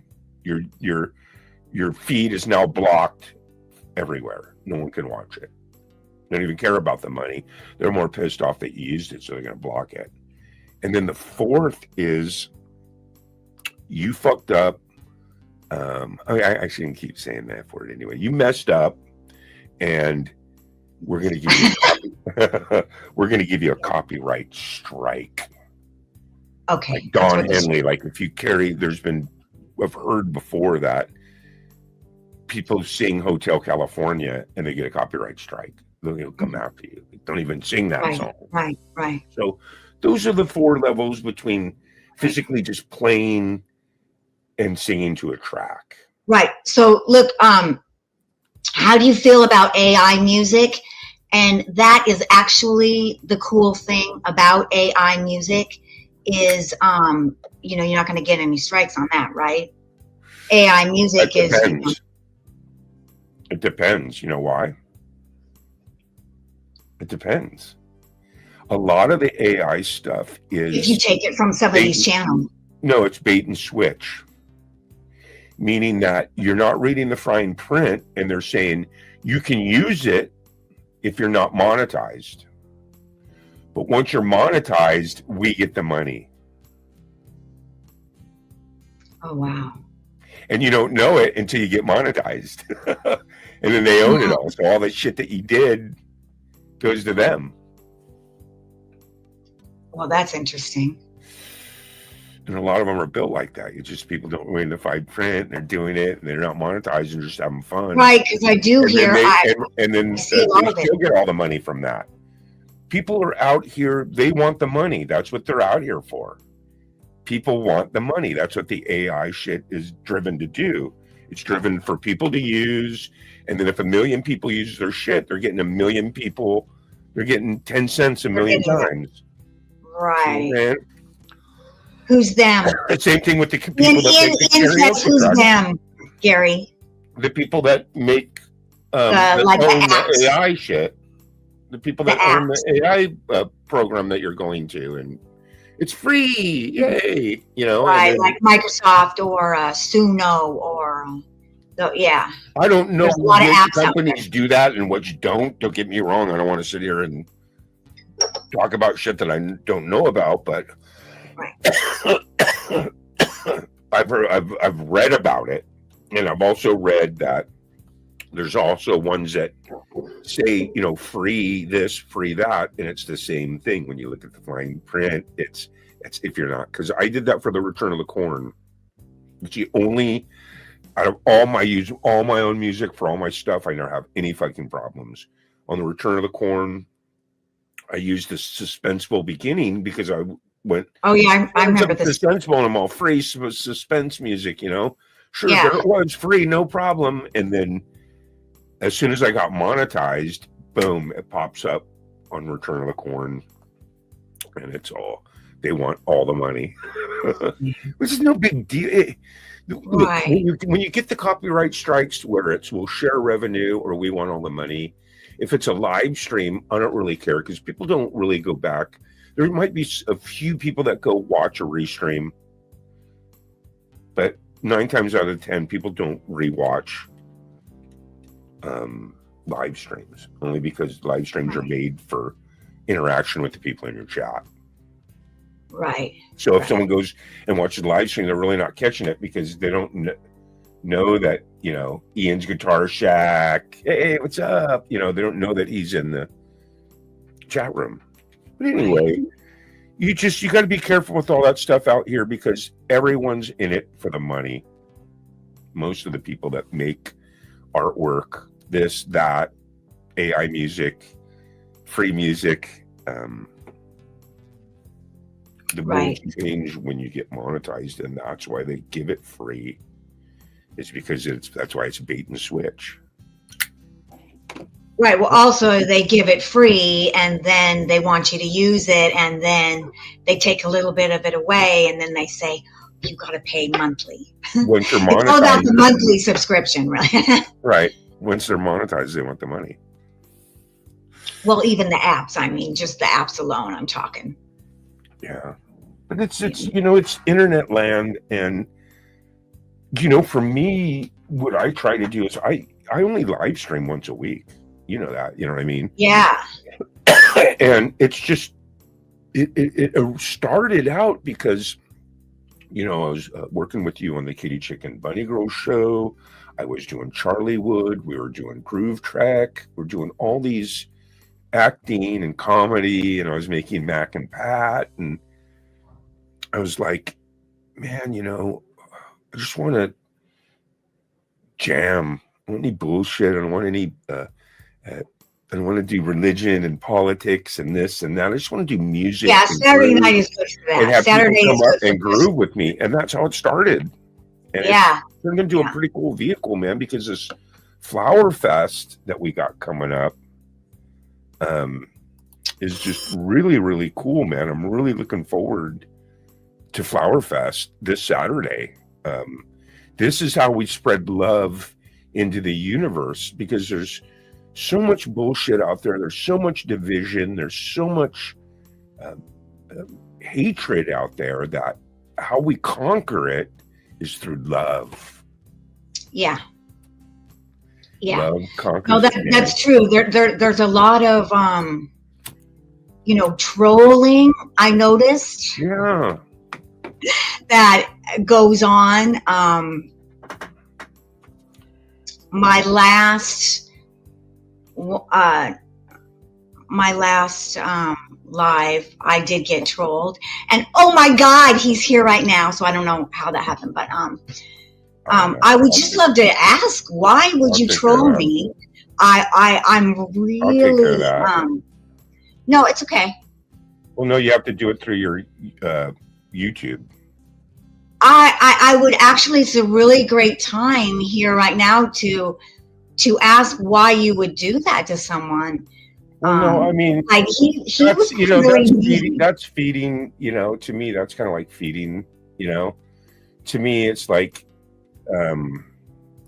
you know, it's not supposed to give it any energy, because that's usually, I know people you know always what I say mean? that, But there's Look at always over there. something psychological behind it when somebody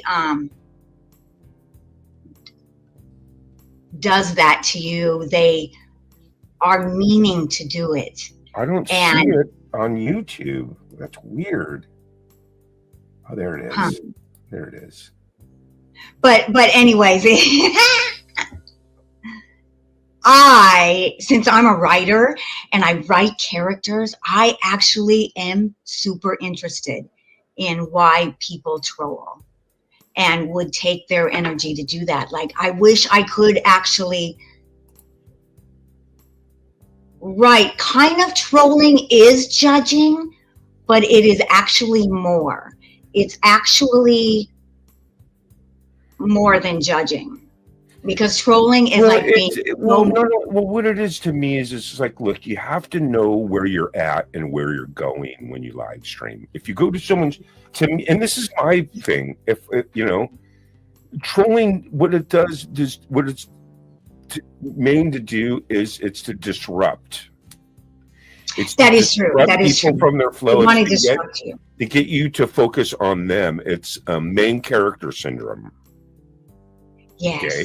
it is. And look, when you're, put it this way, what works really, really successful for me over the last 3 years, because I've had hundreds of them. Okay.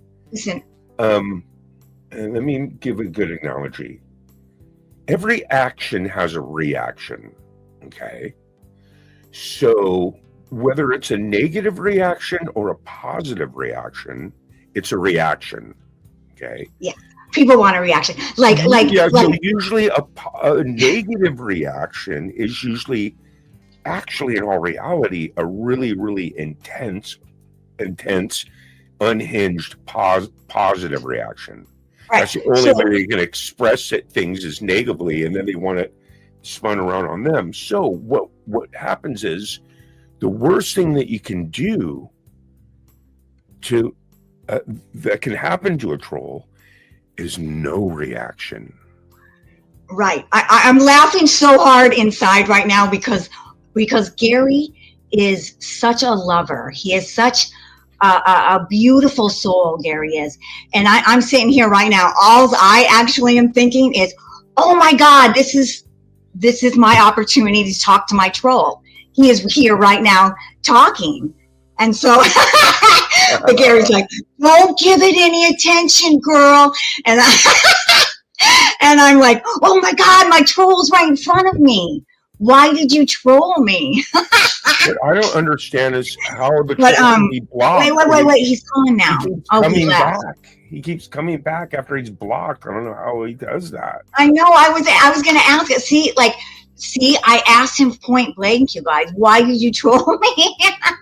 And he wouldn't answer me. Like, Well, I he don't said understand something how about- he keeps coming back into the chat when I block him. I don't either. And then why he would anyway? It's just like, Yeah, oh, yeah, hey, interesting. man. Oh man. Oh my God, yeah, all his stuff is gone now. So that's really weird. But yeah, so like I'm like, oh my God, you probably don't want to be like my neighbor if like you hate me or something. I would be like, knock, knock, knock. Hi, I'm your neighbor. You know, you gave me this weird look the other day. Right. Well, and then what I find what happens too is, you know, to me out here is all about gaining respect and admiration from each other for what you Yeah. do. You know? Well, you know, So yes, the trolls you have a know, hard time because they want justification, I guess, for whatever they're doing. Because if someone really meant to be interested in being my friend and truly loving me, then they would, you know, send me an email and say like, hey man, can we chat in a private workshop and work this out? yeah, that's what I'm. You know, signals got crossed, and you know what I mean? That's what I I've know, always I know. done. I've done it, Lisa, with like 10 people. I had someone, Lisa, check this out. I had someone make a video and say that Camp Jime is toxic and sending death threats, and they hashtag Oh my all my God, people. you're so not. Yeah, and it was just like Some of my people work like at churches, some of them work at universities, some of them work here, some of them, the diversity of jobs, and going, whoa, death threats, and I blocked the person, and about 4 months later, they emailed me and they said, you know what? I messed up. You are such a beautiful person. I had hatred in my heart, and you actually are just Wow. a beautiful, loving person, and please forgive me. And I had a private with them, and I forgave them, and they're on with their life now, and all that negative energy is gone. And every once in a while they pop up and fill me in on the positive things that they're doing in life. See, I like to hear that, Gary. See, that's what I think, but that's what we're like, but I guess some people. Well, that was a guy named Jack Hunter. And we're good friends now. He said, hey, man, I wasn't taking my medication, yada, yada, yada. And now I am. And I want forgiveness. And I rarely, I'm this into is that, your stream, and we take it wherever you want to go. But like on my stream, it's just a music stream, open mic. So it's like, Right. Get out of here. We want to talk about you next. It's just all about music. Right, right. And this stream, like my live stream, I think I would love, I think I would like to do different live streams, but this one is like really like just talking and like, if anyone has any questions or, getting stoned. Yeah. It's hard because yes, stay hydrated. Yes. A lot of times what happens is YouTube to me is a little more PC. Not politically correct, but a little PG, I meant to say. It's a little more PG in the sense that anyone that's like talking politics or religion or conspiracy, I mean, you're free to do it wherever you want, but most of those platforms are X, Twitch, right. There's a bunch of other ones where, kind of over here in YouTube, you'd be considered a troll, for that behavior. Right. And it's like we all kind of try to find our own way on YouTube. Yeah. So so it is kind of funny because as a comedian, I did start on YouTube, doing jokes about politics. Well, that's normal too. That's not a big deal because I do the same thing through my videos. Jokes. I express my views symbolically through my art. So that's a little different than just being a platform where, hey, but then again, there's every community. I mean, and that brings us back to a good point, Lisa. And that point is that wherever to me, I think, and the good news is I get to think whatever I want, okay? If I'm going to go to someone's channel, live stream, I'm going to go to the description box. I'm going to read about where I'm at. Mm-hmm. In other words, I'm not going to go to a vegan live stream where they're all a bunch of vegetarians and be like, hey, anybody want a cheeseburger? You know what I mean? And I might do that not knowing that it's a vegan channel. See what I'm saying? If I don't have enough intelligence to know where I'm at and what the format is, I'm not gonna. I don't think that ignorance is an excuse for that. Well, you know what? Ignorance is actually a choice. Nowadays, with being able to look things up for real and finding that ignorance is a choice. It is. Right. And it's rampant right now. I mean, every time I log into YouTube, I see, Is it a good excuse? Oh, I didn't know. It's not a good excuse. You know what? Supposed to know. if you hurt somebody or whatever, like if you're talking about something like that, because here's the deal. If you didn't know, then you should be sorry for whatever you did, right? Right. So and then most the people they go the different way, you know. But Like- here's how it transpires too. We were just started the Flower Fest thing. We were going to tell everybody about how great these performers are and how great of a Yeah. time we were going to have, and instead, we the swoosh. disruptor was able to see what I'm saying. That Yeah. get you, off track of what you're doing. Right. But And that's not going to happen with us because we are creating. How's it going with the new episode? I've been meaning to ask you about that now. that was so interesting. That was the first time for me. So Gary and I did a scene, and I directed him remotely. It was the first time that I have ever directed remotely, and it was very interesting. What do you think? What I think is that, first off, let me get something here. I don't have any acting experience. Okay. Actually, I was actually honored to be completely directed by you. You wrote the entire script. You came in, you directed it. You gave me all the information that I needed. You motivated me. I had such a good time. I'm going to try to find some clips of that. I had a blast. I don't know if I told you this. In 1987, because I went to a city college and got an associated arts that was university transferable, but I didn't have the money, so I had to go to a city college. I did take out of my units, I took an acting class. I ever tell you about that? Yeah. No. It was 1987, man. His name was Mr. Forrester. And the class started out, San Jose City College. The class started out with about 37 people. And when the class ended, it was about 5 people. Oh, wow. Why? Because the next class, it was like a once a weeker for like 3 hours or something, instead of Monday, Wednesday, Friday, or Tuesday, whatever it was back then. And I still remember some stuff from to this day, Mr. Forrester's acting class. One exercise he had us do was he had us all lay on the ground, okay? Mm-hmm. However you wanted to lay on the ground and completely just relax, and he wanted you to close your eyes. Yeah. Then what happened was,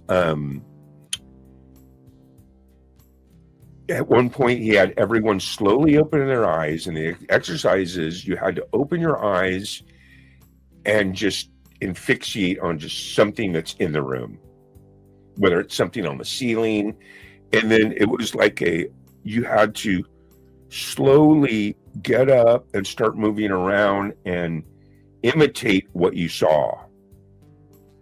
So as you get up and you slowly start walking around in a circle, it's really artsy. Kind of like acting like a chimpanzee. So everybody kind of started working like a chimpanzee. See what I'm saying? But it turned into all crazy stuff. Have you ever heard of that technique?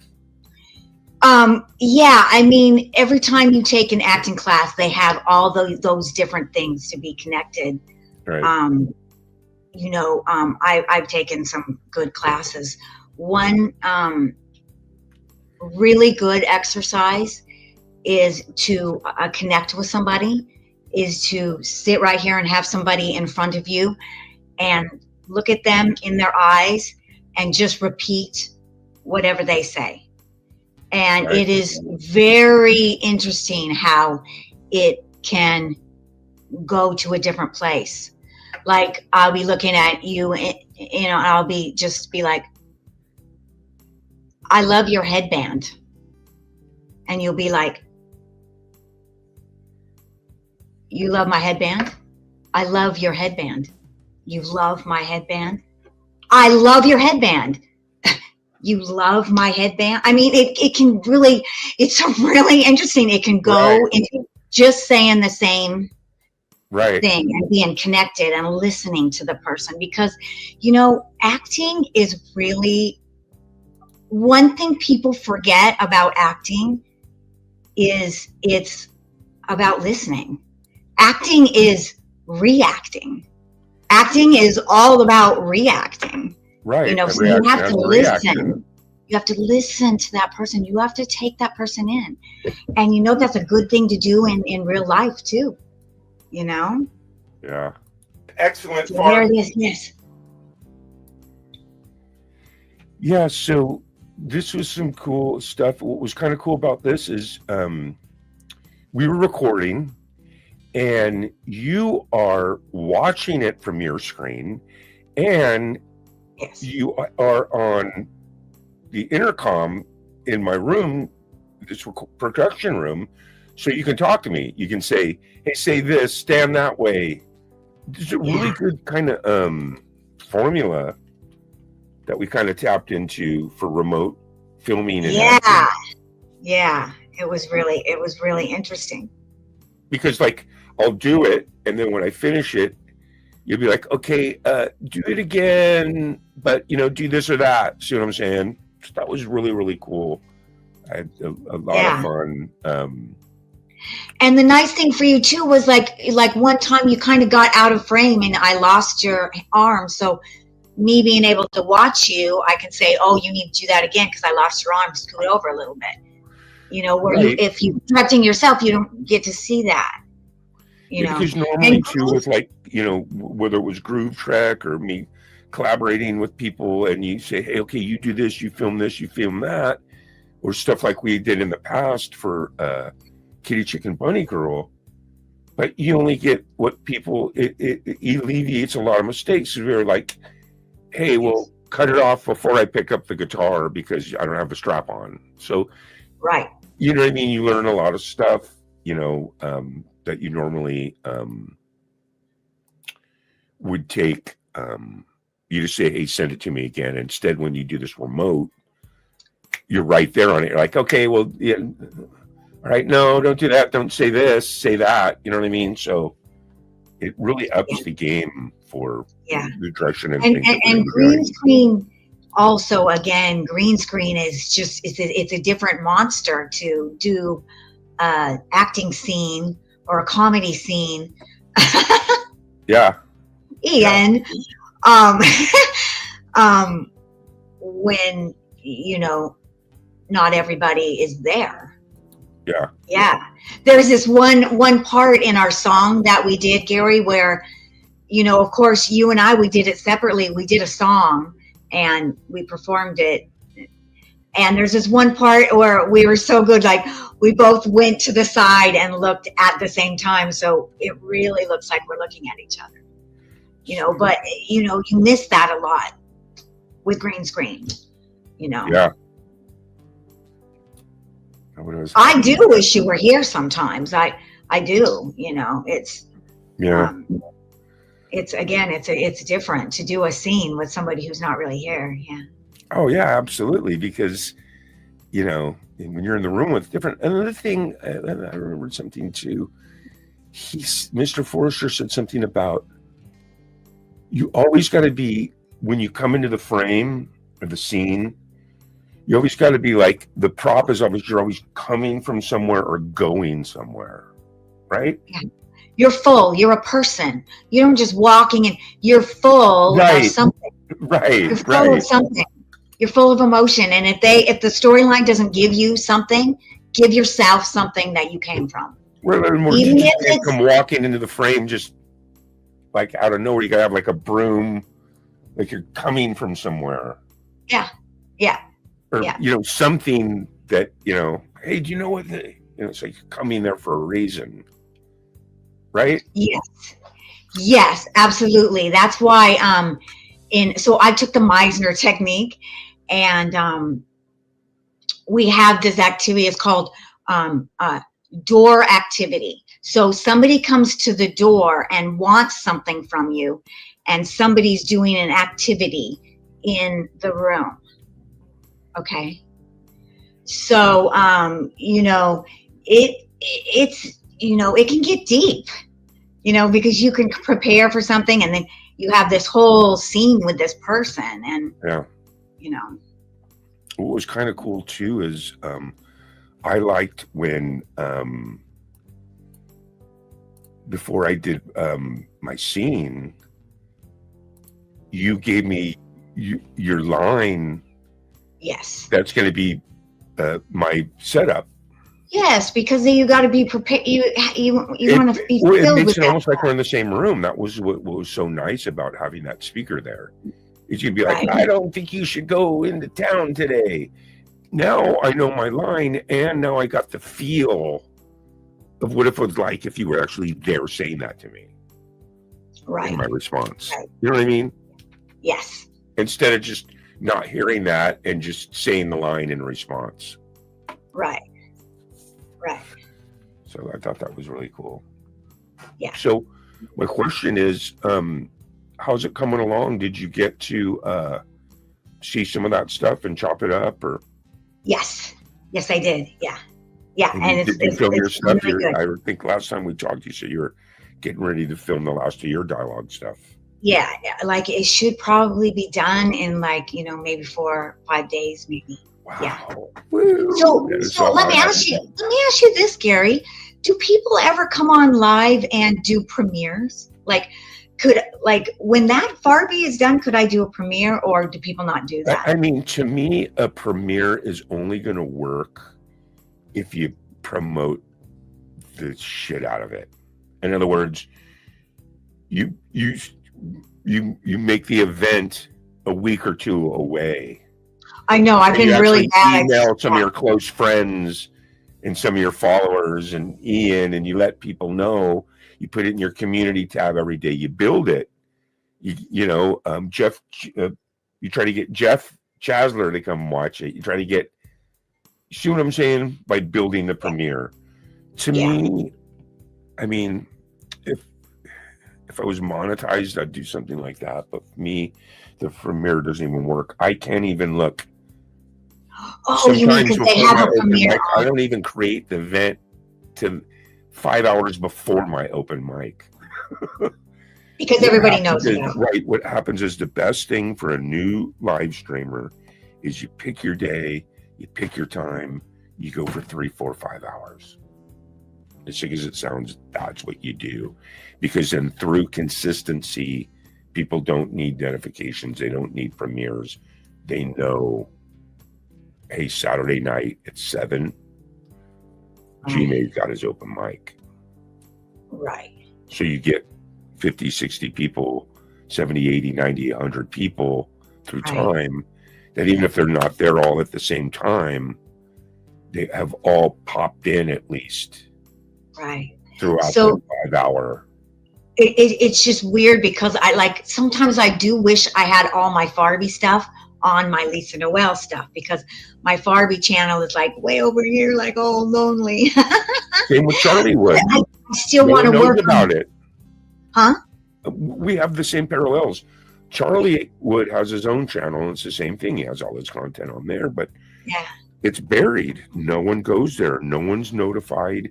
The only way someone's going to go there is if they specifically say, hey, I'm going to go watch some Barbie. They go, Right. So like, I don't even want to spend my time promoting that because I want to promote my Lisa Noel channel. So it's kind of right, funny. you won't It's like, actually say to yeah, me that. spread it To out here. me, what I did was as soon as I was monetized, I marked all Charlie stuff private. I marked all Grooves Tech private. I made Matt and Pat stuff private. I made it all because Yeah, that's what you it said. stores it for me because you only have so much room on your computer to store stuff. You can't store it on StreamYard because you have to keep deleting stuff. They only give you so Right. much storage. But now that I'm monetized, I can use all that stuff as my inventory, my archives. Right. That's what I use it for. And so now I can go and I can play, I can repackage it. Like, here's an example.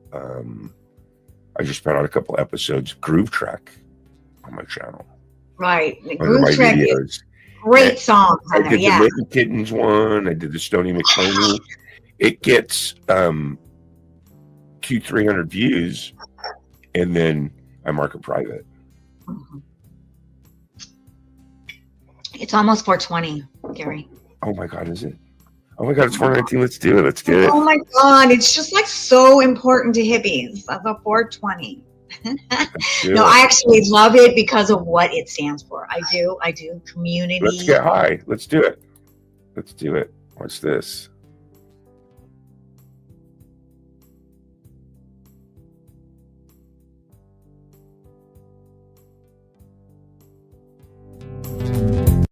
In this rusted trailer park where the stars don't seem to shine, living out in the end of nowhere, but for now this place is mine. Dreams flow with the dusty wind. Happy 420. Moonlight never shows Happy its 420. face. Can you hear me? I'm muted.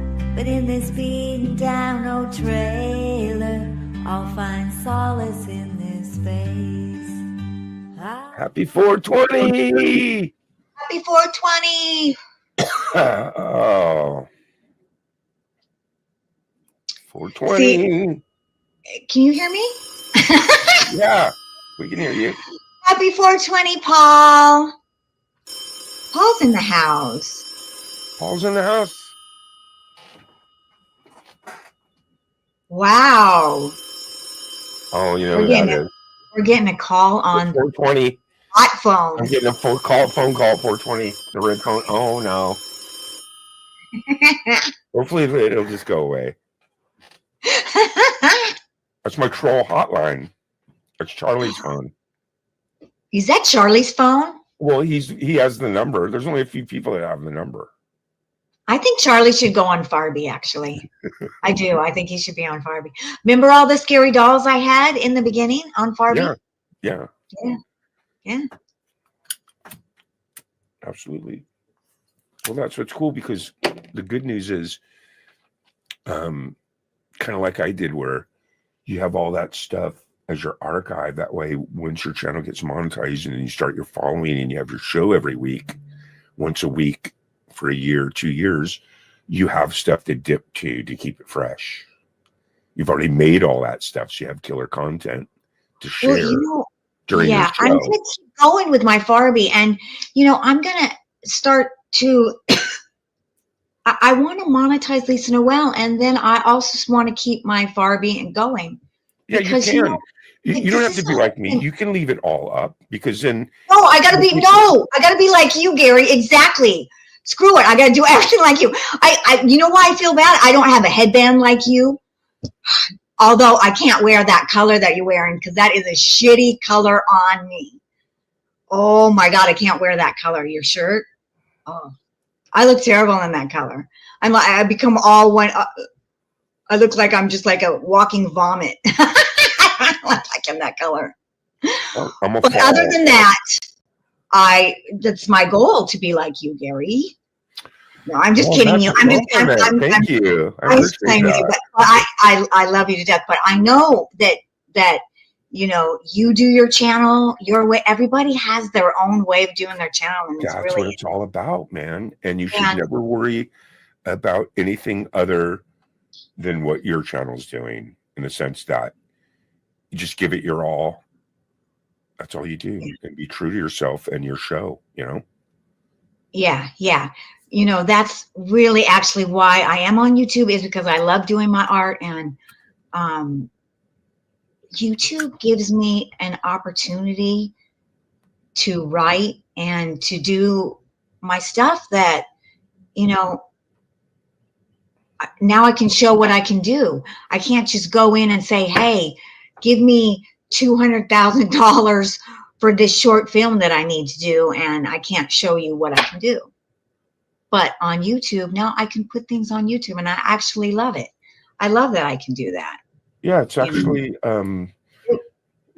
you know, for me, it's like, what I always like doing on someone's channel is, of course, reading what the channel's about.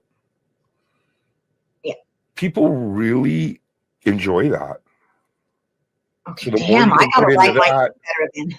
the more you can put into that. I mean, I'm neglecting mine a little bit right now because I have one where I can go where it just has any friend of mine that's came on my channel. I have their link.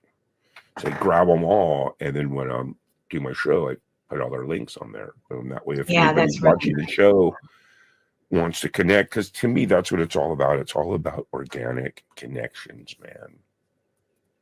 That's what it's at. Yeah. Yeah. And that's I what's mean, cool about the festival definitely, yes. is I'm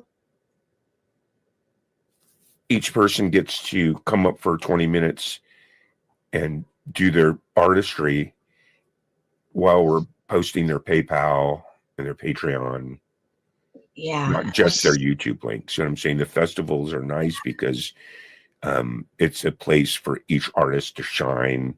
Yeah. And we get a little cash to help offset their expenses to run their channel. Yeah. Yeah. So Yeah. You always have so many great musicians come up. I love coming. yeah, I mean, look at these. This is Saturday. Look at that. Yeah. I'm reading all the names. Yeah. Leela, Axanacho, Emperism. Yeah, it's great. Yeah. all Valerie. all these performers on here are just masters of their craft. They're all monetized channels, Yeah. and it's their time to shine, you know. Yeah. And if you connect with one of them, boom, man, there you go. That's what it's all about. Yeah. We're gonna Yeah. have two more. We're gonna have two more festivals, and then the jammies. So Oh, wow. Comedy Awards up for grabs. The co-host, Time goes by so fast. the music video masterpiece is up for. Jade Star won the music video masterpiece. That's like the finale. The next year, Robin Cheyenne wins it for Hold On. That video is incredible. The Hold On video. Yeah. Because it has to be an original video to win the music masterpiece. So, there's going to be 4 nominees for that. And me and you are making a move on that because we're doing 2 together. You're doing 1, and there's going to be a bunch more. And guess what? Guess who is hosting the jammies this year? Ooh. Lori's Mishmash. Ooh. She is so awesome. She's built a huge following. She's awesome. She makes killer rock videos and music videos and collabs with tons of people. In fact, yeah, she's great. She's getting interviewed on the Jade Star channel right now. Oh, that's awesome. So if you're watching, try to pop in there at some point and give them a like. It's a video interview rewind. She interviewed her like 2 years ago. And now they're doing the opposite. Yeah, I love that. She is awesome, and she's also co-hosted a little bit, but the co-host award, there's like a zillion co-hosts now. So wow. The Golden Voice Award, the new Trailblazer Award. You have people like Scotty Butters, new cowboy to come riding into camp. Vince Ganelli, this guy just shreds on guitar electric. He's got 50 guitars behind him. And it's not green screen, it's real guitars. But it's exciting to see what's going to happen with all these festivals. It's exciting to see all the killer comedy content, because you got Get High or Die comedy. Yeah, is that Alien West? And yeah, you got Charlie Wood doing his stuff. Oh my God, he's so great. I love right. You got a lot of good comedy stuff out there, you know. You got Yeah. So Saturday. Farby, you know what I mean? You got Farby, and then you got the Green Screen Award too, which you won last year. Yes. Yeah. Well, rightfully That's so. I fun. think, in the sense Yeah. that Where's my jam? My jammies right here. yes, I they're put the my ones in jammy the there because mail. you're always like, "Where's your jammy?" And today I'm like, "Well, my jammy's right here."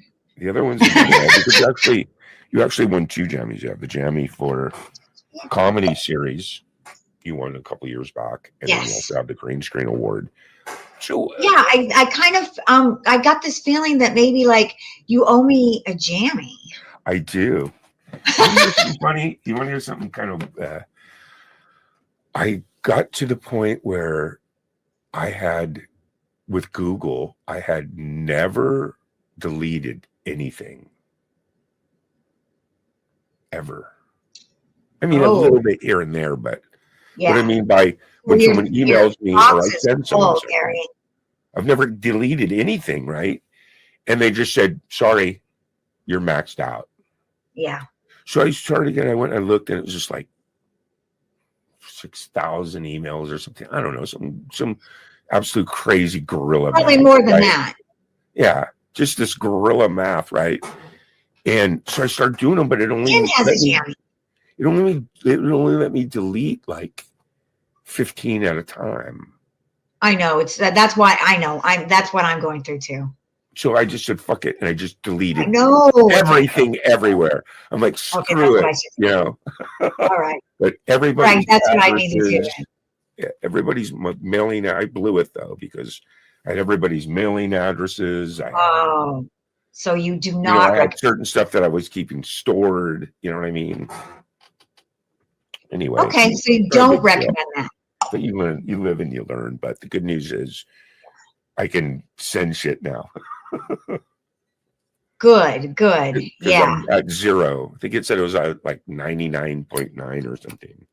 Oh, I know. Mine's way too full too. I have like, I'm sure yours was more than 6,000. I mean, because mine's like way up there, Yeah, like 20,000. I'm like 4 at a time.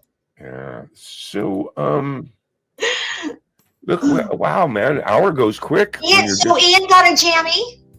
Ian's got a Ian- jammy. Yeah, That's awesome. Ian's a jammy winner. And what is your jammy for, Ian? Yeah, see, He everyone got a does. jammy for Track Jammer, Fruit Looper, Oh, cool. because he'll make tracks and then jam to them. Yes, he's so good. Yeah, You I get know. the keyboards cooking up, and he's got a song called Kazoo Boy. I gave him his nickname Kazoo Boy, and one night he comes on my show That's and he great. starts jamming and he starts singing Kazoo Boy. Ah, that's awesome. Yeah, I like to go visit Ian. on I his miss channel. Ian. Me and Ian came and he opened one of my festivals. I forget which one it was. Once the festivals got going, he opened the show.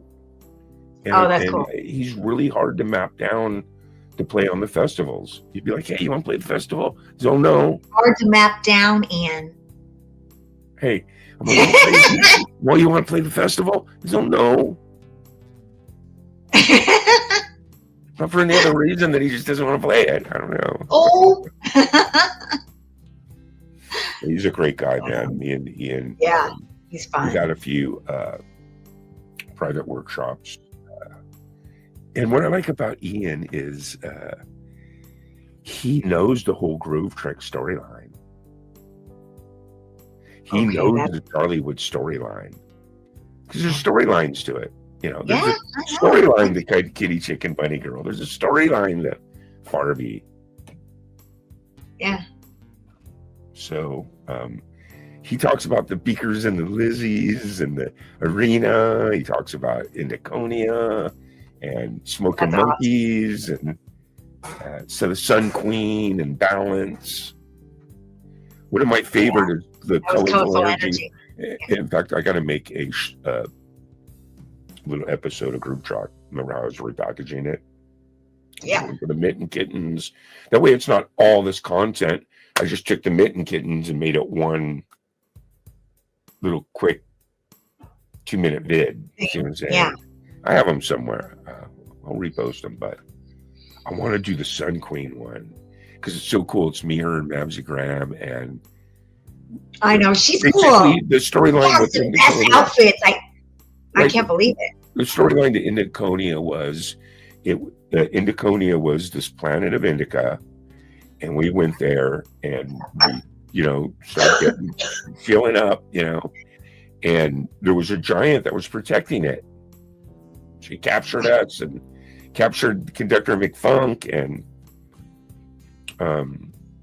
what ended up happening was the Sun Queen came down, and her message was pretty much like, look, we grow the best stuff ever. Take what you need, but don't take more than you need. Yes. Okay. So spiritual. So we were down with that, and then it's all about balance, and she's all, put a joint in your left hand, and then it shows Mamsie floating up. Yeah. We're all like meditating, and I know. That was balance. It's all about, it's really cool scene. I know. In fact, I loved it just totally reminded me of that. I got to go clip it out and do that and release that. I know. After I thought you guys were still going to go on with that, and then, it stopped. I was sad. Well, what's funny about that is I actually have an episode that's 3/4 of the way done, fully done. Oh, wow. I hate it when that happens. You should just And try I still have all the templates that I was going to use for everything that I wanted to do. I still have colorful, but what just happened was we have to, Mamsie wanted us to do the buzz where we freeze him. The captain gets frozen. Oh, yeah. And then we have to get a new captain. That always happens in all of this. You know what I'm saying? Yeah. So we just it just kind of washed out. The wave got ridden. Yeah. It's all waves. The buzz. Like right now, you're hardcore riding the Farby wave. This next episode. And it's hard when, the wave slows down, you lose some people, Right. And then that's when you jump you on can the wave. decide to pick that wave and or go to another wave. But And that's when you jump on another wave. Or have little mini waves that you're just kind of nibbling on, right? What? Or have just these little mini waves that you're nibbling on. Yeah, They're jumping on another big wave, Hey, this Farby's a big wave. We've been working hard on this thing together. I've been having a blast I need the captain hat. working with you, man. Well, yeah, I love, so my creativity, I do like to keep going. So take the Kitty Chicken Bunny Girl show, for instance. That is just a wave, and then, losing Dina, not being in it, being all weird. And, you can change things. And that's what I'm going to do with the Kitty Chicken Bunny Girl, is I'm going to make it more about the kids show and make it, about comedy, and making fun again of what's happening. It took me a while Use it as a vehicle for how you feel about what's going on. Yes, again. Yeah. Again, use it for that. Yeah. But it took me a while to really start to even want, I was bummed when, Trump became president again. And then I think of I felt like I just froze for a little while, just now I'm back and I can deal with it. But whoa, it was weird. I actually had this feeling. I was like, shit, I do not even want to do comedy about that dude anymore. Right. It was like a exhaustion, and I didn't want to go back there. And, but it's life, and comedy is about life, it really is, especially if you do stand up. I know, people, you get your routine and you talk about whatever it is, being a mom or whatever it is, but sometimes, Yeah. they never talk, if they're never, ever, ever in touch with what's going on, you feel that. You feel that out of touchness. So Yeah. unfortunately, I think you do always have to know what's going on with the world if you're Yeah. I mean, I do. like I said, I mean, it for me, in all reality, only because I think maybe because of my age and the fact that I spent a good long period of life with only having 3 channels in the radio. So you Right. get your information through the library. You know what I mean? So yeah. So So what? now with all this stuff, you know what I mean? There's just so much information on anything. I mean, I could watch 100 videos that tell me how good coffee is for me. And I can go over here and I go watch 100 videos that tell me how bad coffee is for me. And that Right. goes with eggs, sugar, red meat, politics, religion. Everyone's going to have, something. And then they start using different words like, well, blah, blah, blah, could, blah, blah, blah. So it's not really saying that person did that. It's just saying that he could. So that's how they dance around misinformation by saying, instead of saying, hey, Right. Johnny, hit a home run, that's thing, but Johnny could hit a home run is completely different. Or sources say, or so, and then you got to remember my feeling too that, hey man, the internet was seed funded, and created in its own by the Pentagon. So Right. it doesn't matter if you're Facebook or this or that or whatever you are, you're on the internet. They control the internet. So any information you get comes from that. Either this, Yeah. the computer, or your television. Yeah. So Yeah. you got to navigate out there. But so I think the deal is this. There's a lot of shit out there. There's a lot of opinions out there, but we can never forget that doesn't mean that the truth isn't the truth. and then again too, Right. my The truth position is on there, that- Right. My position on all that is it's hard for me to decide what the truth is, regardless of what it is. Okay. So what I have to do is I have to go off of what I want and what we all want and we have in common. We want equality. We want Yes. peace. We want harmony. Yes. We want justice. We want. When we get older, we would like We want to. clean water. We don't want people that ruining the planet. We Exactly. don't want racism. You know what I mean? We all want that. So to me, getting back to that is what is most important, is what we want instead of what we Absolutely. don't like. See what I'm saying? What we need to get back to is taking care of our earth and taking care of each other. Right? Because when you stick with that, it's hard. You're not getting put on either side. Yeah. There's a lot of us that are just like, red, blue, fuck, red, blue, green, who gives a shit? Both wings belong to the same bird. It's the same Right. thing. Negative, positive reactions, boom, boom, boom, all day It's long. like- Keeps kind of separated a little bit. But when there's no reaction, that's when it doesn't work. And then there's just love. And you say, this is what I want. I want things. Look, we all know we want our civil rights. We all know that. Well, yeah, Right. because this is the first time I've ever heard my mom be worried that she's not going to get her Social Security. And it's also the first time in my life where here in Hollywood, Well, that's just Um, fear mongering. That's not going to happen.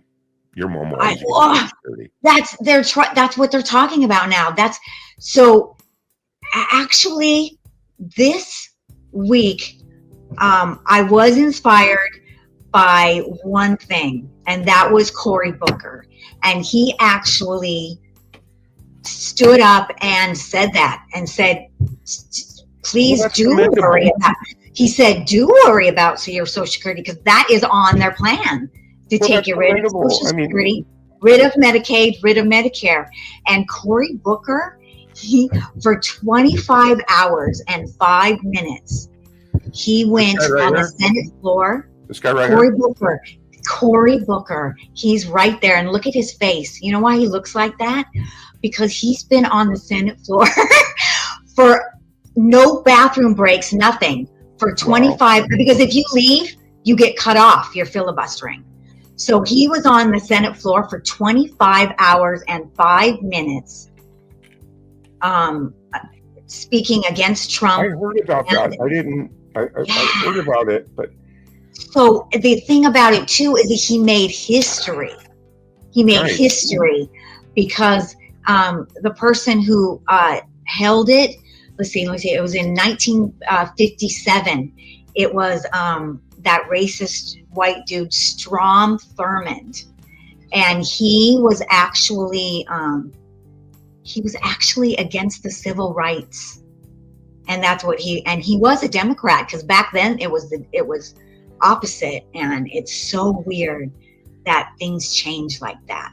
But back then the Democrats were the racists. right, and the Democrats did great things for the civil rights movement and the Cesar Chavez. Listen, I grew up right here in what's now called Silicon Valley. Okay, Yeah. and it was the at one point, and it still is, but at one point it grew some of the best in the world. Have you ever heard of the Gilroy Garlic Festival? Yes. All the- Absolutely. I know about Gilroy- that. I mean, it's like, Weird. put it this way: when they start to ripen and get ready to harvest, the wind blows it. I'm like 20 minutes from the Gilroy. I smell the garlic come blowing through. I don't like the smell of garlic. Well, But yeah. all they had out here was the Ford plant and the Del Monte plant, because this whole thing was apricots, peaches, Yeah. oranges, apples. I mean, cherries galore. And it's Silicon Valley now, but I was here when it was that. And you had Wow. all the people that lived here either worked in the fields, and that's when that whole Cesar Chavez movement was going down. I was a young kid riding my little dirt bike through orchards.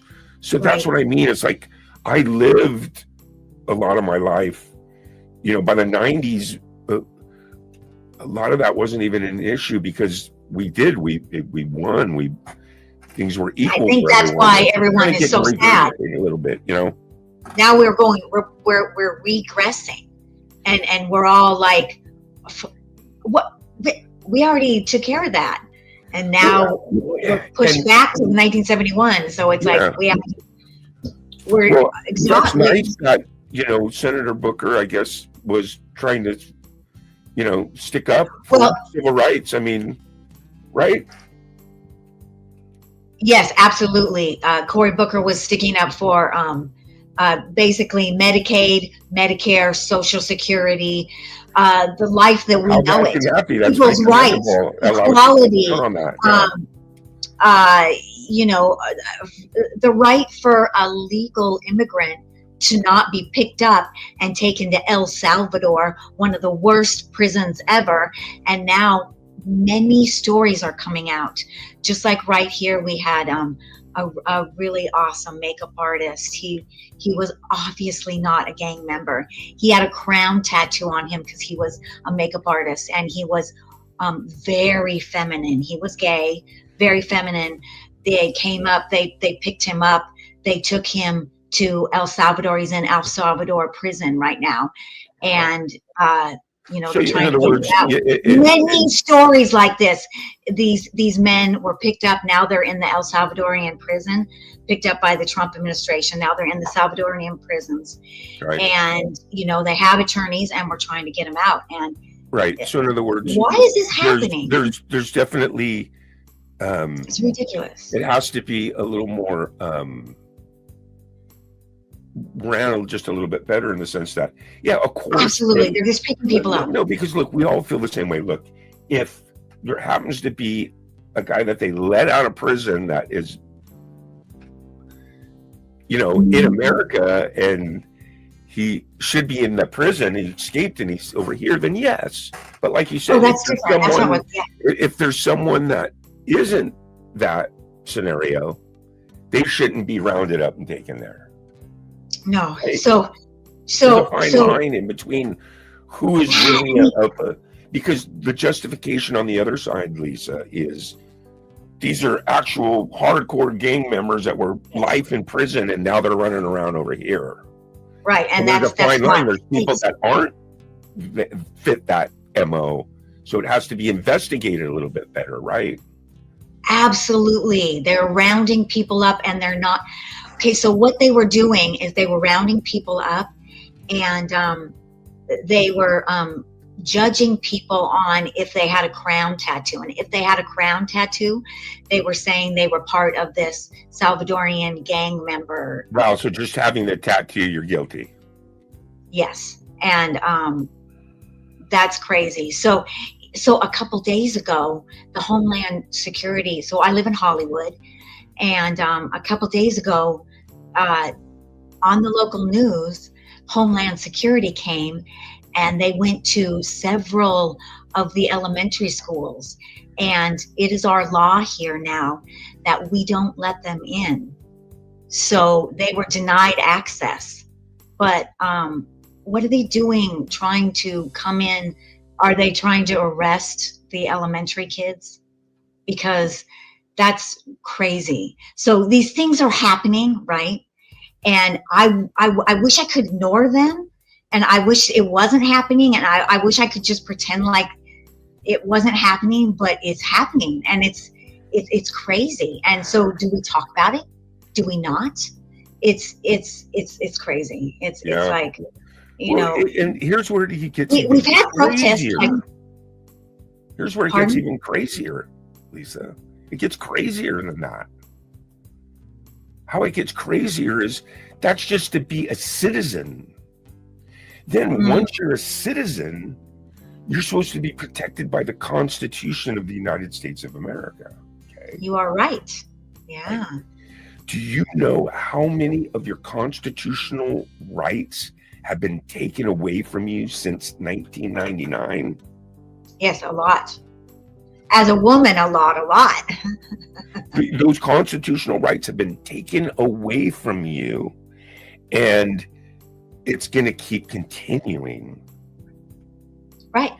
So Especially now that, it's yeah. important to me when I sit back. That's why when I sit back and I listen to all these politicians, okay? Yeah.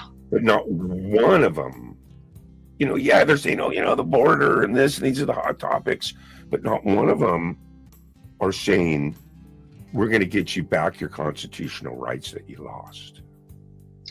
Well, And actually, because as we keep losing those, we're slipping closer and closer, tiptoe totalitarianism. absolutely. To having a dictator. And is that what we want? No. We don't want that. Yeah, the yeah. politic things to me is just a smoke screen. That doesn't mean anything. What means to me is what's actually happening. Once Right. again, I'm talking about what I want, not anything else. Okay. Yeah. I want illegal. Okay. When the 9/11 happened, Right. they passed the Patriot Act the next day. Okay. Something they've been trying to pass for 20 years, but no, it's not going to happen. Okay. People have constitutional fucking rights. But the day after 9/11, the Patriot Act passed. And what it was is because they had just created Homeland Security, and because you might be a terrorist, illegal search and seizure doesn't apply to, you don't have that constitutional right anymore. They can. If they think that you're a terrorist, they can seize you and search you. You have no rights. Another one, due process of law. Okay. You do what's called, you waive your rights when you have to go to court. That allows the court to give you 3 months to have a jury of your peers. If you don't waive your rights, they have to have you, it's called due process of law, they got to have you in front of a judge within 3 days. if every single criminal didn't waive their rights, the whole system would collapse because they wouldn't be able to. Everyone would go free because they don't have enough judges in trial with everybody. Okay, Already right now, it's, right. So what happens is you have that due process of law. Well, you don't have that anymore. There is no due process of law with the Patriot Act in the sense that, once again, if we think you're a terrorist, okay, another one is illegal wiretapping. Okay, before, if you wanted to listen in on people's conversations, you had to get a judge to give you the wiretap, and it took a while. Now, because if you might be a terrorist, they can listen to anything. All your phone calls right now, everything you do, everything you text, they're watching. so right now, I mean, so that is what is It's happening. worse, man. I can even tell you more. Well, you won't even be able to sleep And at Trump night. is using all that and doing even more. And now there's a big fight with the judges and Trump. And now, but the Supreme Court is a clown court because it's all set with people that he put in there. So now he has invoked the that law of the 1786 war law. That is what you just said. Also, you know, they can just deport you. They can just pick you up and do whatever. They don't need a judge. You don't have a say. So Well, it's that's a big. because that, it's- and my it's- point is that's fighting. because the constitutional rights that we keep losing. I did an experiment. I took my cousin's phone, and he got another phone under his plan, so he could have two phones at the same price. Okay. So I said, well, let me use it for like a couple months. He's like, no problem. So I took that phone and I took this new iPad that I had, and on one iPad, all I did was punch in pro-Trump, pro-Trump, pro-Trump, pro-Trump, all the stuff that I watch, you know, kitty cat videos on top of that, this and that, whatever. And then on the other one, all I did was pro-Kamala, pro-Kamala, pro-Kamala. And after 2 months, anything that came on my phone without me even choosing it was Algorithm. Trump going to do this, Trump going to do that, Trump says, Trump's going to start eating dogs, Trump's bringing back the firing squad, Trump, all this just massive fear mongering, massive, and it like disguised like as news on my phone. I don't even want to, only because after time of me, the algorithms of me, they know exactly how to feed me. Right. Do you know what? You know what, Gary? I Same think thing with the other one. that is where our world is going. And It's that what's gone is, wrong. It's like there's so much misinformation on There both is sides that misinformation. ruin it for the reality. that's true. But minus that, like maybe like I'm swinging into like a different like comment, but I have You're noticed crazy. this. This What's is that? what let me tell you, Gary, this is what I've noticed. I said, minus politics, we are going into, with AI and with how our technology and our mindset, we are all going into our own worlds. We are basically like all designing our own world. It's And- true because and in ever a since way- 2019, yes. Yes, and that's what's scary for me as an actor, because I think instead of wanting people wanting to watch big films now, they Right. want to make films of their own with them in it. Like people who aren't even creators, like they have so many apps that you can Yeah. insert yourself And- into the storyline, and you can put your And whole family. here's the sickest part about it, Lisa. Everything that I've talked about, that kind of like where I'm coming from, I Yeah. have no idea if any of that is really true or not. I can't really stand by it because it's all just coming from the same information source. So what do I really know? Well, You know what I mean? All I can talk about is shit that I've seen. That Like, kind of I makes get sense what to you're me, saying. right? but you and I, like, we're kind of different. Like, I think, now I agree with you. We got to wade through all this shit Yeah. to get to the truth. Because we But all want the don't- same thing. We want But justice. don't we ever want forget, peace, we want. right? Some things are about opinions, but some things are, facts are facts. The truth is out there. Now, here's something. Last week, an Italian group of scientists just fucking froze a photon and unfroze it. Now, that is fucking huge. Nobody's talking about that. They think, now I read this article going with what you're saying. It was a science article, and now I can't find it. And now I can't find anyone else really saying it, but they talked about when they froze the photon. A photon is a smallest unit of energy, which is light. So they froze light, which we didn't think that we could even do. And they froze light, and then they unfroze it. And they talked about,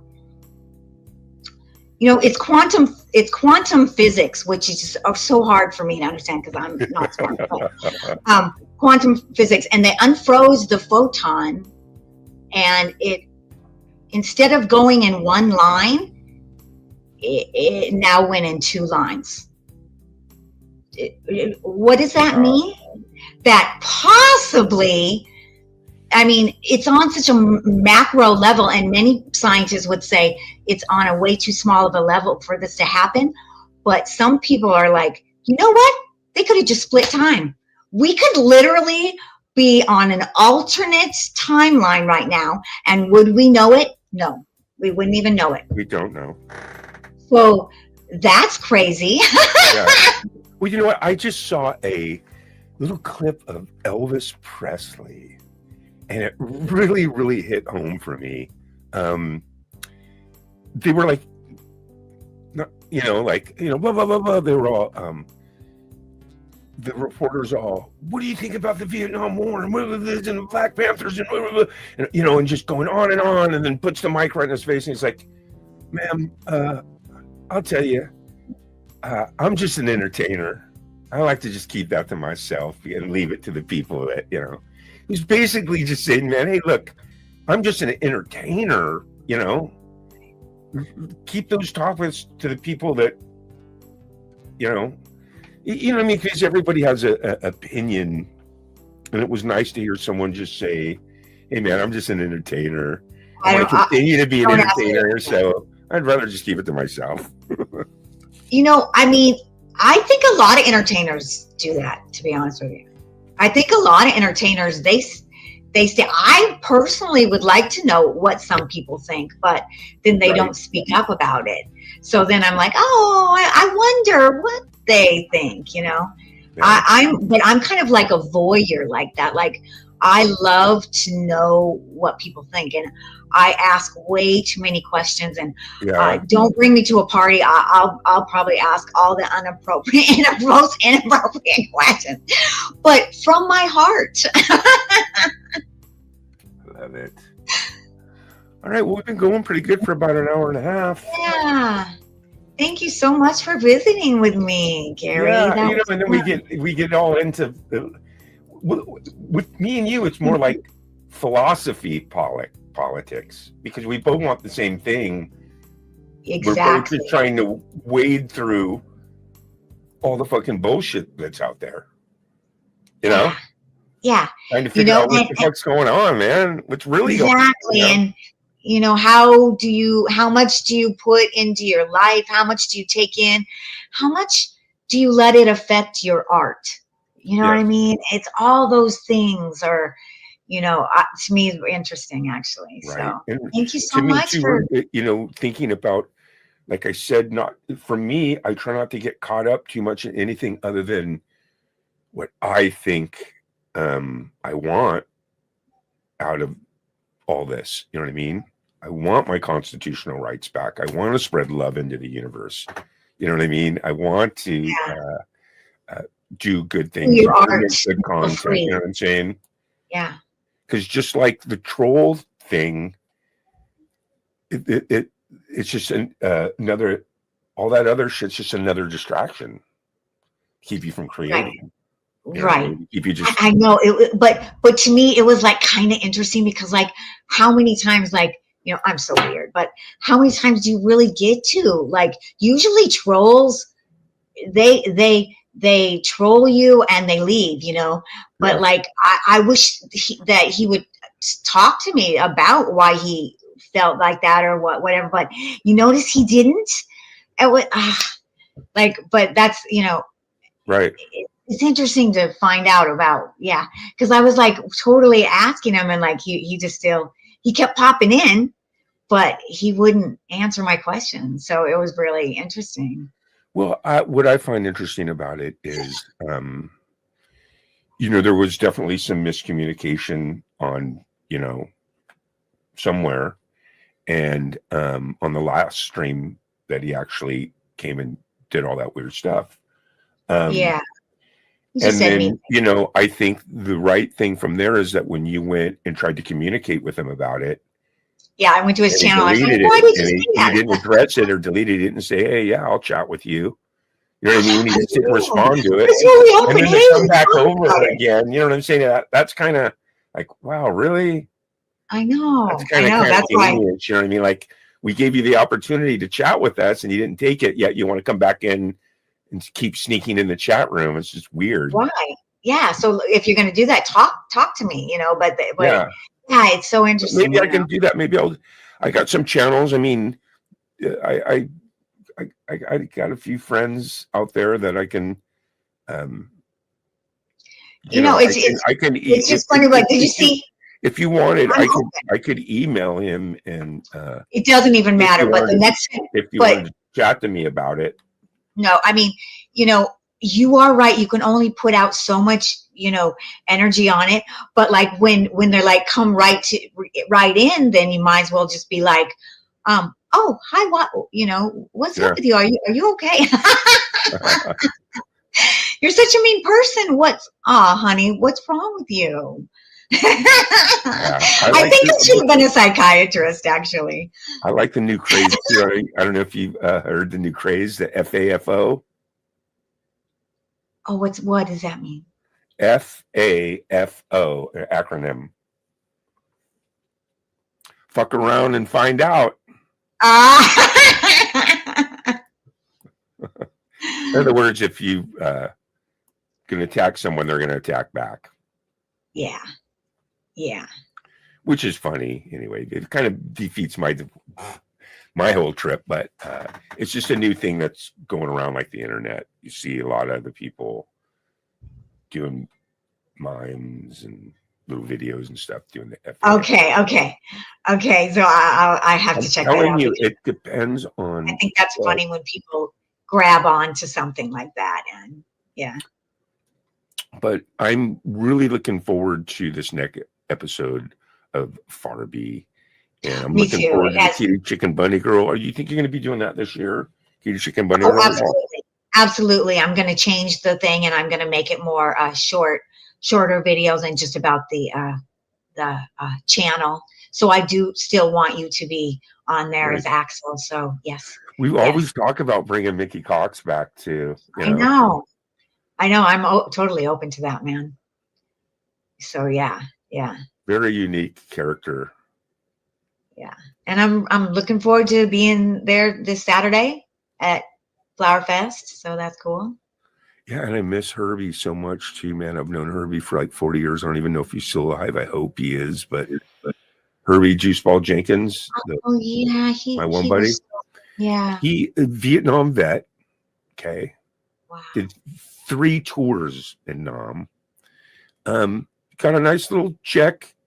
Had like a little 1-bedroom apartment in like San Mateo, a couple miles outside of SF. How I met him is I haven't been when I was young growing up. I used to go did a lot of crazy stuff, but I'd go to the horse races. Okay. As a kid growing up, and there's a lot of videos out there against it, but I don't know, man. I know a few trainers, and those they all get treated like gold on like there might be people that lower Yeah, level or it's something that do bad here. weird shit, but no, man, those Yeah, they're there is. pampered. This is these horses are groomed and fed and babied, and anyway, that's where I met Herbie. So they treat him right. He That's was good. just this old timer, and this is like 1977. That was the buzz. You would go up to Golden Gate Fields and Go to the races. yeah, and as a kid, and you'd only need like 10 or 12, $20 or something. Way back then there was like a 10-cent window, just weird. You go now and it's just, I haven't been in probably maybe 10, 15 years.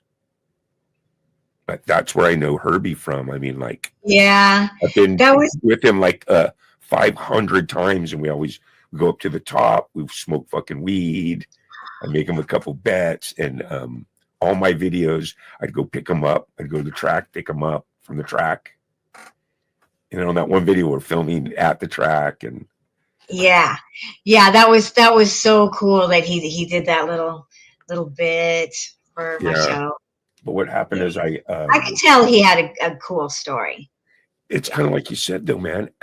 After 2019, for me, it, like you said, out here, we're all living out here, going to clubs, playing live, stand up, and now, like you said, we're all here creating our own virtual world, and we've been disconnected from it, right? Yeah, and even more so than that is the fact that I've been reading on how even just families with their kids, there's this app. It's called the Jiggly app, and they can go to Disneyland, and okay, follow me here. They can go to Disneyland with their kids, get this Jiggly app, and make all their kids a character, and then they plug them in, and when they go do their Disneyland thing, this app actually creates this beautiful World, animation. and they all go into it. Yeah, they create a cartoon, and they're the stars of the cartoon. Do you see what I'm saying? Wow. Oh, I do something very similar.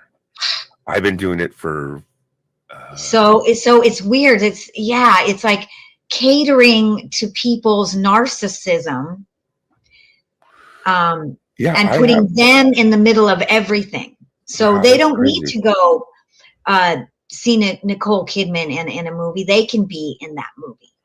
That's So weird. do you see what I'm saying? It's just weird. It's a weird concept Because that I is have a slowly. thing that I do where I go into like a virtual world, and I'm a character, and Right. I run around out in that virtual world, and there's hundreds of other people out there running around, and you make friends, and Like you a run video game. around, and you do things, and you get money, and you get better items and stuff.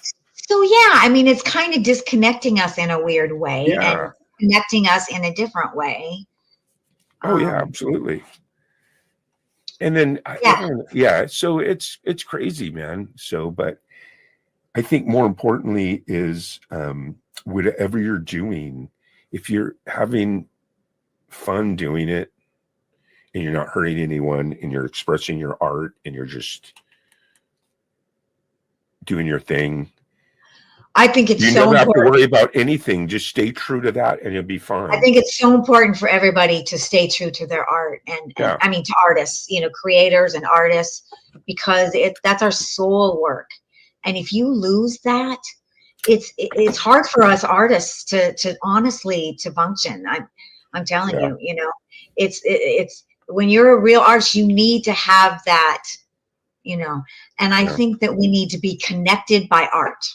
I think art connects us in the most positive way. And that is where we're going to progress, if we stay connected in art. Yeah. At the very tail end of my music career, I think I hung up my live stuff in 2004. I was in a band called Liquid Sky. The guitar player was Xavier Beauvais. He lived in Berkeley. His mom was 100% French. He was French, and he drank wine, and he was a total French character, spoiled rotten, had a big house, 20 guitars. He was the guitar player. Windsor Damian was the lead singer. He was from Rio de Janeiro, Brazil. Oh, he's He a was covered in fucking fancy. tats. He had hair down to here. I was the bass player, Liquid Sky. Lloyd Levy's was the drummer. He was the ex-drummer of the Eddie Money. Oh, The good. band The Punch. When Eddie Money's band would come out to the West Coast, he'd use this band called The Punch every while, and Lloyd was the drummer of The Punch. Because he didn't want to pay for musicians. A lot of musicians will do that. They come out to the West Coast and they just pay like a good band to be like their backing band. You got to know all their tunes. And we don't have to ship equipment to people, just them and their equipment. See what I'm saying? Anyway. That's interesting. We were really cool, man. We rehearsed at this place called Soundwave Studios, which is in Oakland, right off the bridge from San Francisco. So it was this giant, and it still is, it's still there. It was this giant room. It's 3 stories. I think there's about 2,000 rooms, 24-hour card key, all bands. So many fucking bands and musicians there are. Every room is full. And the guy was really cool, man. He had like there's a lot of amenities. It had where you can drive a car down to the bottom, and it had an escalator that goes up to each floor. Oh, yeah. Moving your equipment. It had one room where it had a stage, and you could like film with like lights and shit because you wanted to do like a video. And then he had another like shop, and you paid him rent. I think our rent was $750 back then. And we had it from like 99 to 2005, and that's where we rehearsed. And he let you do whatever you wanted on the fucking walls. You could sleep in there. And we played tons of club. We played Haight Street Fair. We played all these clubs, but we didn't film any of it. I'm trying to get some pictures and some film, but it's just so hard, man, because it just, no one had a cell phone at all. That wasn't our thing. It was just grind live, and we were in the studio, and you know, just play live, just grind, and we were playing everywhere. But we hooked up with this dude. In fact, I got to track him down and remember. He ran an artist. He had where they all would set up and do artwork, all kinds of different mediums. Oil based on canvas, this guy doing clay, you know, just whatever, all these crazy mediums, you know, one guy doing chalk, you know, while we were doing the festival. We'd get 3 or 4 bands, and then that's how we were down there. I was downtown. We always mixed the media, and you know, had the art shows with bands playing. And then you know, we were doing okay. We went into the studio, and we were probably about halfway done making an album. And then that's when I wrote this, you wrote that, who wrote that? You only get this. Why does that always happen? And I was like, you know what, man?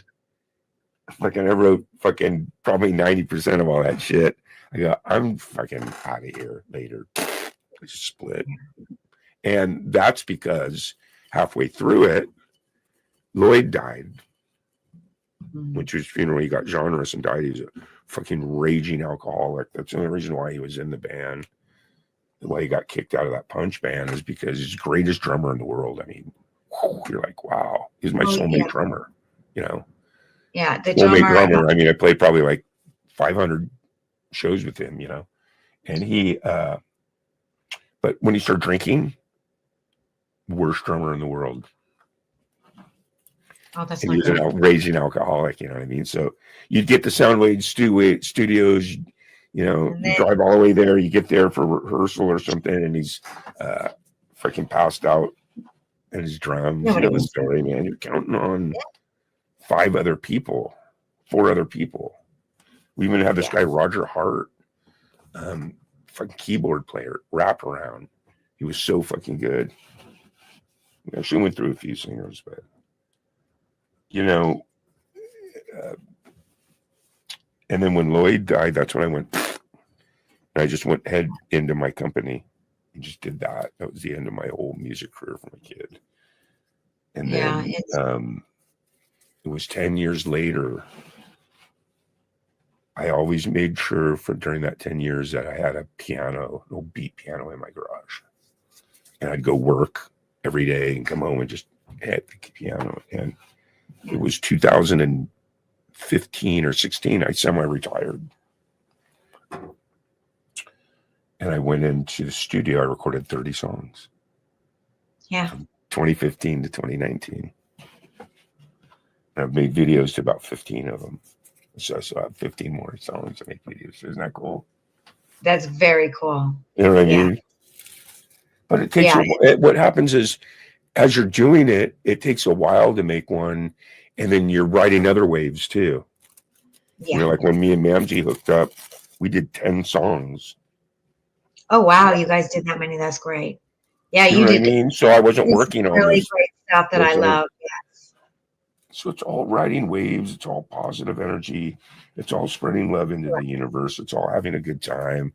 It's all about getting high. I'm twisting up another one. Yeah, and being creative. Thanks for having me, man. And you know, we Yeah. had a nice open talk, man. We, you know, Yeah. our friendship got a little deeper, Yeah. I love that. Yeah. We had a great talk. and we got a little stoneder. How's Paul? Where's Paul? Great. Paul was on here a little while ago. I don't know. He must be Nice. working or something. Yeah. Yeah. Yeah. Yeah. All right. Well, anything else you want to say to your No, I fans think out there? All it's so three of great. them? Thank you everybody so much for coming by. And yeah, I'll find my place. You know, I think it'll, you know, probably be on Tuesdays. Nice. So we'll see. Yeah. But thank you everybody, and just love each Yes. other, and we'll see everybody soon. Love each other.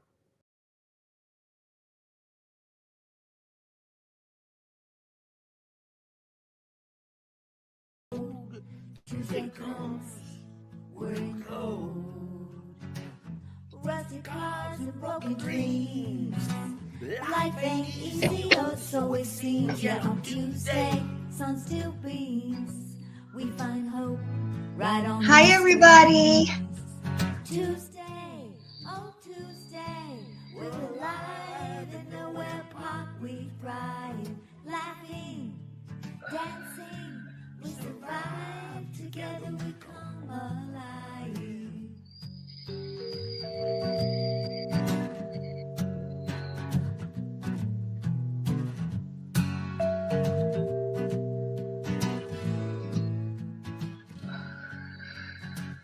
Old guitars, they start to hum. It's 4:20.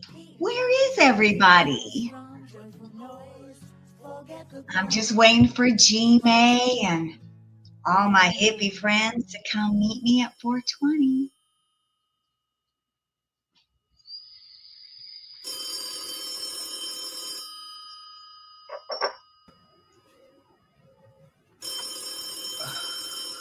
Phone's ringing.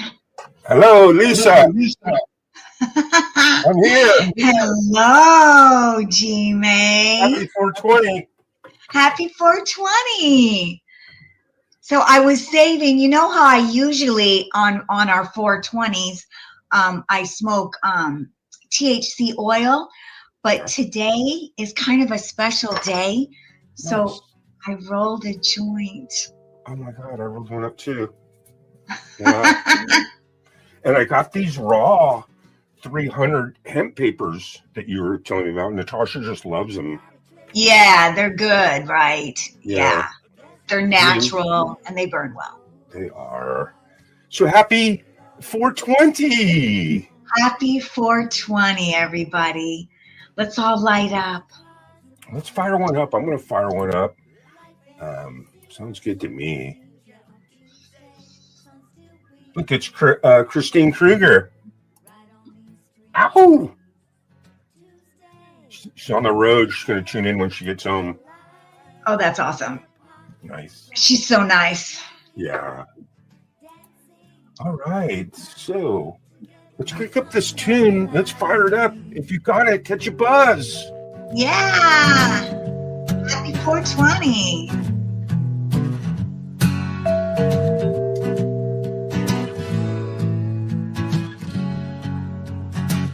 Old guitars, they start to hum. Beating drums, we hit and strum. Joyful noise, forget the gum. Tuesday's here, we ain't numb. Neighbors gather, tales they spin. Round the fire, life begins. And there's no So how are you, Gary? I'm good. Every day should be Tuesday. I know. Today is Thursday, but it's got a Tuesday vibe. Yeah. Hi, Nana. So nice to see Yes. you. Hi, Ivan. It's Ivan Idea. And Oh, that's nice. Ivan's been watching Welcome, Tampa you Bay for guys. years and years. Really? Yeah, that Ivan rocks. Idea is awesome. He is a big time I have to sub Yeah. him. Yeah. And then Tia Nana's, she is awesome. She's got a really good voice. She's a singer. Yeah, I don't know if you ever heard her sing. very good. Very beautiful.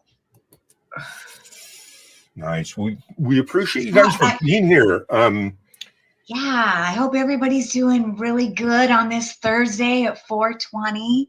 What are we going to learn today Listen, on the Lisa I was Noel channel? Jade Star. Hi. Nice. I love So it. nice to have everybody. Yes. I hope everybody's burning one. Yeah, you should So- be. In fact, So yeah, Gary, I was thinking, I always come on and I'm always like happy 420. And I always, I just recently started doing live shows and I always start them at 420. yes. And it's such a special time for me. It's such a special thing. And I thought maybe we could talk today about what 420 really means. Yes. And the history of it, how it got Yes. started, I love it. I love it. So who are these? What is that? Listen, let's Waffles? first, What is that? well, let me first start with there. Also, I wanted to do this because hi, Carbon Inspector. I love everybody's name. Oh man! Welcome to live so- training, Lisa. So, people think that 420 was started in so many different ways. So a lot of people think that 420 is a California penal code for marijuana charges, but that is not true, okay? It is actually a California code which refers to property violations. So it's not that. A lot of people say to me, oh, well, I know what 420 is. It's the police radio code related to marijuana. And that is not true. Like it says right here, it says 420 started in San Rafael, California around the late 1970s. It started as police code for marijuana smoking in progress. That's not, I will get to this. This is an awesome, this should be in a museum. Wow. Really? And it probably is in the Pot Museum. But I will get to that. That is actually the very first, the first flyer of the first official 420 gathering. Wow. What is And this that was big actually in statue behind these 1991. people, Lisa? What's this big statue behind these people? Well, I will get to that too. Okay. These guys are the real creators of 420. But a lot of people also think another false narrative, which is that 420 came from that there's 420 chemicals in marijuana. Not true. Do you That's know right. how many chemicals are in marijuana, Gary? No, I don't. There's actually in cannabis, there's actually more than 550 chemical compounds. Wow. So that's not it. Wow. A lot of people also think, which is weird because you can just look this up, that 420 comes from that it's Bob Marley's birthday. But Bob Marley's birthday, I looked up, is February 6th. Right. So The real story is, we're going to find out the real story? the real story is pretty cool. It What was is the real created in story? the term 420 was created in 1971 by those 5 guys. Go ahead and put those 5 guys These up. guys? Yeah, that we had up before that you were asking. Yeah, Yeah. it was created by those guys when they were in high school in 1971 in San Rafael, California. Okay. They were going to San Rafael High School, and they called themselves the Waldos. And they called themselves the Waldos because they hung out. Their usual hangout spot was the wall outside the school. So they called these 5 dudes called themselves the Waldos. Okay. And and school got out at 3. They had football practice afterwards, which got out at 4.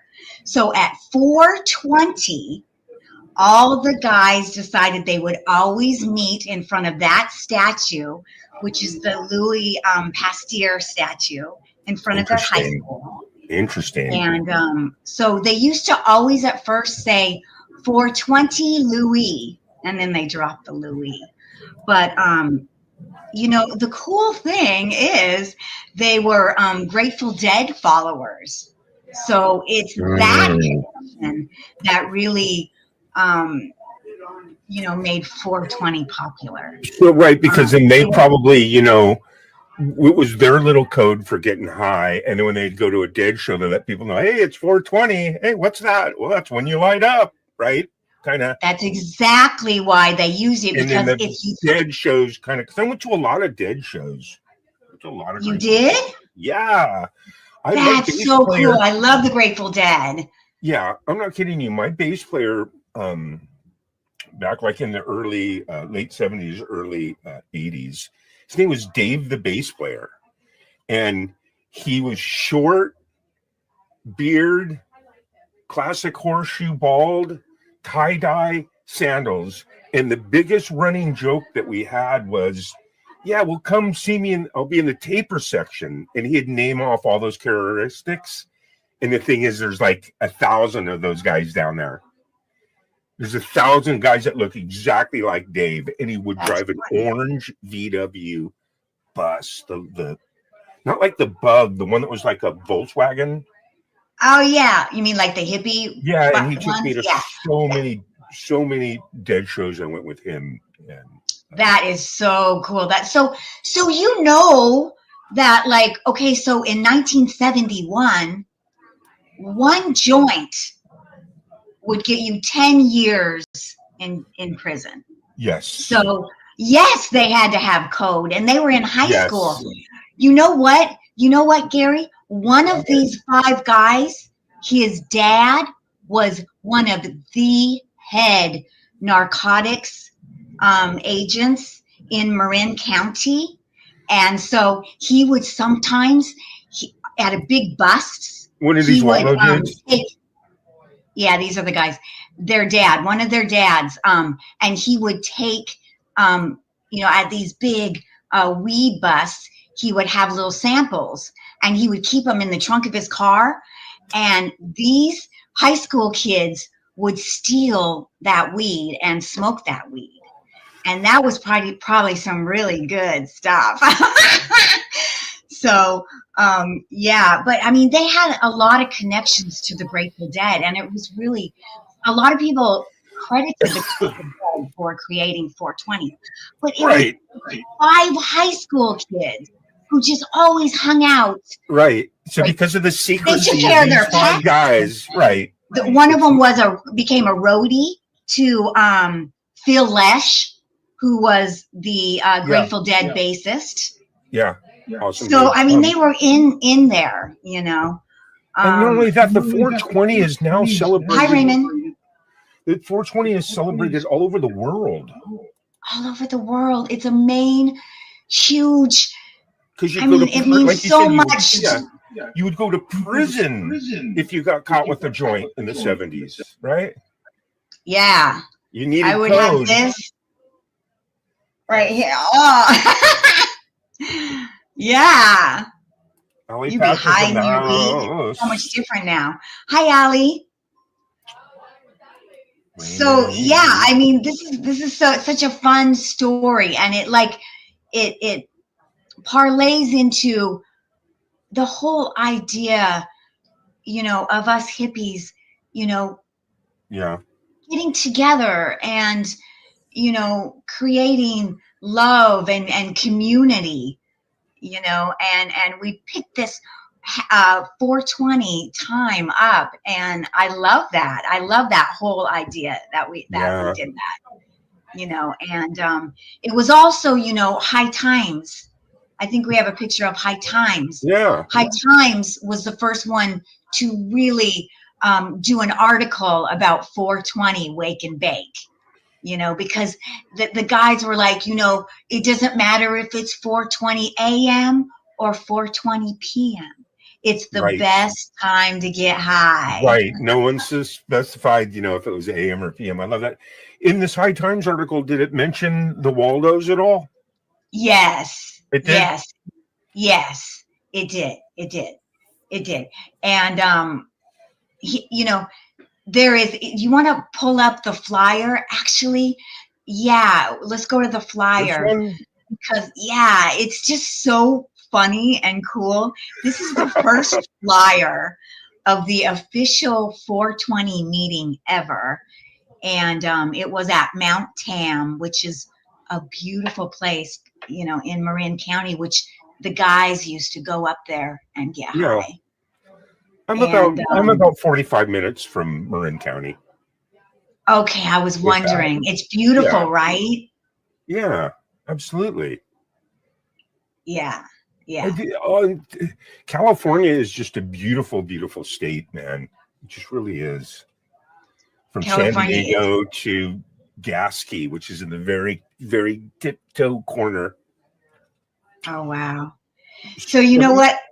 You know what, Gary? I did go to, well, I actually worked in San Francisco for 1 year. I worked at the studio, and 2 times I was allowed, the owner of the studio came in and said, do you want to go to the Grateful Dead bud place and get some bud with me?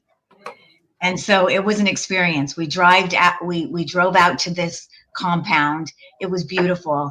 And it was the best bud I've ever had. And that was a long time ago. And we have good bud now, but it was purple. It was 3 shades of purple.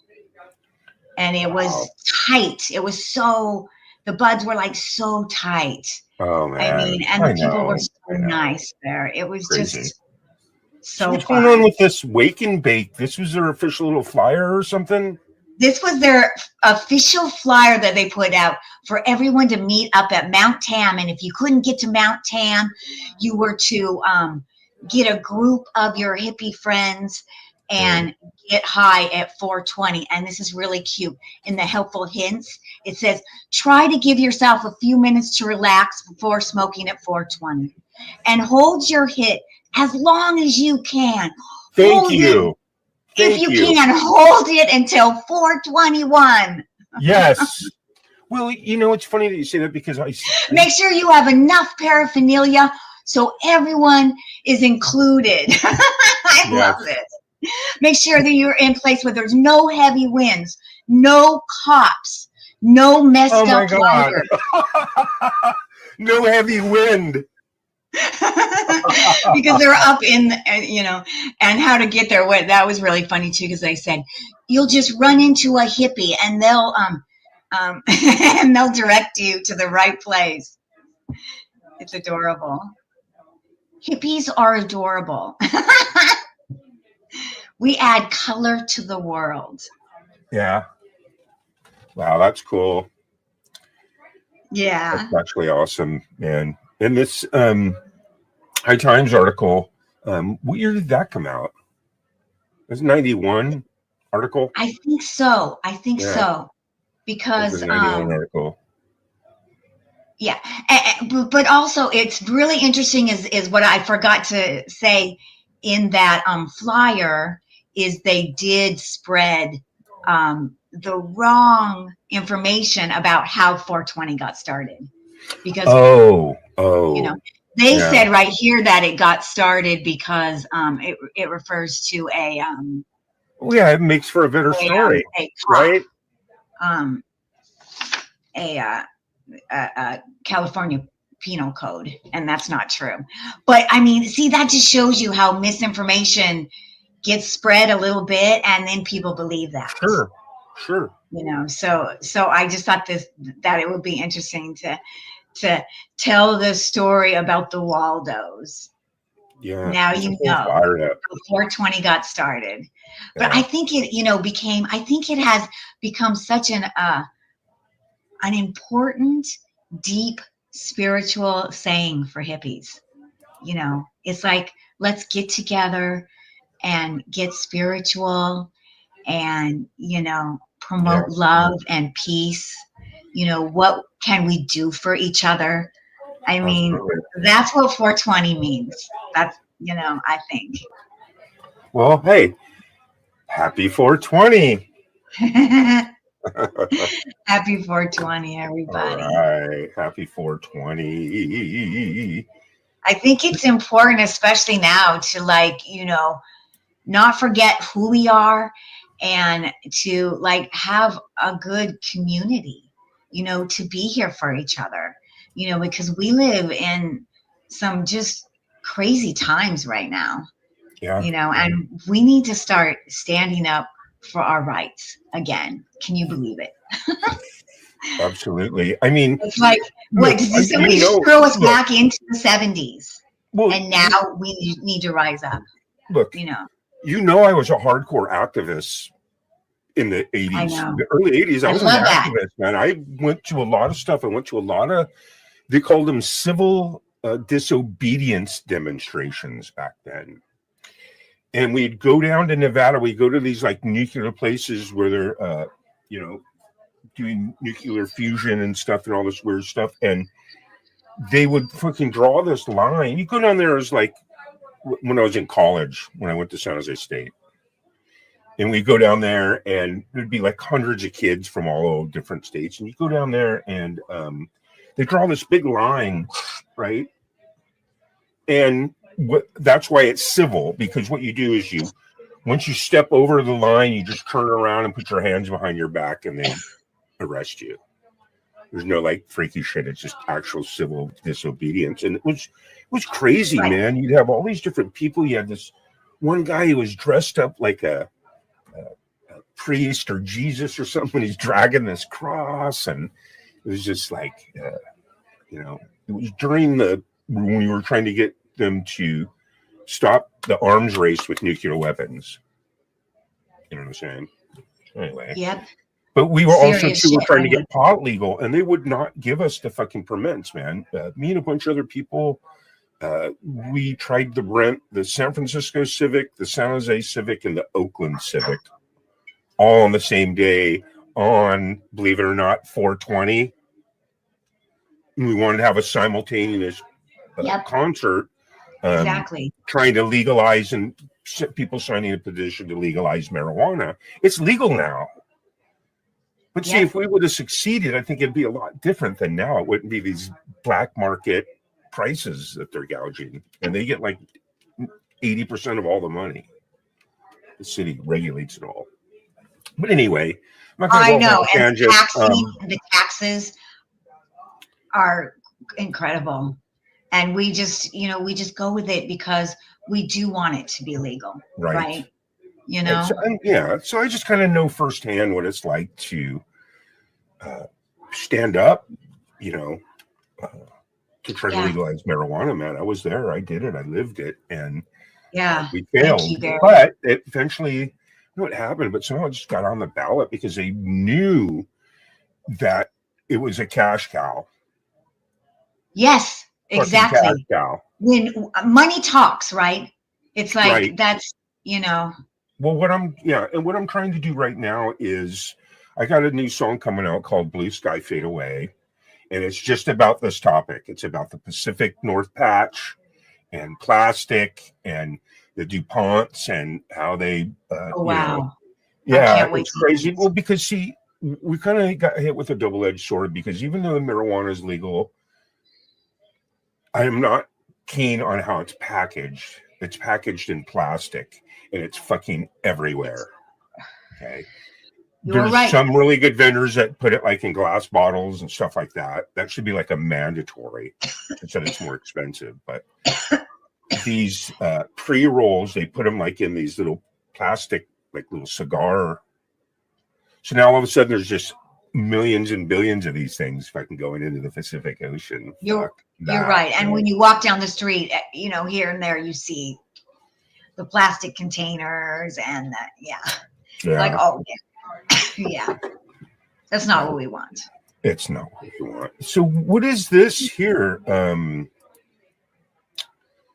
That is the beautiful view on Mount Tam, where in 1991 they had the first official 420, where that is what that flyer was from, and that is the view.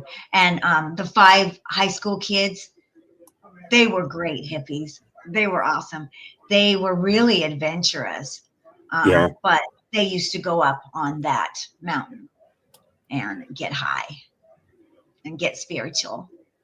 Yeah. You know what's a trip is the high school that I went to, it was a total like Rydell High type situation, man, you know? And Really? yeah, they had a smoking section. Oh, that's You could hilarious. smoke, and you could smoke. It had a smoking section. So you could smoke cigarettes. Wow. And that was like, you know, They it's don't have easier that. to blend in a little weed when you're smoking cigarettes. You know what I'm saying? People would Oh, even, you know, mix it. yeah. Cigarette. Oh, you and know what? I don't tobacco. like that. That makes me nauseous. Oh yeah, get you high though when you're really young, burning brain cells. Yeah. Well, I was at a work one time and the owner was really cool and he was smoking a joint and he's like, yeah, you want some? And it was one of those half and half ones. And I smoked that and I was like, ugh. It made me really dizzy. I did not like it. So if you're going to pass somebody one of those, you should probably tell them. There's When did nicotine in this. When did you start smoking? You got a story on that? You know, your first really good buzz, you know? Me? Yeah. First time you Are you smoked weed? serious?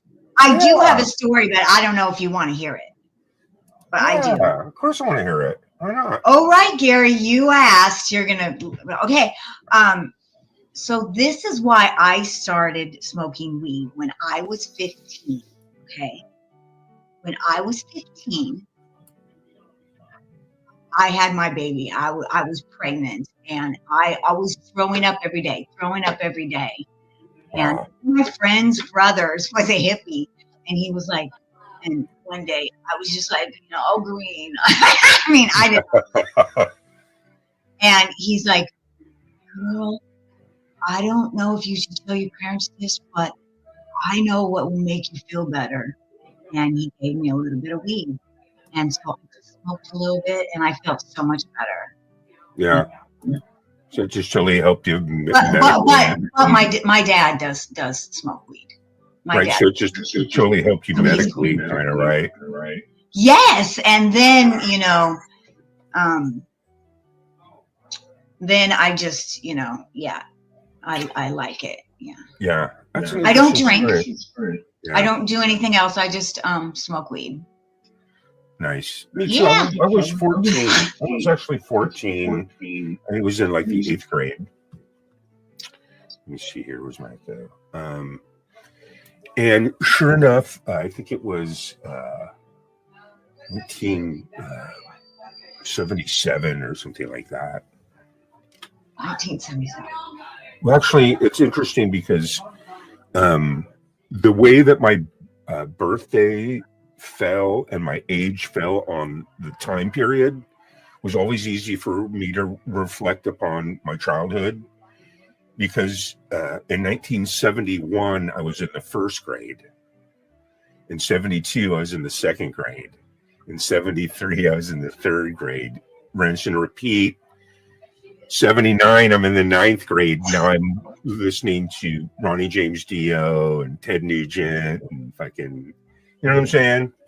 Yeah. There's a drastic difference from 1976 and 1979. There's a huge jump right there, because you go from disco and the Bee Gees and 6th grade and Innocent to 7th, 8th, 9th grade, 14, 15, smoking weed, Judas Priest, fucking Ozzy Osbourne, Black Sabbath, fucking Rolling Stones, Beatles. You know what I mean? You get all this music that come with smoking weed, you know? So that's when I smoked my first joint. Yeah. So I was reading like what these guys were listening to in 1971, and I know them all except for, I have to be honest, one of them I don't know. So they were listening to the Grateful Dead, Santana, Bob Dylan. Love them. But the 4th one I need to check out, which is New Riders of the Purple Sage. Do you know those guys, Gary? No, I don't.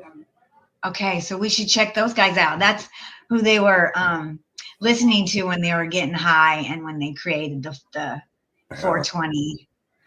I don't think you could have a bigger stoner hosting this episode with you.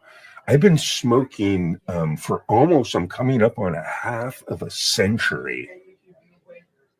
That's why I wanted to have you on here. You are one true hippie, Gary. I'm like a lifetime study. That's why we love you. You rock. Well, there's I'm a lot true of you out hippie. there. I am definitely a true hippie too. So Yeah. you know, hippies don't all have to be the same. That's what we love. We love diversity, right? We love that everybody's different. Absolutely. I love and that's that. the thing too, is that's why I think for me, you know, growing up and starting on Motown and disco and then, you know, metal and Stones, and I never have ever been not liked a genre. You know what I mean? I like all hip-hop, genres. I like rap. I like country. I like jazz. I do too. I like, I have to say, country is the one. Now, I just did 2 really cool country songs with Gary, and he just rocks in them. But there is a whole group of country songs that I don't relate to. They're really twangy, really simple. They're really whiny. You want to hear And I don't like them. But there's a whole other, that I love. And I do love some of the old stuff. I love Dolly Parton. You know, I love all that stuff. But here's there's a little some sample of of the our people country tune. big and rich. Lisa. Can you believe that? You ready? What? Are you ready? Are you smoking weed? I hope you're time to light up. Let's get there. Everyone, if you got it, light it. What are you looking for? Yes. All right. So speaking of I'm gonna country, do you it. want a little I usually do mine. sample? You want a little sample? In this rusted trailer park where the stars don't seem to shine, living out in the end of nowhere, but for now this place is mine. Dreams flow with the dusty wind. Moonlight never shows its face. But in this beaten down old trailer, I'll find solace in this space. I'll find a way. All right. Yeah. Songs. Some good country right there we got coming up for you. If you're just joining us, happy 420. We have Happy 420. gotten Hi, a Ian. ton of information on. We have some cool people here, so. Yes. We found out the origin of 420. And I got to Yes. tell you, before the show started, I didn't know the answer. I found that all out today. And this is for Ian. So we got Ian's guitar shop out there. We have. I hope you know how to work. Foundering. This is good stuff. And, hey, Art, we're happy for you that you were able to put down the marijuana injection device. We're happy for you. Raymond's in the house with us hanging out. Lisa, look at that. Hi, Raymond. Let's get a little music to go, and let's go check out what's going on over in chat. Okay, so we still have that going. All right, so Ollie Patches is here with us. Isn't that awesome? I know. I love And we it. were talking about last time about how you guys are both artists. Yeah, it's Yes. so fun. So I think I have a little something here. What is this that we are watching? Yes. This is my GoPro of a, we talked about, remember last time I saw you, Gary, I was Yeah. explaining this commissioned painting. So, oh, did you stop it? Yeah, I stopped because I just want to look at it real quick. Well, still, that's really cool, man. So this was a commissioned painting. This girl got a hold of me on Facebook, and she asked me to create a painting for her that will draw her soulmate to her. No Wow. pressure at all. Wow, almost like Yeah. like a love So this spell is of a some kind, painting of right? her. Huh? Some kind of love spell, but through art. Yeah. So it was really fragile, I mean, it was, Yeah, So yeah, so I wanted to paint, I wanted her, she was so stuck on love, and she needed to live life. She doesn't need to sit back and wait for somebody. She needed to live life. So I wanted to, show her back away from the shadow. Yeah. So that not like she's waiting for somebody. I wanted her to be like, she's just enjoying life, and that person will come to her. yeah. Like she's coming to life right before our eyes.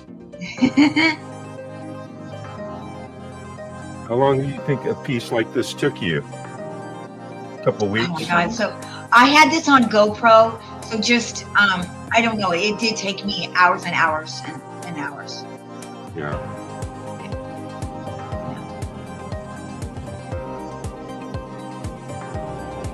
Nice.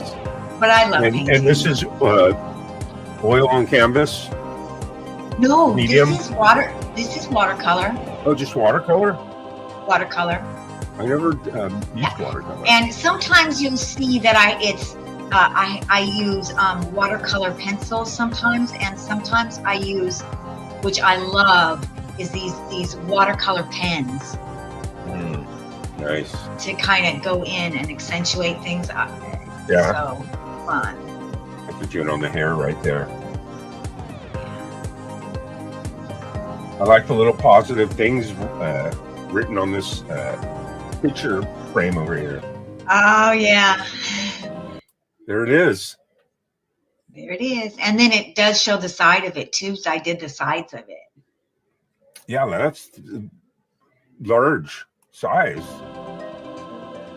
Oh yeah, it's big. It's big. See, I painted clouds on the sides. I always like to do the sides of the canvas. And look, you got the guy walking down the beach with the shadow. The mysterious. Yeah, he's walking towards her. The mysterious. I hope she found her soulmate. Yes, she did too. So what else is going on? We know we got the episode of Barbie coming out. Anything else you're working on? Anything else fun and exciting going on? Well, yeah, I'm working on a lot of songs that I just need to finish. I started a lot. I need to finish up the Barbie episode with you, and I need to do another Kitty Chicken Bunny Girl episode. The last episode of the Kitty Chicken Bunny Girl that I did one of the first things I've ever done in my life, which is I did a love scene with myself. Yeah, I know. That's classic. That's classic. As you dabble into your content, there's a lot of goodies in there. Let's just put it that way. Right? Yeah. So, you doing any stand-up? I haven't been out doing stand-up recently. So what I really want to do is I think I think it would be great if I can write some new material and do it here on YouTube and see what you guys think of it, and I need to get back out there.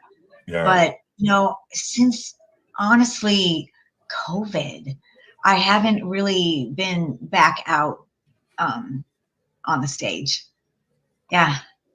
I like definitely can't wait for the next episode of Kitty Chick and Bunny Girl, because the Ava character to me is one of your best characters. I'm serious. I do. There's a you. Completely different person, completely different temperament, completely. I talk different. I try to. Dictation, but I can't wait to get back to that. But you haven't done some stand up in a while, huh? Yeah, not in a Plan while. on doing more stand up soon? Yeah, since I was doing less stand up, then now I do more shooting, and I started doing Barbie, and I started doing, really my roots are mainly acting, comedy acting. But Okay, well, I do love doing stand-up. Stand-up is the hardest thing ever. It is. I'm scared of it. You know me, I did it once. I wrote all my stuff the night before, all my bullets, and then I filmed it. And it's terrifying. It's terrifying. Well, it is terrifying actually, because it's instant playback, instant comeback, and there's a bunch of drunk people in there. Do you have to totally feeling like they can say anything they want. Do you smoke so weed not ever? only Do you ever smoke weed before you do your set? This is what I feel. Anything you do in life, if you're going to go perform, since I do always smoke weed, I'm going to just keep my same, I'm just going to do what I always do. And yes, I smoke weed before. Well, I got a clip here. I got a clip here of some of your stand-up. Why don't you give me the setup on that? Just part of your I beg coins. Welcome. Huh? What? What'd you say? I said I have a clip I'm going to play. I want to check out a little stand-up. You guys ready for a little stand-up by Lisa Noel? Okay. All right, let's do it. Okay, let's do it. Here we go.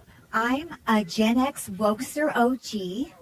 Gen X being I think it didn't start from the beginning, so but that's I've been taking care of myself since I was right. 5. I had my first babysitting job at 7. All right, here we go, and away we go. So I'm a Gen X Wokester OG. Gen X being, I was a latchkey kid, so I've been taking care of myself since I was like 5. I had my first babysitting job at 7. I know how to use a rotary phone. I know how to read and write cursive. I understand the struggles of rewinding a cassette tape with a pencil. And I have personally witnessed the birth and death of MTV. So sad. Being a wokester means I am a protest-ready vegan enthusiast, hashtag activist, social media warrior who believes in eco-friendly everything and who lives in a never-ending episode of Black Mirror. So sad. OG for me means original grandma. I had my daughter when I was 15. My daughter had her first baby when she was 17. And no, I'm not going to stop wearing pigtails just because I'm a grandma. And if you think I should, what? Because I'm too old? That is microaggression. And that is your problem, buddy. That's ageism. You need to check yourself before you wreck yourself. Being a wokester is a big responsibility, but being woke is really lonely. My friends and family don't understand me. I start talking about intersectionality, and my friends are like, what intersection? Wait, are we talking traffic now? So I finally told my mom that I'm bisexual. So now when she calls, she's like, so how are they doing? I'm like, Mom, it's just me, one person. Bi doesn't mean that. But being a wokester, man, it's all about like truly understanding what's happening underneath it all. You know, Yes. fighting for truth and peace and equality with love and compassion. And all I ever get is, Lisa, why are you so sensitive? And I'm like, why are you so insensitive? How? Oh man. Great material, especially with just everything that's going on right now. You know, just funny stuff. OG vegan. How can a vegan be a gangster, right? I'm a gangster, but I'm a vegan. I'm a little gangster. What you mean? What you mean? Awesome stuff, man. If you're just joining us, we're hanging out. We're chilling with Lisa Noel on her channel. We are 420 friendly. And we're teaching you the meaning. Yeah, see, we always use that word. Yeah, I forgot about that saying. 420 friendly. Yeah. See, we always use it now. You know, and now you know where we got it from. From the 5 high school kids, the Waldos. From San Rafael. You know what? From California. A lot of good things come from California. Yeah. Good weed does come from California. Yes. It does. A lot of dating sites out there in California. Oh man, there's so many crazy dating sites.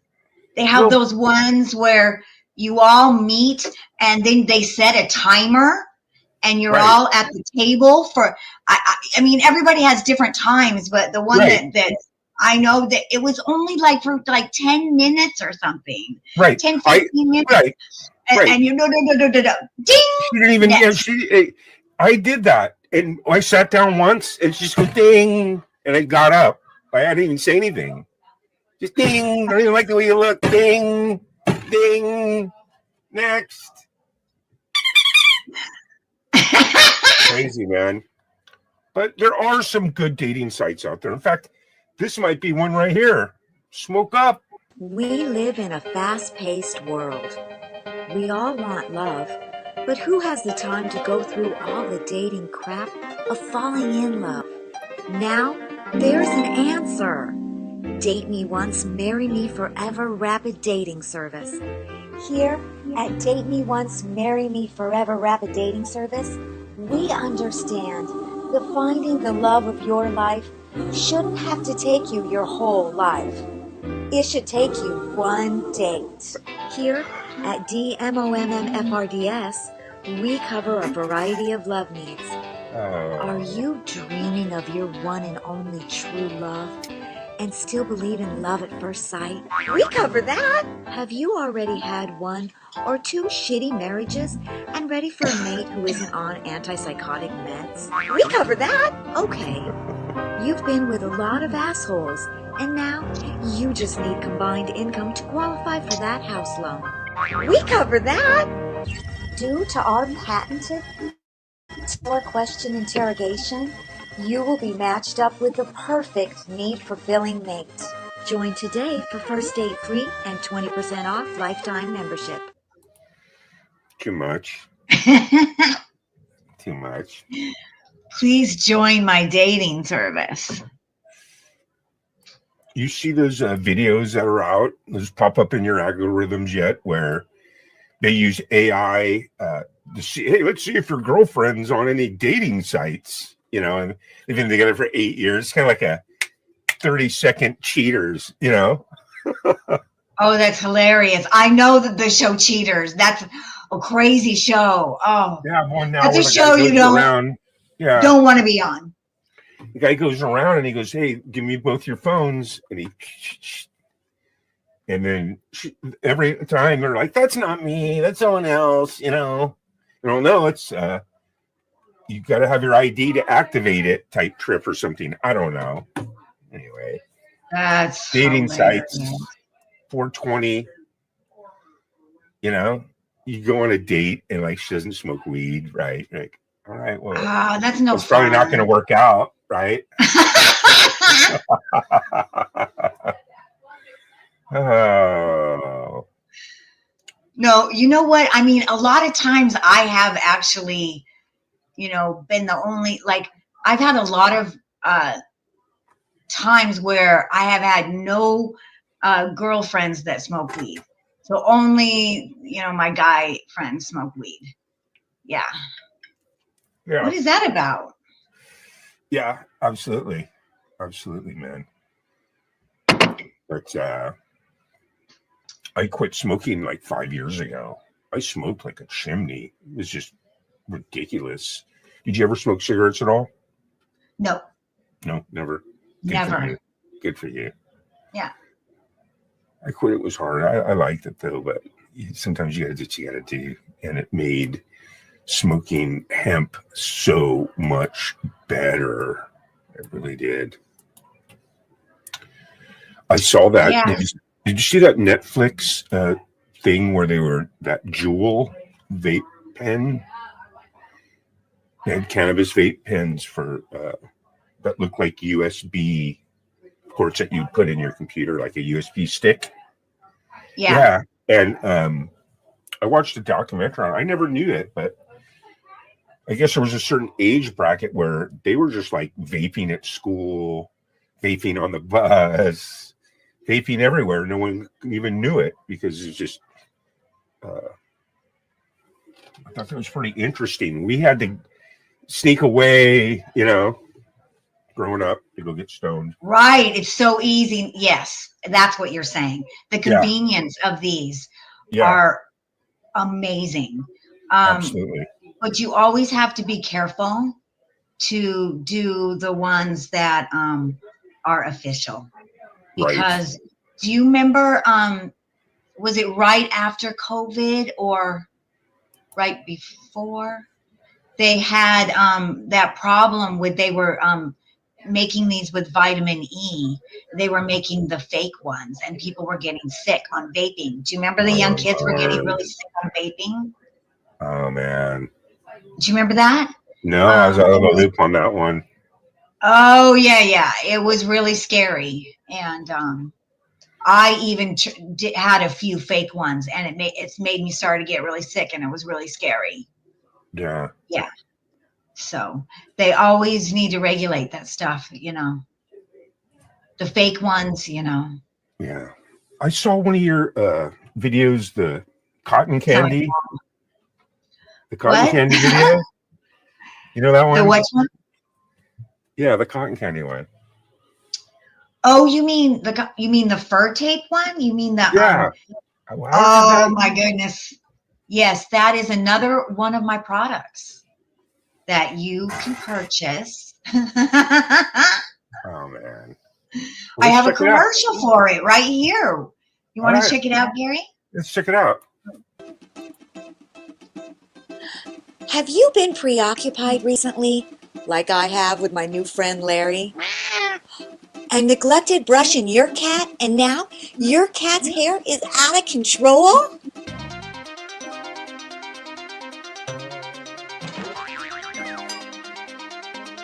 Here's your solution. The Dr. Kitty Crumbs Kitty Cat Cotton Candy Fur Collecting Tape. Hi, I'm Dr. Kitty Crumbs, cat psychiatrist and host of Kitty Corner, and I'm so excited to endorse the Dr. Kitty Crumbs Kitty Cat Cotton Candy Fur Collecting Tape. Have you tried all kinds of cat brushes and nothing works? Now there's Dr. Kitty Crumbs Kitty Cat Cotton Candy Fur Collecting Tape. With our patented fur magnetizing Velcro seal tape, your cat is groomed with just one swipe. And for those days you forget to shave, the Dr. Kitty Crumbs Kitty Cat Cotton Candy Fur Collecting Tape is there for you. Buy your Dr. Kitty Crumbs Kitty Cat Cotton Candy Fur Collecting Tape now.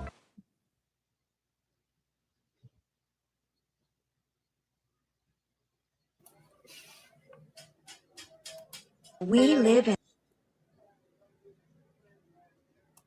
Wow, what happened? Wow. We lost Did you there's a lose nice little me? power surge right there. Ah. Are we I back? love it, man. I was just cracking up, man. You know, it's cats are everything. I got a few friends that have been posting cat videos and dog videos, just filming and it gets crazy amount of numbers. Google loves it. They open up portals and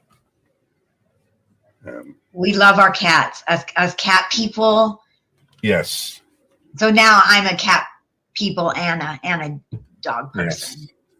I have one dog and two cats. There you go. I love it. That's what I had at one point. I'm surprised my dog hasn't jumped up on me. Okay, so we're coming up to the hour mark. I want to thank everyone that's been here and hanging out with us. Thank you so much. Yes, thank you so much. You just make it fun. Right. And action-packed, good time. Now, tell me just a little bit more about the Kitty Chicken Bunny Girl. Now, we had the pilot, Stranger Danger was episode 2, and then episode 3 was Unicorn Karma, right? I think so. And then 4 think was so. Unprecedented. Yeah, then that was 5 a was heavy one. Wokes, Tokes, and Jokes. So Yes, that's the what one with episode Gary. are you He's going so on? Are good you in going on it. episode 6 or 7? Yeah, I think so. I think I've done 7. I think I don't know. I think it's Nice. 7. Nice. That's crazy. So you're gonna be working on Yeah, it's hard, to keep everybody together, and so I with the Kitty Chicken Bunny Girl, it was tough, Yeah. people come and go, and so you have to. So and you're going to continue the Woke Up America. I have a clip of your Woke Up America. Wow. We are Yes. stoned over here, man. Oh, okay. So just this kind of goes along with like clearing up the real truth about how 420 started. Okay. Now this is clearing up the truth on that terrible lie that J.D. Vance and Trump said about the Springfield immigrants eating dogs and cats.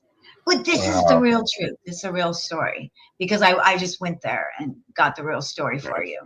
Did you see the one where they showed the kids translated like one of Hitler's speeches into English?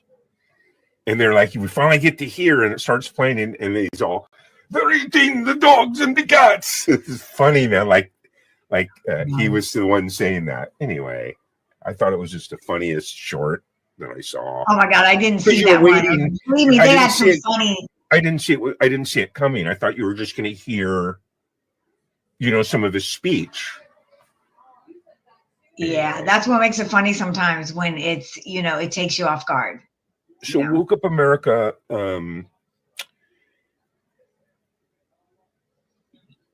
is going to be up next.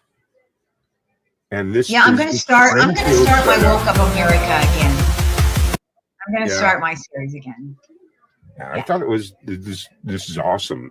This is Lisa Noel, ladies and gentlemen, Woke Up America. Welcome to Woke Up America. I'm Elle Noel. And I am Agnew McCarthy Cornwallis from The Right Way. Tonight, we're going to talk about what is happening in Springfield. It's horrifying. What's happening? Well, I'll tell you what's happening. Immigrants are eating pets. There's no proof of that. Everything is a nothing burger to the Democrats. I'm going to Springfield to prove it. Let's go to Springfield. Let's go to Springfield. We're going to Springfield, We're going to Springfield. You guys. See you in a second. See you in Springfield. We'll see you there.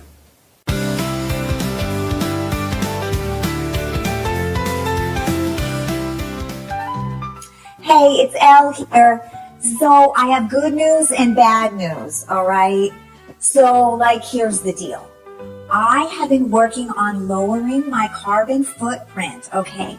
So instead of flying, I decided to hitch a ride on my neighbor's tour bus, and they dropped me off in the wrong Springfield. That's the bad news. The good news is this is the Springfield. I just hung out at Moe's Tavern drinking Duff beer with Moe, Lenny, Carl, Barney, and Homer. By the way, the guys think the whole pet eating thing is a conspiracy. Anyway, and then after that, I went to the Quickie Mart and I bought this squishy from Apu. He's so adorable. And then after that, I smoked a joint outside the Quickie Mart with this really cool bus driver named Otto. And he said that he could just take me to the Springfield, Ohio. The Springfield that I need to go to. It's just one Springfield over. So I'll see you guys in Springfield, Ohio. Otto, see you there. I got a joint for the road. Good day, this is Agnew McCarthy Cornwallis coming to you from Springfield, Ohio, on location. Home to J.D. Vance, not exactly Springfield, but Middletown, where he grew up poor in a shack, barefoot until he was 14, but that's beside the point. We're here to find out about the rumors of Haitian immigrants eating household pets, dogs, cats, iguanas, parakeets, hamsters, what have you. I'm here just to find facts. So let's see what's going on in Springfield. Hi everyone, it's Elle. I am here in Springfield, Ohio. Now, are Haitian immigrants eating pets in Springfield, Ohio? No. It turns out that it's all a racist conspiracy. Now, let me tell you how it all got started, okay? It all got started with a woman named Erica Lee on her Springfield Facebook group. She said that a neighbor's friend's cat disappeared and one of their Haitian neighbors might have taken it. It turned out to be a false story, and Erica, she regrets the post, and she feels really bad about the racially charged fallout. She writes on Facebook, "I screwed up royally." Meanwhile, a Trumpster named Anna Kilgore called the cops and reported that Miss Sassy, her Maine Coon cat, was missing and that her Haitian neighbors took her cat and ate it. A few hours later, Anna found Miss Sassy in the basement and apologized to her neighbors. Now my question is, how can you lose a Maine Coon cat in your house? It's a Maine Coon. Anyway, I I decided to go and talk to Miss Sassy herself, okay? Now, she told me she's very embarrassed about this whole thing, that she's a part of a Facebook group, a cat Facebook group, and they're all voting for Kamala Harris. So she's like really embarrassed about this, okay? She is also a huge Taylor Swift fan, and she wanted to make sure to give a shout out to Taylor Swift's cats, Meredith Grey, Olivia Benson, and Benjamin Button. A shout out from Miss Sassy to you guys. So I found out that the Haitians in Springfield are here legally. They're working, getting along with everyone, and they're not eating pets. No woman, no pride. No love Marley, man. Love Ziggy Marley. Oh, hey, man. Don't you know what's going on, man? Barbecue, man? What you barbecuing, man? This smells good. Mind if I have a little bit? Oh, thank you, Madison. I mean, stranger. Ah, black Haitian with white arms. Vertiligo, man. So sorry, man. But I'm gonna enjoy this. Jerk Christ on a crouton. That is not jerk chicken. That is jerk terrier. Look at that dog collar. Lord help me. Jerk terrier? America, I think we've found the truth about Haitian immigrants eating pets. If a dog collar doesn't prove it, nothing will. Coming to you from Springfield, Ohio, sad and dismayed, I am Agnew McCarthy Cornwallis. This is Elle. Peace out.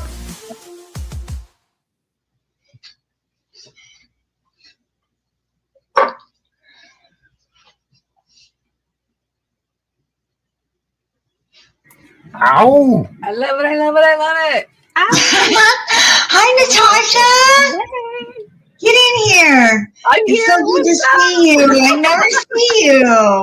What's up? What's I up, love girl? that. That was so cool. What's up, girlfriend? You're a sister friend too. It was awesome. Yeah, that was good stuff. Thank Yeah, that's the best you. kind of comedy is satire. You're always going to find something amusing in satire, and because it's so true, there's truth to it, and it's like, you know, it's almost comical, right? Isn't that how it goes? Yeah. I like that. Yeah, I like doing that's satire. interesting. Right on. I like doing satire, but that last part was like really stinging because, you know, Yeah, obviously didn't win. So yeah, I felt it too. I was like, damn, I hate to see that, but yeah, right. it's on. okay. We're all going to survive. Right. That's a great affirmation. Cheers to the positivity. Ow. It's so good to see her. Yeah.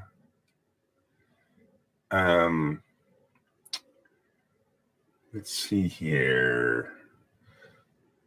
So you remember your Cosmic Catnip line in Groove Trek with the Mitten Kittens? Yes.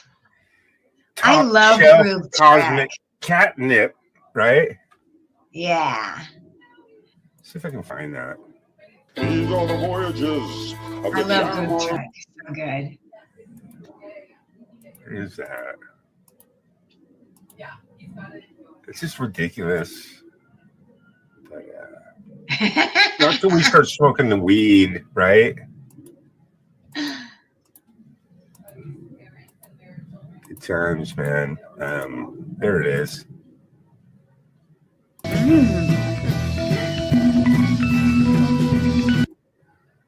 See, we were talking about doing this too, where we're going to pass the doobie, right? Yeah. With Chuck and Right. stuff.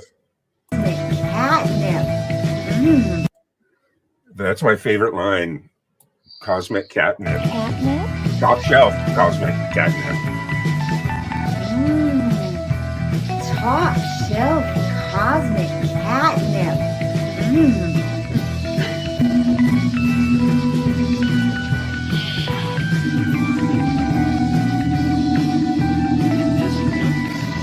See how the hand comes in? You know what I mean?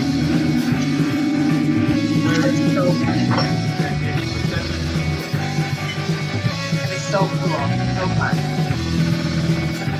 Good stuff, though, man. You know, the Cosmic Catnip.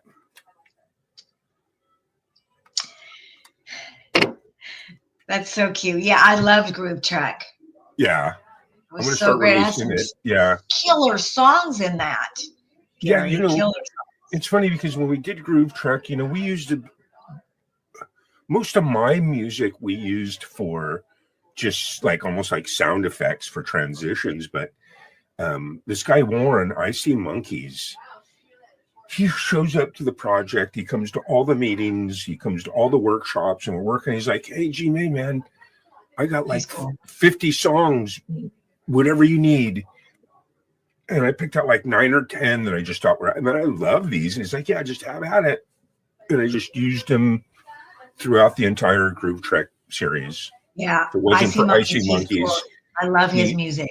yeah, he is just so awesome. It's unbelievable. I See Monkeys. This guy right here, the guitar player. Yeah. Professor Groove Monkey. Yeah, that was And so we funny. talked about that whole Return of the Cats and how I identify as a cat. I mean, we were going to do Return of the Cats. Yeah. There's tons of footage. I got all the templates. I mean, it just, for some reason, it just fell apart, man. We fell off the wave. Yeah. You know, stuff is You know, sometimes, that can happen really easy Yeah. when you have all these different people. And that's why it's, you know, it's hard to keep everybody together, you know. Right. I Yes, know. Absolutely. I know. That's why, you know, That's kind of where you are with the Kitty Chick too, kind of, you know you're going to do another episode. It's just when, right? Yeah, I just, it's going to be soon. Yeah. Yeah. I'm going to make it about the show, you know, because Nice. we have a lot to talk about now. So, yeah. Oh yeah, that makes a Natasha! really good show. What's that? I just yelled your name just because I felt like it.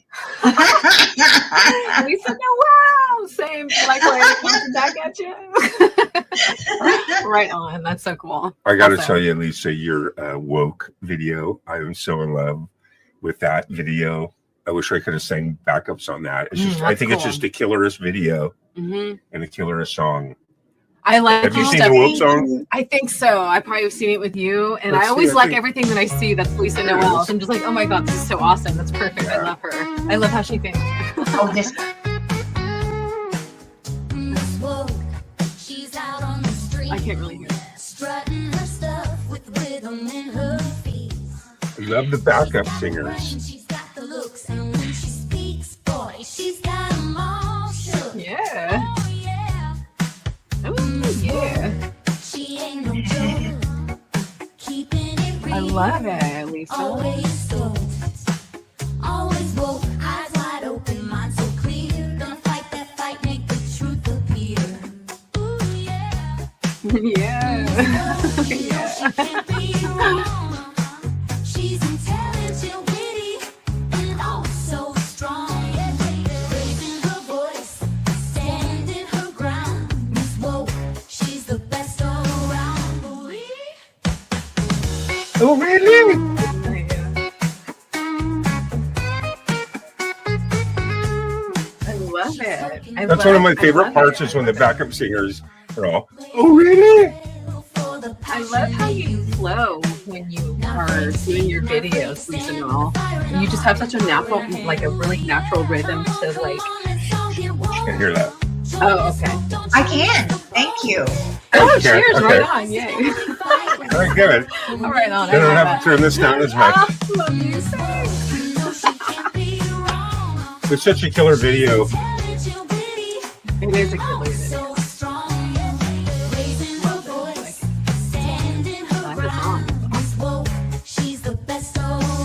Like I would listen to this driving around and sing along. and everything. Light it. Yeah. You got weed, light it up. What's this doing, Natasha?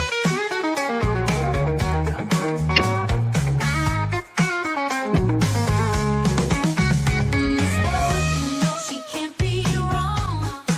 She's intelligent, witty, and oh so strong.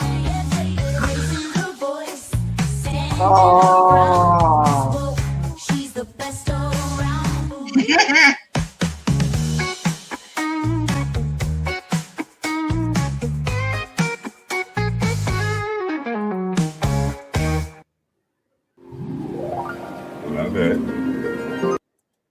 Love it.